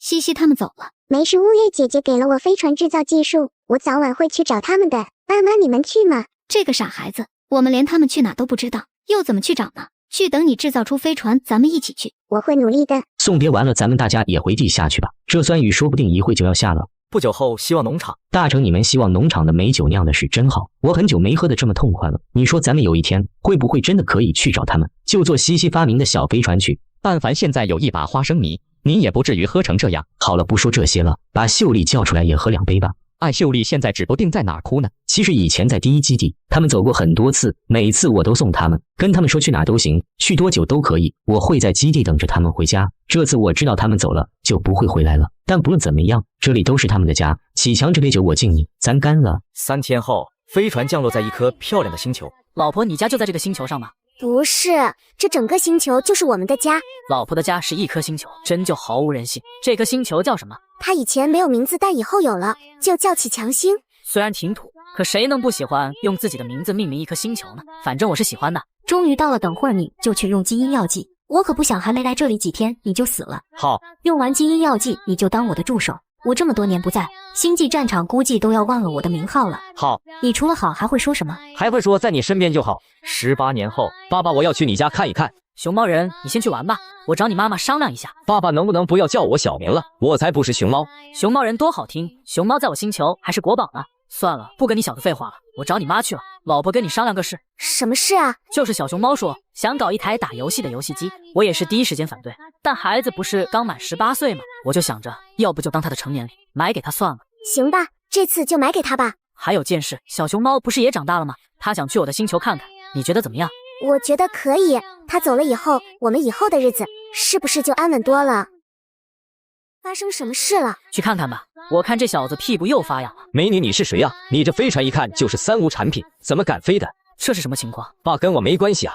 强叔叔，真的是你，西西好想你啊。离开之前就知道西西一直致力于要研究出飞船，跟来找我们。可这才过去18年啊！虽然说这些年乌月似乎常常远程教导西西，但也不得不说西西实在是厉害。这个该不会就是爸爸故事里的西西姐吧？自己还没去找他，他自己就来了。这么对比起来，自己的行动力是真的不行啊。西西说了很久，情绪才终于平复了下来。之后乌月和关少也是第一时间找上门来，看着屋子里热热闹闹的一群人，我真的非常的心满意足。虽然只有西西一个人来，但是我相信用不了多久，我会见到所有的老朋友的。不管距离有多远，朋友总会相聚。刚买的游戏机也有朋友陪我玩了。续接上集离开蓝星后，我原本以为我和末世再无渊源，直到那一天。有人在家吗？请问你是？你好，我是王朝快递的，这是您采购的超现实末世游戏机，请签收。签收完快递后，我一拆开，瞬间大吃一惊，这不是个小孩吗？靓仔你好，以为你开启游戏。穿梭位面成功，开始身份替换。原始居民身份及外表替换成功，祝你游戏愉快。提示：末世将在1个月后爆发，如您死亡或达成通关条件，则可回到之前汉王朝宇宙位面。为什么情况？自己这是穿越到其他宇宙原始居民身上了吗？还把他的身份和外表都替换成自己了，真不愧是超现实游戏。瞬间一股原始居民的记忆涌入我脑海，关于这个宇宙位面的一切我都清楚了。处于末世多年的习惯，我下意识地感应了一下次元空间。没想到空间还可以使用，关键是这些物资也还在。这次的末世就让我看看你有多猛吧。是这个原始居民的女朋友的电话。启强，我上次看好的那个包到现在都还没买呢，你什么时候给我打钱啊？因为完成身份替换的原因，所以直接叫出了自己的名字嘛。我没钱，咱们分手吧。别人的老婆自己凭什么呀？而此时一高档公寓，高启强，他疯了吧？怎么了？出什么事了？冰冰，高启强那个窝囊废，居然主动跟我提分手。倩倩，你说高启强是不是发现你跟王公子的事情？不可能，你再给他打个电话问清楚吧。行，我再给他一次机会。他居然敢挂我电话，气死我了。而此时高启强已经躺在沙发上，想着要干什么好。自己现在不缺物资，不缺武器，啥都不缺。这原住民手头上还有些钱，自己总要干些什么吧。干脆去买彩票吧，反正这穷小子也没多少钱，输了就输了。很快我就来到彩票店，把随手写的号码递给老板。老板买一注超级大乐透。要追加和被投吗？要追加投注，另外被投200倍。小伙子，就算是这一组数字能中1等奖，把奖池清空也用不了200倍呢。你要不要少买点？这老板倒是有意思，还把生意往外推，但马上就漠视了，这钱不花出去也是废纸，就买200倍吧，就当是为公益事业做贡献了。那行吧。刚出彩票店就被人叫住，正是原住民的女朋友吴倩和他女朋友的上司王克，而这王克和这吴倩有一腿，原住民也是知道的。但就是没敢点破。有事吗？自我介绍一下，我知道你王克是吧？看来你果然知道了一些事情，连我的身份你都弄清楚了。那你知不知道？你是想问我知不知道吴倩是你养的狗是吧？你怎么知道？我当然知道，一开始就知道，而且我帮你鉴定过了，你养的这条狗技术还不错，从某种角度说，你的眼光还是很棒的绿帽狗。吴倩，我们走。对了，鉴定费我就不收了，不用谢我绿帽狗。气死我了，信不信我弄死你？我不信你弄一个我看看。这家伙什么时候这么厉害了？他的目光怎么有一种彻骨的冷意，仿佛自己被一头凶兽给盯上了。怎么办？我已经不敢动了。这家伙该不会杀过人吧？之后我盯了王克足足10秒钟，他尿得很突然，受不了这股味，我也是直接离开。3分钟后，他居然敢这样对我，老子非要整死你不可！一个乡下来的土包子，竟然敢打老子！老子有的是手段，看我怎么玩死你！王公子别生气了，气大伤身。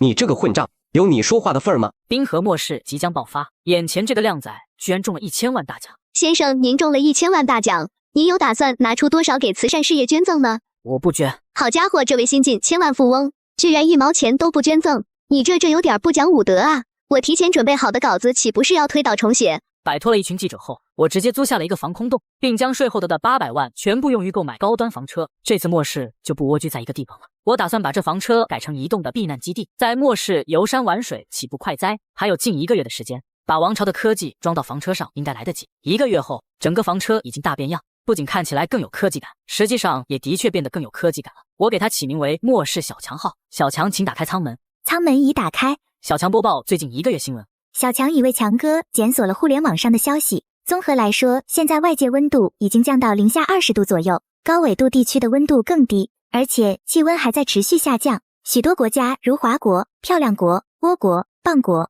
都先后宣布进入紧急状态，应对极端天气带来的影响。各地均有高龄民众因极端天气去世的报道，且全球犯罪率开始攀升。等等，画面里的这个人看起来不对劲，是怎么回事？根据检索到的消息显示，全球地区不少人开始出现此病状，丧失意识，无差别攻击周围人，且时不时发出野兽一样的嘶吼。得此病的患者也因此被称为兽人。看来这个星球的末世有一变，自己必须重视起来。接下来的几天，兽人病患者开始不断增加，城市里惨叫不绝于耳。华国的防卫队也开始介入此事，对于兽人也发出了特别通报。各位市民，你们好，这里是川山市官方。如果您遇到兽人，可以主动的进行击杀，官方不会追究您任何责任，望您知悉。小强派出无人机，我要探查市区情况。无人机已派出，正在为强哥转接画面。透过画面，1个月前还繁华的城市，此时已经被大雪覆盖，大街上还能看到不少被冻成冰雕的人，不少高楼上都挂着求救横幅。而此时，一个被零元购的超市门口，正有一群人抱着物资的人冲了出来，在他们后面则是一个发狂的兽人。跑了15分钟后，老太婆体力耗尽，直接摔了一跤。老公，你别杀我呀，我是你老婆呀，你快醒醒啊！老头根本没有神智，直接扑上去就是一顿啃咬。就在此时，我也是及时赶到，直接一脚踢飞兽人。我倒不是说要做什么英雄救人，而是不愿放弃这个一探兽人虚实的好机会。我明显感觉到这老头的肩膀被我踹断了，但他就好像不知疼痛般，继续朝我嘶吼攻击过来。我也直接一刀将他头斩下来，没想到他依然还能存活。看来变成兽人后，大脑已经死亡了，不再具备维持生命运转的作用。如果是心脏呢？想把我直接贯穿兽人的心脏，如我预想的一样，兽人直接死亡。兽人刚死，老太婆突然开始哭嚎起来。老头子，老头子！我听着耳烦，便打算离开。你给我站住！杀了人你就想跑吗？呵呵，这熟悉的人性又回来了。看这情况，是打算对自己兴师问罪。本来跑远的另外两，此时也飞速的跑了回来，直接开始痛哭起来。爸，你死的好惨啊！爸，我们不能没有你啊！我看着他们拙劣的演技，真是有些哭笑不得。还真是不是一家人，不进一家门。别哭了，快把这凶手拦起来，别让他跑了。两人听罢，立刻快步走了过来，虎视眈眈的看着我。你们拦着我想要干嘛？刚才的情况你没看到吗？我不出手，你妈现在已经死了。我不知道你在说什么，反正我就看到你把我爸给杀了。别废话，赔偿！我也不怒反笑，倒也乐意陪他们玩玩。那你们想要什么赔偿？冰河末世爆发，部分人因为不知名原因发狂，我就下一老太婆后反被讹。赔钱不赔钱，别抢走。你傻了吗？要钱干什么？现在钱能买到什么东西？我儿子说的对，我们不要钱，赔吃的、喝的、用的。我刚刚看你是开房车来的，你那房车看起来就不便宜，车上物资肯定不少吧？妈，那可是一条人命呢，给点物资就算了，我看不行，得把这辆车赔给我们。对，一点东西怎么能抵一条人命呢？你把这台车赔给我们，今儿这事就算了，不然你得被拉去枪毙。我家里还有几十斤牛肉， 2袋大米，3袋面粉，要不要一起赔给你们呢？一家人听了之后，眼睛都快笑开了花。你这小伙子还是挺自觉的，那我就勉为其难。你们还真是想得美，给你还真敢要。你什么意思？赶紧从我面前消失，不然连你们一起宰了。讹人讹到我头上来了，真是不长眼的东西。杀人了，还有没有王法呀？老太婆瞬间开始鬼哭狼嚎，然后开始坐在地上撒泼打滚。这一招漠视之前挺好用的，只要一哭二闹三上吊，周围立刻就会有许多人围观，指指点点的批评对方。但是他忘了，这鬼天气如果不是被饿疯了，哪还有人出门啊？干叫了几分钟，发现没什么效果，而且地上又实在太冷，于是他又悻悻地站起来。我不管，反正今天不给我们个说法，你别想走。我们3个人呢，还怕你一个小年轻？天堂有路，你不走，地狱无门，你们自投。漠视人命贱如狗。虽然现在秩序还没有完全崩坏，但冰河末世已经不可逆转的降临了。杀几个人我并不在乎。就在这时，远处传来喊声：“你们这是干嘛呢？”一个治安队的正快步走过来。长官，我们要举报，这个人杀了我老伴，他好凶的，刚才还想杀我们。治安员也注意到地上的老头的尸首，手也快速放在了枪把上。到底怎么回事？这个人发狂了，差点把这老太婆咬死。我刚好路过这里，便顺手杀了兽人救了他。长官，他胡说，我们一家人好好的在路上走，我老伴也没有发狂，他突然冲出来把我老伴活活捅死了。我真是差点笑出声，这老太婆睁眼说瞎话的本事还真厉害，脸皮也够厚，一切都有监控记录的，一看就知道了。哪有什么监控，这一带都停电好几天了。所以你们才敢光明正大的破坏超市大门零元购是吗？胡说八道，谁零元购了？你血口喷人。这一带的监控确实已经停了。我是说我的车上有监控。说完，我就把正在播放监控的手机丢给了治安员。一旁老太婆一家3口有些惴惴不安，治安员的眼神也越来越严肃。你们怎么回事？人家小伙子明明救了你的命，你们怎么还能反咬一口呢？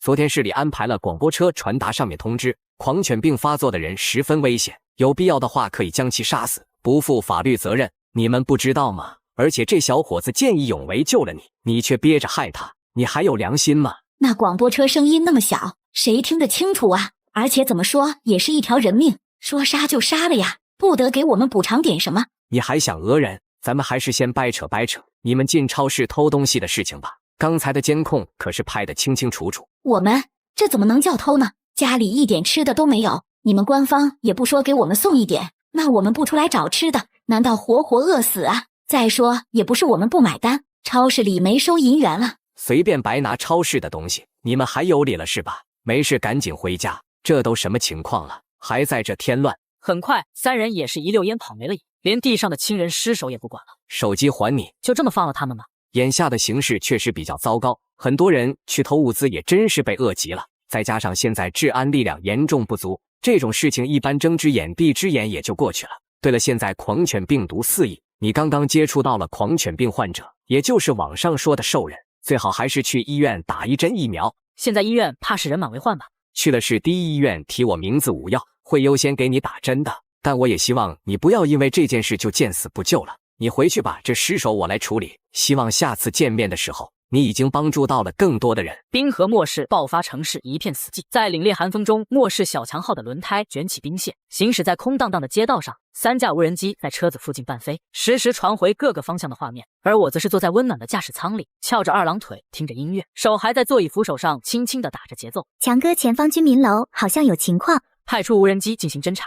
正在为强哥转接1号无人机画面。透过无人机画面，在一个屋子里聚集了3个兽人，他们正在撕咬一具毫无生机的尸体。房间沙发上还躺着一个奄奄一息的少女，她的一条手臂已经被齐根撕下，此时正被一个兽人抓在手中啃食。看起来这应该是一家3代，爷爷奶奶正在分食自己儿子的尸体，他们的儿媳妇则在啃着小孙子的手臂，简直就是人间惨剧。我并没有贸然行动，而是把另外2台无人机也调了过来，绕着这栋自建房侦查了一圈。从外面拍到的情况看，暂时没发现屋子里还有其他人的迹象。小强把房车开到那自建房去。好的，强哥。刚一下车，那些兽人就已经被房车的引擎声吸引了下来。我直接3枪带走。来到客厅后，整个空气弥漫着血腥的味道。那个少年奄奄一息地躺在沙发旁，双目完全失去了神采。小孩，你怎么样？我爷爷奶奶还有我妈怎么样了？他们已经死了。你杀了他们？从他们感染狂犬病的那一刻起，他们就已经死了。所以咬死我爸、生撕我胳膊的人，其实并不是我妈吗？可以这么说，你现在情况可不太妙，我最多能帮你临时止下血。需要帮你打救援电话吗？大哥哥，我应该是挺不到救援来了，而且我被妈妈他们咬伤了，肯定也会感染狂犬病毒变成兽人。我不想变成兽人，我也不想害人。大哥哥，你能不能给我个痛快，帮我一把？我真的好难受啊！不用这么悲观，你的伤也未必没救。我的家都没了，我又残废了，就算侥幸活下来又能怎么样？这种天气我撑不了几天的，你就帮帮我吧，让我和我的家人团聚吧。Hello， 靓仔发布游戏临时任务，少年的请求。这位少年已感染狂犬病毒，有90%的概率会在死亡前变异为兽人，请靓仔做出选择：一、救助少年；二、帮助他结束痛苦；三、等待他变异再击杀。游戏会根据靓仔的选择做出综合评估。我沉思了一会儿，慢慢蹲下身子。你先闭上眼睛休息会，让我考虑一下好吗？少年满脸痛苦地闭上了眼睛，身体巨大的折磨不断地摧残着他。枪响过后，少年微笑地离去，或许是在和我道谢吧。安心的去吧，这末世活着太苦了。你解脱了。临时任务结束，奖励靓仔游戏点10点。如果我刚刚选择救助，他会奖励什么？会奖励靓仔圣母称号。好险啊，差点自己一世英名就毁了。那我若是选择等他变异成兽人再杀呢？那靓仔就是杀伐果断，为了游戏点不择手段。我会大大的奖励靓仔100游戏点。我信你个鬼！刚回到车上，又一件麻烦事来了。强哥有电话打进来了，要不要接到车载通话系统上？谁打来的？来电显示是二霍林。二霍林，这不是自己替换的原住民的姐姐吗？也是原住民在这个世界上唯一的亲人。既然自己替换了你的身份，那么你姐姐，我也会好好让她活下去的。接进来吧。已接入。强强，你在哪儿呢？没冻坏吧？家里还有没有吃的？没什么危险吧？现在很多人突然发狂了，都说是什么狂犬病毒。高林连珠炮一般问了一大堆问题，没想到这原住民姐姐这么关心她。姐，你别叫我强强了，叫我启强吧。别打岔，你还没回答我问题呢。我还能在哪儿？当然待在家里了，我这边还挺温暖的，吃的也不缺，也没啥危险，你就别担心我了，你自己注意安全。没事就好，我这边下大雪了，这2天手机信号都断了，听说是基站线路被压塌了。今天看到突然有信号了，赶紧给你打个电话，我这边没啥事儿，你就放心吧。那就好，边疆有什么事情，你别傻乎乎的往前冲。还有就是不少人都感染发狂了，这个很危险，你一定要注意身边的人，什么流浪狗、流浪猫，千万别去碰了。行了，知道了，那没什么事儿，我就挂了。你照顾好自己哈。等一下，姐，我估摸着，如果恶劣天气持续下去，很快通讯也会受到影响。你如果联系不到我，千万不要着急，更不要贸然过来找我，保护好你自己就行了。我这边你不必担心，我会想办法尽快和你取得联系的。好，我记住了。原住民姐姐，距离这的距离有1万多公里，当下还是要尽快升级房车基地，再出发救援。冰河末世爆发，刚回家就发现有一群混混入侵了我的防空洞。小强派出战斗无人机，是3架带有机枪的战斗无人机，迅速飞向防空洞，其中1架飞入洞中，另外2架则是堵在门口，全部双手抱头蹲在原地，不然我就开枪了。兄弟们往山洞跑！强哥无人机已锁定目标，但是附近300米侦察无人机发现防卫队身影，需要开枪吗？暂时别开枪，现在外界秩序还没有彻底混乱，我可不想因为枪声引来不必要的麻烦。派出微型昆虫无人机，给我时刻监视他们。是一位强哥转接微型无人机画面。画面中几个人退到了防空洞内的天然洞穴之中，他们正在试图打开后面狭窄通道的铁门，可惜一切都是徒劳，因为那把大铁锁我加固了，逃不出去啊！他丫的，怎么这么倒霉？一个破门上这么大的锁，至于吗？小强打开微型无人机音响，我给他们喊几句话。强哥麦克风已打开。洞里的人听着，给你们一次机会，主动出来投降，只要你们老实交代，我可以考虑留你们一条性命。防空洞里的人都被这突如其来的声音吓了一跳，洞内的回声也导致他们根本听不出微型无人机位置，不想被冻死、饿死在里，就乖乖出来投降。这是我给你们最后的机会。休想，我们是有骨气的。好，既然你们这么有骨气，那你们就慢慢待着吧。小强给我在防空洞安排1周美食，位置要让他们看得到、闻得着的地方，我要看看他们的骨气是不是真的硬。好的，强哥。半小时后，洞里的家伙出来吃夜宵啊！洞内几个家伙闻着香气，不自觉地狂流口水。老大，这样下去不行啊！这几天咱们啃树皮，也就勉强能填一下肚子，多少天都不吃肉味了。其实不是我忍不住，老大你是了解我的。早上我还抢了1只狗的食物，但老大你们嫌弃就没吃。我是担心你们啊，真这样耗下去，过不了2天，外面那个家伙不用动手，咱们自己就算没饿死渴死，也被冻死了。那你说怎么办？那人一看就是心狠手辣的主儿，你没看到那些无人机上的枪吗？出去还不是送死？那怎么办啊？咱们仅剩的1点吃食都在外面车上呢，兄弟们身上都没带吃的。先忍着，我想想办法。我通过监控看到了这一幕，我也不着急，慢条斯理的吃完夜宵，然后抹了抹嘴，拿起手麦说道：“那你们继续忍着吧，我去睡觉了。”老大怎么办？要不要趁机跑出去？你傻，这肯定是疑兵之计，说不定他正盯着我们呢。先不要轻举妄动，等下半夜再看看情况。而我此时已经呼呼大睡了，有小强这个贴心机器人在，根本不需要我守着监控。不知不觉已经到了下半夜，防空洞那几个人瑟瑟发抖，又冷又饿。老大差不多了吧？要不咱们跑吧？老大，要不再等等？我感觉肚子疼，浑身难受。叫你不要跟狗抢吃的，你非不听。现在闹肚子了吧？你去把它背起来。卧槽，你郭子疯了吗？你咬它干嘛？你他丫属狗吗？此时那郭子状若疯魔，明显是不正常的状态。不好，郭子肯定是感染兽人病了，我们快跑！郭子感染兽人病了。而我此时已被小强叫醒，看到这画面不禁乐。大半夜他们玩老鹰捉小鸡，这么有雅兴。强哥根据监控画面分析，应该是他们中有一个人变异成兽人了，现在他们的情况可不太妙。哈哈哈！我见过倒霉的，但没见过这么倒霉的。本来我还想着是不是要跟他们耗个2-3天时间，现在看来这一切要提前结束了。兄弟，我们认怂了，您行行好，请您救救我们吧。你们不是很有骨气吗？我从今天起再没有骨气，从此加入软骨头行列。俺也一样。此时2个兽人也冲了过来，我直接2枪带走。谢谢大爷救命之恩。我还没说要放过你们呢，说说吧，我这么隐蔽的防空洞，你们是怎么找得到？这也是自己留着这几人的原因之一。这防空洞前不着村后不着店，找食物根本不可能往这来。大哥，我们是找食物，误打误撞才进来的。看来你不老实啊。我说，大哥是一个自称王公子的大人物，告诉我们牛哥这里有很多物资，牛哥让我们过来取的。看来这段时间王克一直没有放弃找自己麻烦，本来自己都把你忘了，现在是想忘都忘不掉。